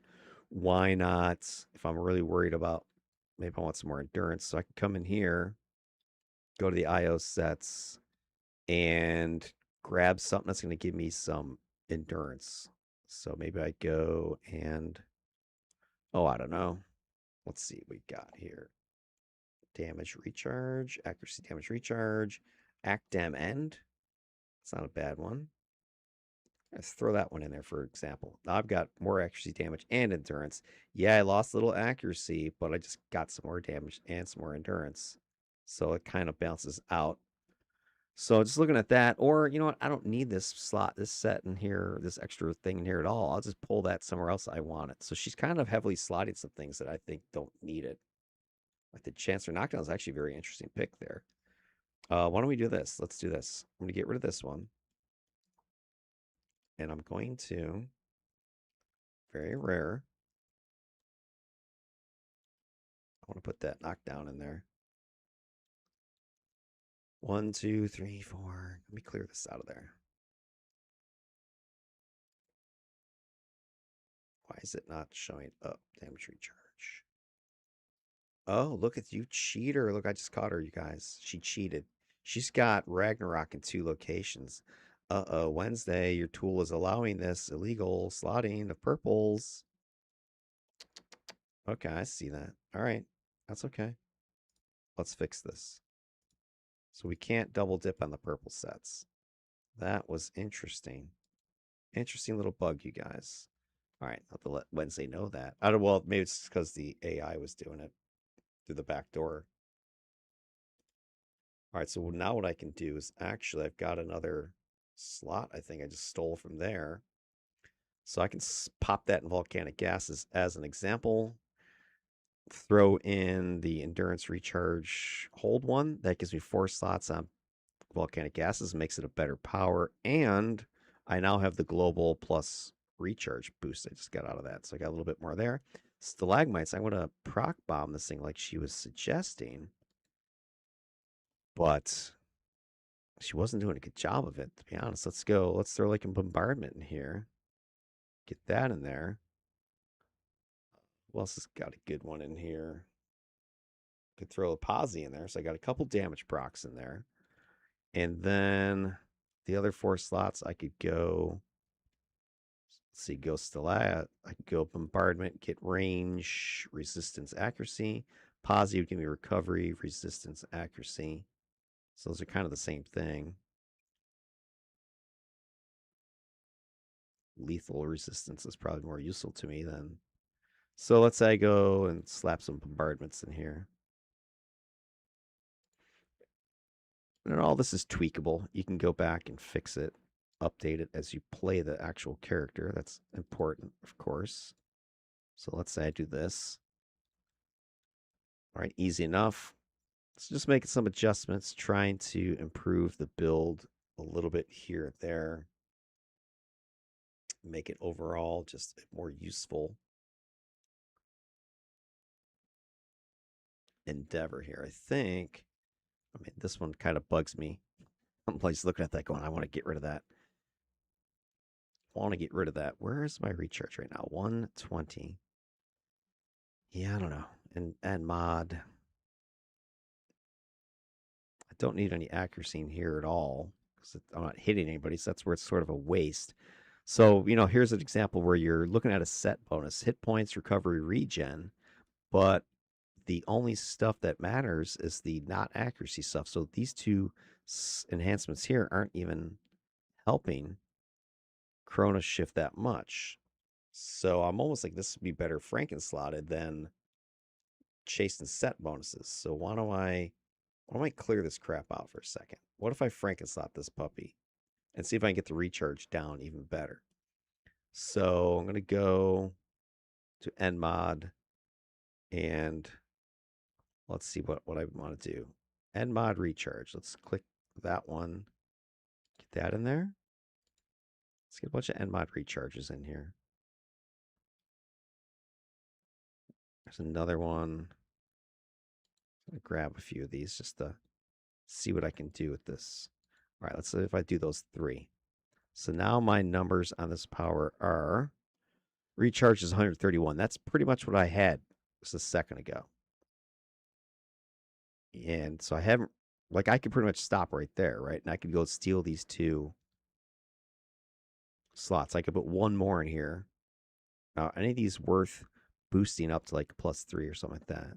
Increased movement and a recharge debuff resistance. Okay. Preemptive endurance hit points. Increased movement hit points. Are any of those worth chasing? I don't think so. So here's what I think I should do. Can I get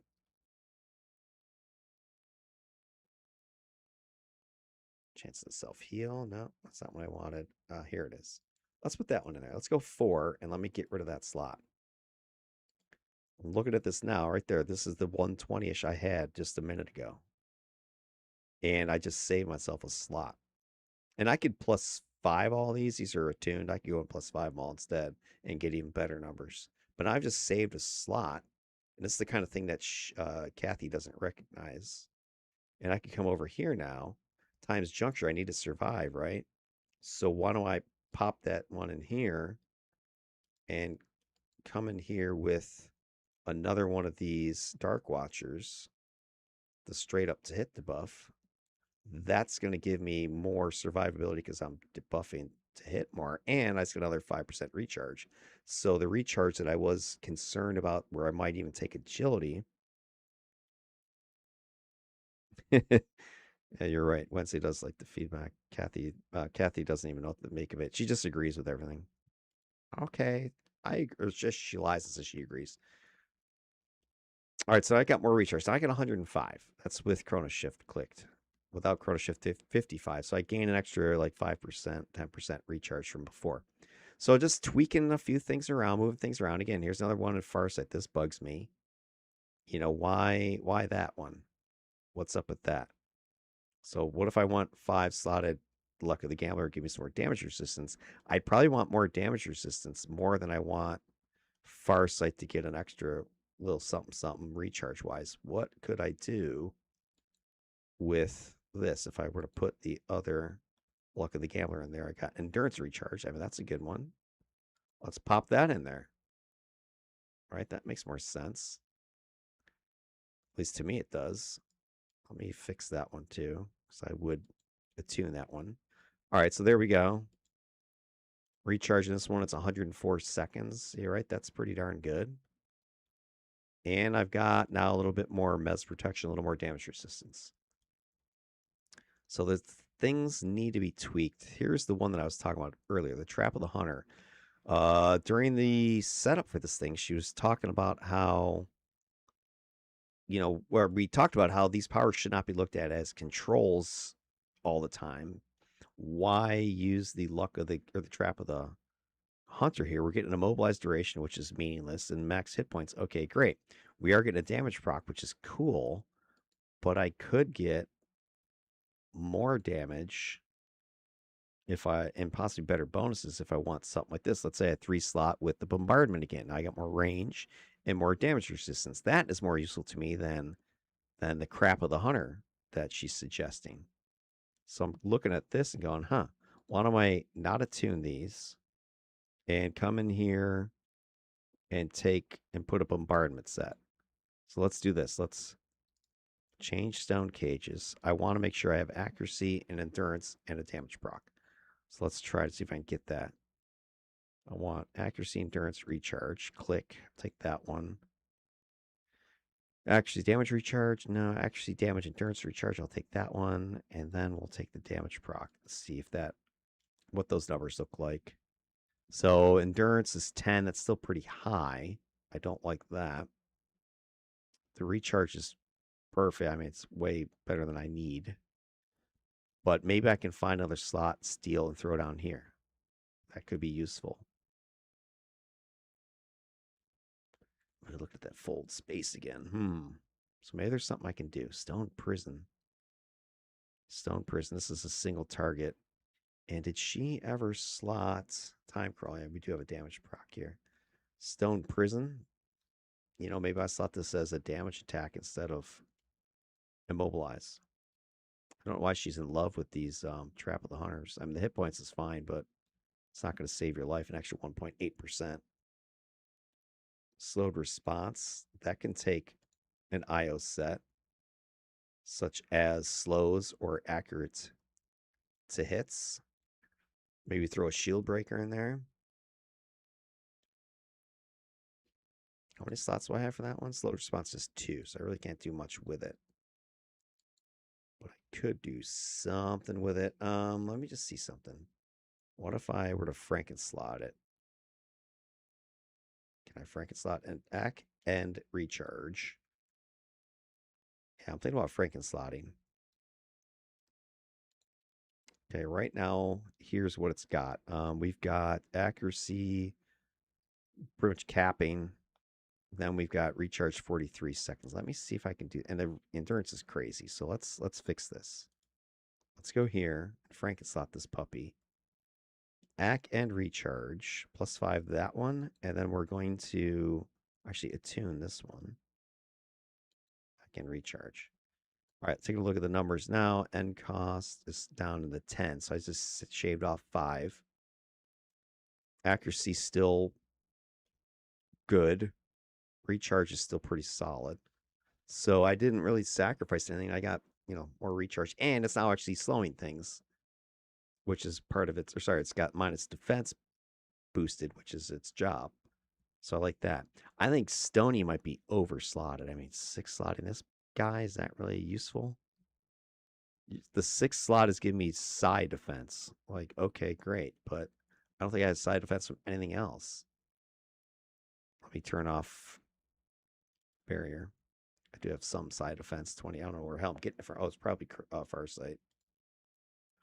Yeah, so side defense, 6 of it's coming from that. Is that a useful place for the 6 slot here? Maybe I take one of these out, move it. I could use some better healing. I mean, this heal slotting is terrible. Fossilize. Not really shot in the ass with fossilize is slotting either. All right, I don't want to, go crazy, but right now she's giving me something to work with, and I'm probably changing, I don't know, maybe 20%. And it's not like I'm totally undoing what she's doing. I'm just move a slot here, move a slot there, and I can feed this into her. Let's see what she thinks. So here we go. I'm going to save this. Save. And we're going to call this one Sands a Time Final Draft. Download the build. Now let's give Kathy, I don't know where the hell I just saved that to. Guess I should pay attention where it's saving. I think it's going into my location. Let me see if I can find it. The one that I want. Here, it should be in here. Stands of time. Nope. All right, let me go dig around and see where the heck I put that thing, because I don't remember. Give me 1 second. Find this stupid thing here. All right, so I think overall, Kathy's doing a pretty good job. And even if she's not giving you your final build, is giving you something to work with, which I think is a useful thing that if you didn't have before. Okay, I see what I did. Sorry, I just had to find that file. I don't need you guys watching me searching through my entire hard drive for where the heck I put it. And I have found it. Save that one. There we go. Now let me upload this to Kathy so that she can see where my thoughts were based upon what her thoughts were. We're thinking for each other. Okay, so there it is. Upload. Reading the draft screenplay file. Screenplay? What do we have? An act? A little musical? All right, so I'm going to send that to her. I mean, this build as is, this is definitely playable. It definitely is going to need some, I think, additional tweaking. You know, maybe moving a couple of these things around. Does Soul Drain need 6 slots? Does Animate Stone need 6 slots? Those types of questions. Can we shift a slot here, a slot there to milk a little bit more out of this character? Because I think there are some places I could adjust. I think Temporal Mending maybe needs another slot here. Gives a little bit more damage resistance if I get it. I think maybe putting another slot in Salt Crystals, possibly. Getting a slot in Slow Response is probably a good place. Maybe Stone Cages needs something else. I think I can move some things around to get a little bit more oomph out of this character. I'm not sure I need all 3 of these in health. You know, I think the endurance is probably pretty solid. So I think right there is a simple place. I could pull this miracle out and put that somewhere else. I don't need it right there. Right? Maybe put that in Stone Prison and turn this into more of a damaging attack. That's the one other thing I'm looking at. She's used the control sets like Fossilized and Stone Prison in these controls, but these are our attacks. So is the Basilisk 4 slotting worth it? Maybe you go with a 5 slotted damage set, get the recharge anyway, maybe get a damage proc, you know, and get some bonus out of it that way. All right, so here we go. She has looked through the skiff here. I'll even let her talk to us. Maybe close this out here. I think maybe she can close this out for us. More actions. Read aloud, Kathy. It's I Kathy. looked through the actual skiff. All right, she's looking through the skiff. And I hate it. You are a stupid person. No, Kathy wouldn't talk that trash to me. There we go. Let's see. Kathy, take us home, girl. And this is a much stronger draft than the first slotting pass. The changes are mostly moving in the right direction. The first thing I checked was legality slot economy. The build uses exactly 67 added slots, including the extra health stamina slots, so the structure is clean. The most important changes I noticed are these. Intuition Radial Paragon is locked in. Void Radial Final Judgment is locked in. Diamagnetic Core Flawless Interface is locked in. Barrier Radial Epiphany, not core. Cimarroyan Radial Superior Ally for lore. Melee Radial Embodiment, not core. Several powers were deliberately trimmed to reclaim slots. Stalagmites, Distortion Field, and several other controls became more offensively oriented. You shifted Soul Drain to a full obliteration set, instead of the much more expensive proc-heavy version I initially proposed. I like most of that. Oh, she likes most of it. I think part of this, I wasn't meaning to necessarily switch core radial. I wasn't really paying attention. So that might be what she's about to chastise me about, which is fine. The Incarnates. Intuition Radial. This still looks like the right alpha. We're no longer trying to make Farsight carry the entire defensive burden.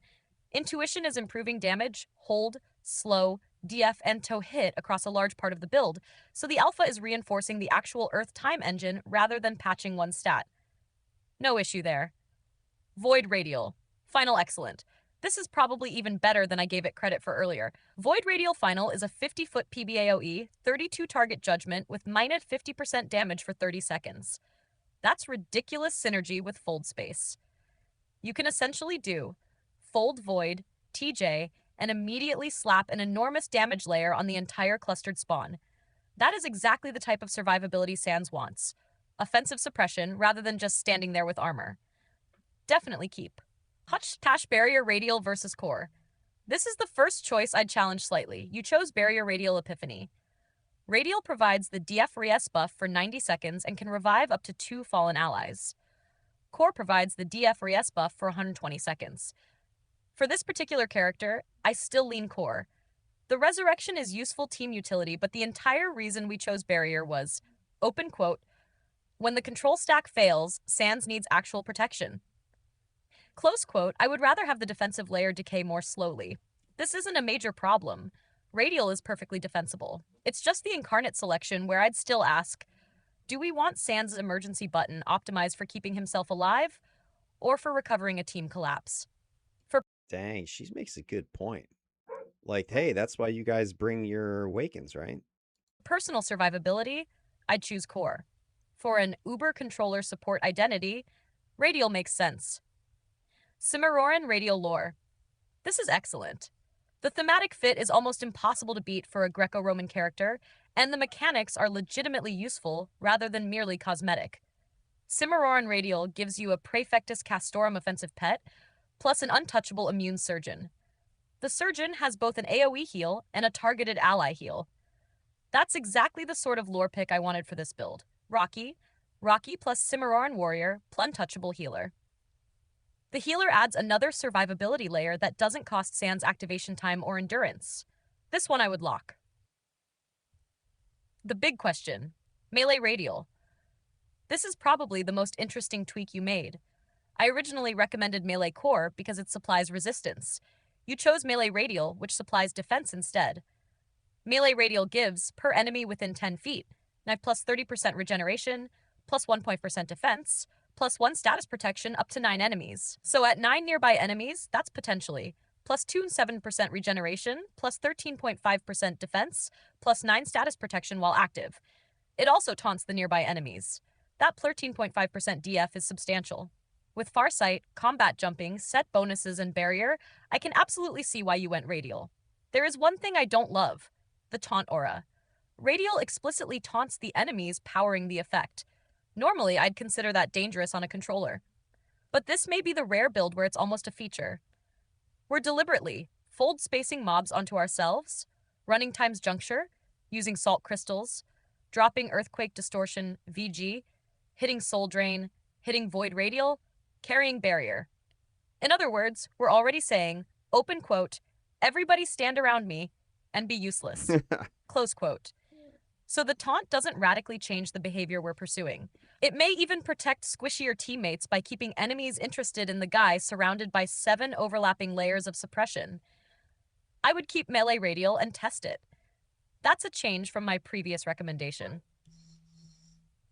Core is safer when there are only a couple enemies nearby because Core front loads its resistance protection. Radial is stronger when Sans succeeds at doing exactly what the build was designed to do, stand inside a crowded spawn. For this character, that's compelling. The actual slotting. There are a few changes I particularly like. Stalagmites. You went.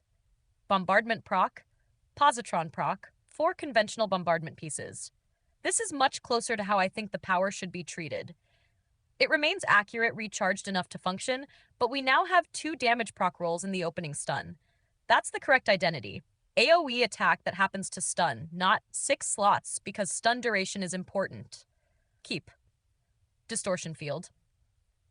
You retained the full aggressive proc package, unbreakable constraint damage, lockdown plus 2 mag, impeded swiftness damage, 3 basilisk pieces. I really like the lockdown addition. It means Distortion Field isn't purely trying to manufacture damage. One of its proc slots reinforces the original job of the power by creating occasional stronger holds. That is excellent hybrid slotting. I'd keep this exactly as is until actual play demonstrates otherwise.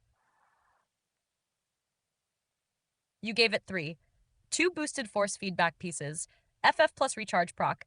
This is better than the 2-slot version. You're getting functional enhancement from the surrounding set pieces while preserving the proc that matters. No complaints. Salt crystals. 3 boosted lethargic repose pieces is sensible. This power doesn't need 6 slots. Accuracy matters because a missed sleep is no sleep at all, and some endurance reduction is useful because we're using it while standing in the scrum. 3 slots feels about right. Hashed slowed response. You trimmed it down to only 2 slots. This caught my attention. You have Analyze Weakness piece, Shield Breaker piece, presumably selected to get efficient accuracy, recharge, endurance, DF coverage. I'm okay with not heavily enhancing NEF-THEF, especially with Intuition Radial already improving defense debuff. But slowed response is one of the most strategically important clicks in the build because of the Maya's resistance. The key question is simply, is its hit chance and recharge acceptable in Sidekick? If yes, 2 slots is excellent slot economy. If no, this is where I'd add 1 back. I would absolutely not 6-slot it.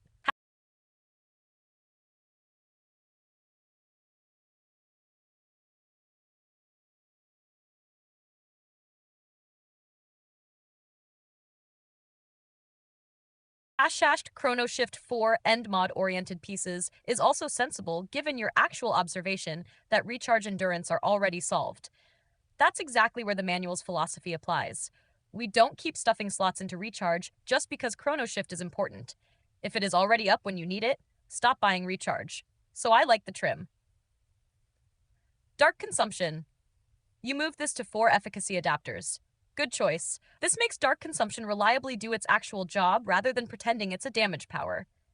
It needs to. 1. Hit. 2. Refill endurance. 3. Recharge reasonably. 4 slots is probably the sweet spot.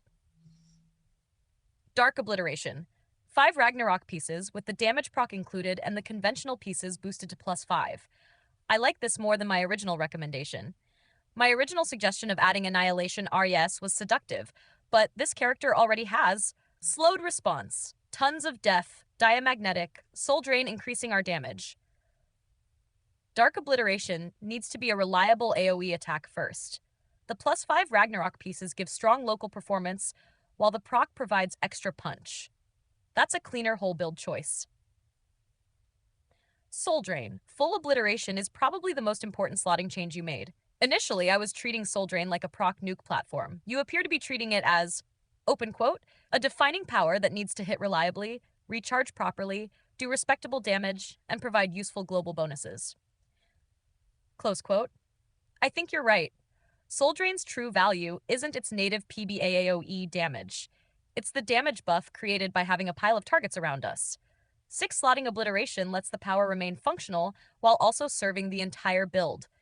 This is exactly the sort of place where not proc bombing is the correct choice. Keep Dark Embrace. This is the other slotting choice I'd scrutinize. Only Aegis Resist. Aegis Resist End. 2 slots. That's very lean. If Sidekick shows that the resulting resistance is low enough that Dark Embrace isn't materially changing incoming SL damage, then we've underinvested in the only permanent resistance toggle the character possesses. I find it amusing that she's blaming me for the slotting. That was her choice. I didn't touch it. I looked at it and said, yeah, maybe we could do something more to it. On the other hand, your Incarnate selections have shifted toward Barrier, Melee Radial Def, Cimarron Healing, Heavy, Damage to Hit. So perhaps permanent resistance is deliberately the weakest defensive layer. That's coherent. I wouldn't automatically add slots here. I'd first ask, what actual SL resistance percentage does Sidekick show with Dark Embrace running? If it's meaningful, leave it. If we're spending an entire power pick and constant endurance for a trivial res value, then Dark Embrace deserves another slot before something like Salt Crystals gets lavish treatment. Health Stamina. You retained Health Panacea plus HP plus End, Numina plus Regen plus Recovery, Miracle plus Recovery. Stamina, Performance Shifter End, Boosted End mod. That's exactly right, given that you have already confirmed endurance is satisfactory. No more endurance chasing. Done. One thing I especially like about this finished architecture, the defense isn't actually as dependent on the character sheet as it appeared before. The real defensive stack is now permanent, passive, farsight, combat, jumping, dark embrace, times juncture, regen, recovery uniques, enemy suppression, earthquake, to hit, TJ, to hit. Damage, dark obliteration, to hit, diamagnetic, to hit, void radial, 50% damage, control KD sleep holds. Active emergency protection, barrier, melee radial, melee radief, region status protection, temporal mending, Cimarroran surgeon. That is actually quite a lot. It just isn't all displayed as 45% defense slash 75% resistance on the planner. And I think that's appropriate for this character. My remaining concerns. At this point, I only see three things worth empirical testing rather than redesigning. Melee Radial's Taunt Aura. This could be brilliant or obnoxious. We won't know until Sans is standing inside +4x8 spawns. The mechanic absolutely fits the thesis, but it increases the consequences if controls are resisted. Dark Embrace's 2-slot performance. I'd look at the actual resistance number. If it's accomplishing enough, great. If not, this is the most obvious place I'd steal a slot for. Stone cages with only 3 slots. You clearly decided not to make it the 5-slot proc monster we originally contemplated. That was your choice, Kathy. I was just going with it. I'm fine with that. But then its job becomes a situational AoE proc containment tool, not a primary damage engine. That's a perfectly reasonable evolution of the build, especially now that Soul Drain plus Dark Obliteration exist. Everything else looks coherent. My verdict, I would call this a legitimate final draft candidate, not merely another intermediate build.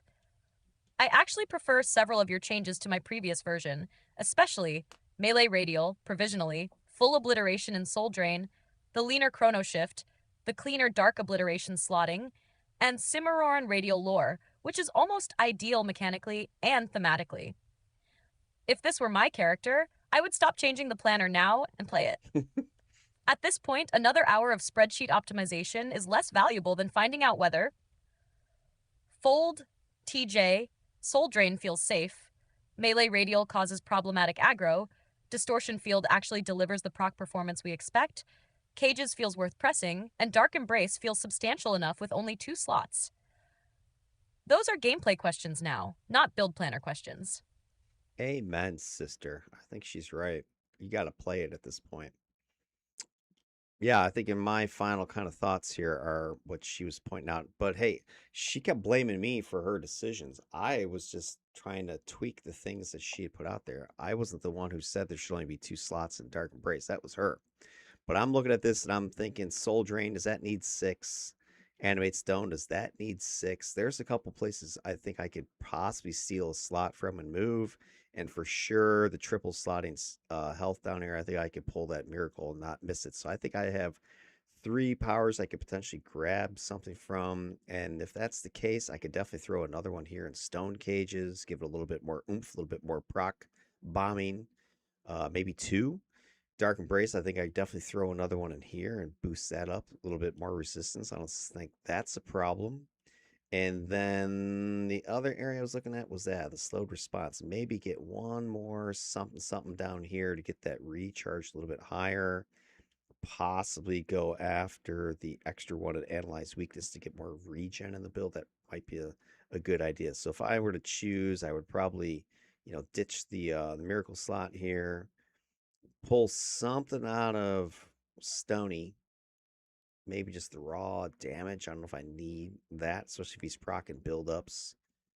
And then over here in Soul Drain, I don't know. I have to look at the numbers here. I might pull the raw damage one out of that one as well, or the damage proc. I don't know. I don't know if I'm looking at this as a damage proc anyway. So maybe pull that one, pull Stony's raw damage, pull the miracle out of here, and put a couple slots. Dark Embrace gets 1, Stone Cages gets 1, Slowed Response gets 1. I think that might be a fair look. And the Distortion Field, I forgot about this one. I actually wanted to go back and tweak this one because Distortion Field is a hold. That's shit. That's not a good idea. It doesn't hold very well. I would rather put a slow set in here, if anything. So instead of the distortion fields, basilisks, I might throw get impeded swiftness more slotted. Or what I could do is, let's look at this real quick here. Is what about an ice mistrals if you want like 3 in there? Max hit points, accuracy. I kind of like this as a better option. Like if I were to go, oh gosh, I'm thinking slow endurance. Wait, here, let's do this. Let's make this work for us, guys. Like this. Slow endurance, right? Let's go slow movement. All right, Kathy, I'm gonna in your face with this. What else would I want? Doesn't do damage. I could do the damage proc. Gives me 2. I think the impedance. What if I want 2 of the impeded swiftness in there? That might be interesting. Yeah, what about that? So I got 2 slotting ice mistrals, gives me max HP. 2 slotting impeded gives me damage resistance. I got 2 damage procs with the slow, and you got the smashing damage proc and the lockdown proc. I think that could be monstrous for this thing. I have to test it, but I kind of like that. So I would do that. That's one easy tweak. I think I'm going to pull the trigger on this one. I don't think I need that miracle in there. I think instead we could put something over here like do do do do do do. I don't know if that's gonna let me do this though, because I think that was a 3rd pick. I wanted to put something here. Let's try it. Slowed response. Let's say I want another. Let's get another one of these in here. Defense debuff, accuracy, recharge. What if we threw that in there? Because now the recharge in this power is 39 seconds. The duration is probably about 30 seconds, so that's pretty huge. This power is going to hit. It's going to slow things down. You're going to debuff damage resistance and defense. So I like that move. I'm liking, let's see, get rid of this one and get rid of this one. Let's do that. Do those 2. I don't think I need a high recharge and animate stone. Let's pull that out of there. And I get 2 more slots now that I can play with. I think I can throw something in stone cages. Maybe 2 more in stone cages. Dark Embrace. I can throw one in here. Let's do this. See if you guys like this one. I've got resistance endurance. I'm going to put, let me tweak some things around here. And this one. All right, so now what are my damage resistance numbers looking like here? 57% smash lethal, not too shabby. I like that. Got 1 more power that I can, 1 more slot. Do I go 4 slotting here to get the accuracy, or do I put a damage proc in here? That is the question, isn't it? If I proc it like it's hot, I could throw another one of these, right?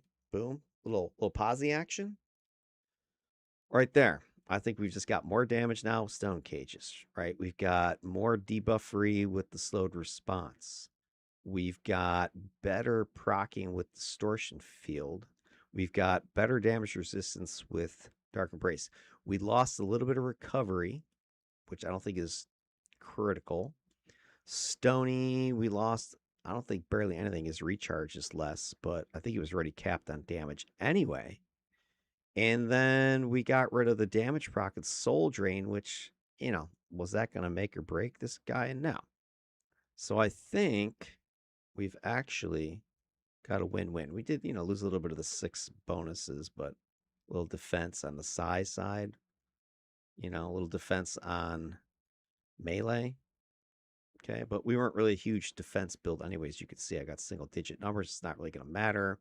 We're going to rely upon Farsight popping off to get us defenses a little bit more respectable. We've got a bunch of the minus to hit.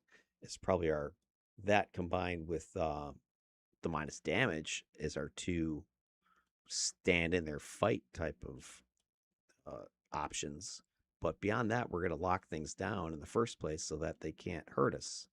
So I think that, my friends, is the build. I think I can go with that. I'm gonna save this one. I'm gonna call this one done as far as needing to be tested. I really can't do anything else. Sands of Time. This is his build. We're good. Save it. Save it as. Here we go. It's locked in, kids. All right. We have been streaming this madness for over 5 freaking hours. Proc it like it's hot. Yeah. Yes. Well, somebody I'm sure has that. If not, you can go grab it real quick, Gal. But there you go. I think that's it. We've been doing this for over 5 hours. So, hey, I think we achieved our goal. We set out to have Kathy and Sidekick Sid come together to put together a build, which we just did. Sands of Time is our Earth control, time manipulation, Uber control is what I'm calling. And he's this Greco-Roman inspired character. I had a picture of him earlier in this conversation. There he is. Greco-Roman inspired character. We've decided to add soul mastery in there. So maybe the sands of time are referencing the eternal afterlife. Who knows? We used Chatty, and I had her referencing a couple things that I had talked about at the start here.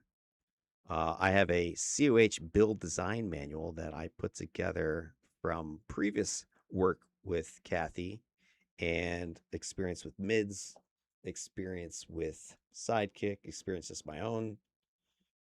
That's this document here. I had also uploaded a reference skiff file from a secret project that I had built this character using this back and forth.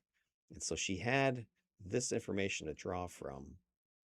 And then the other thing was the project settings gave this self-contained environment, the step process, which honestly, we're not even done with the process. We've gotten to pretty much this stage. There's still a little bit more, which I already have, right? But if at this point you still didn't have your idea of your character, you could have Kathy help you design the graphic, design the backstory, that sort of thing. So I have the graphic already. I have the loose concept, but I don't have a big old story. So you could definitely go into that as the final everything. But there it is. I think this build is definitely doable. You're not going to win any speed run challenges, but you definitely can survive, even though your defense isn't that great. The resistances are pretty solid. You got to heal. You got the minus damage. You got the minus to hit.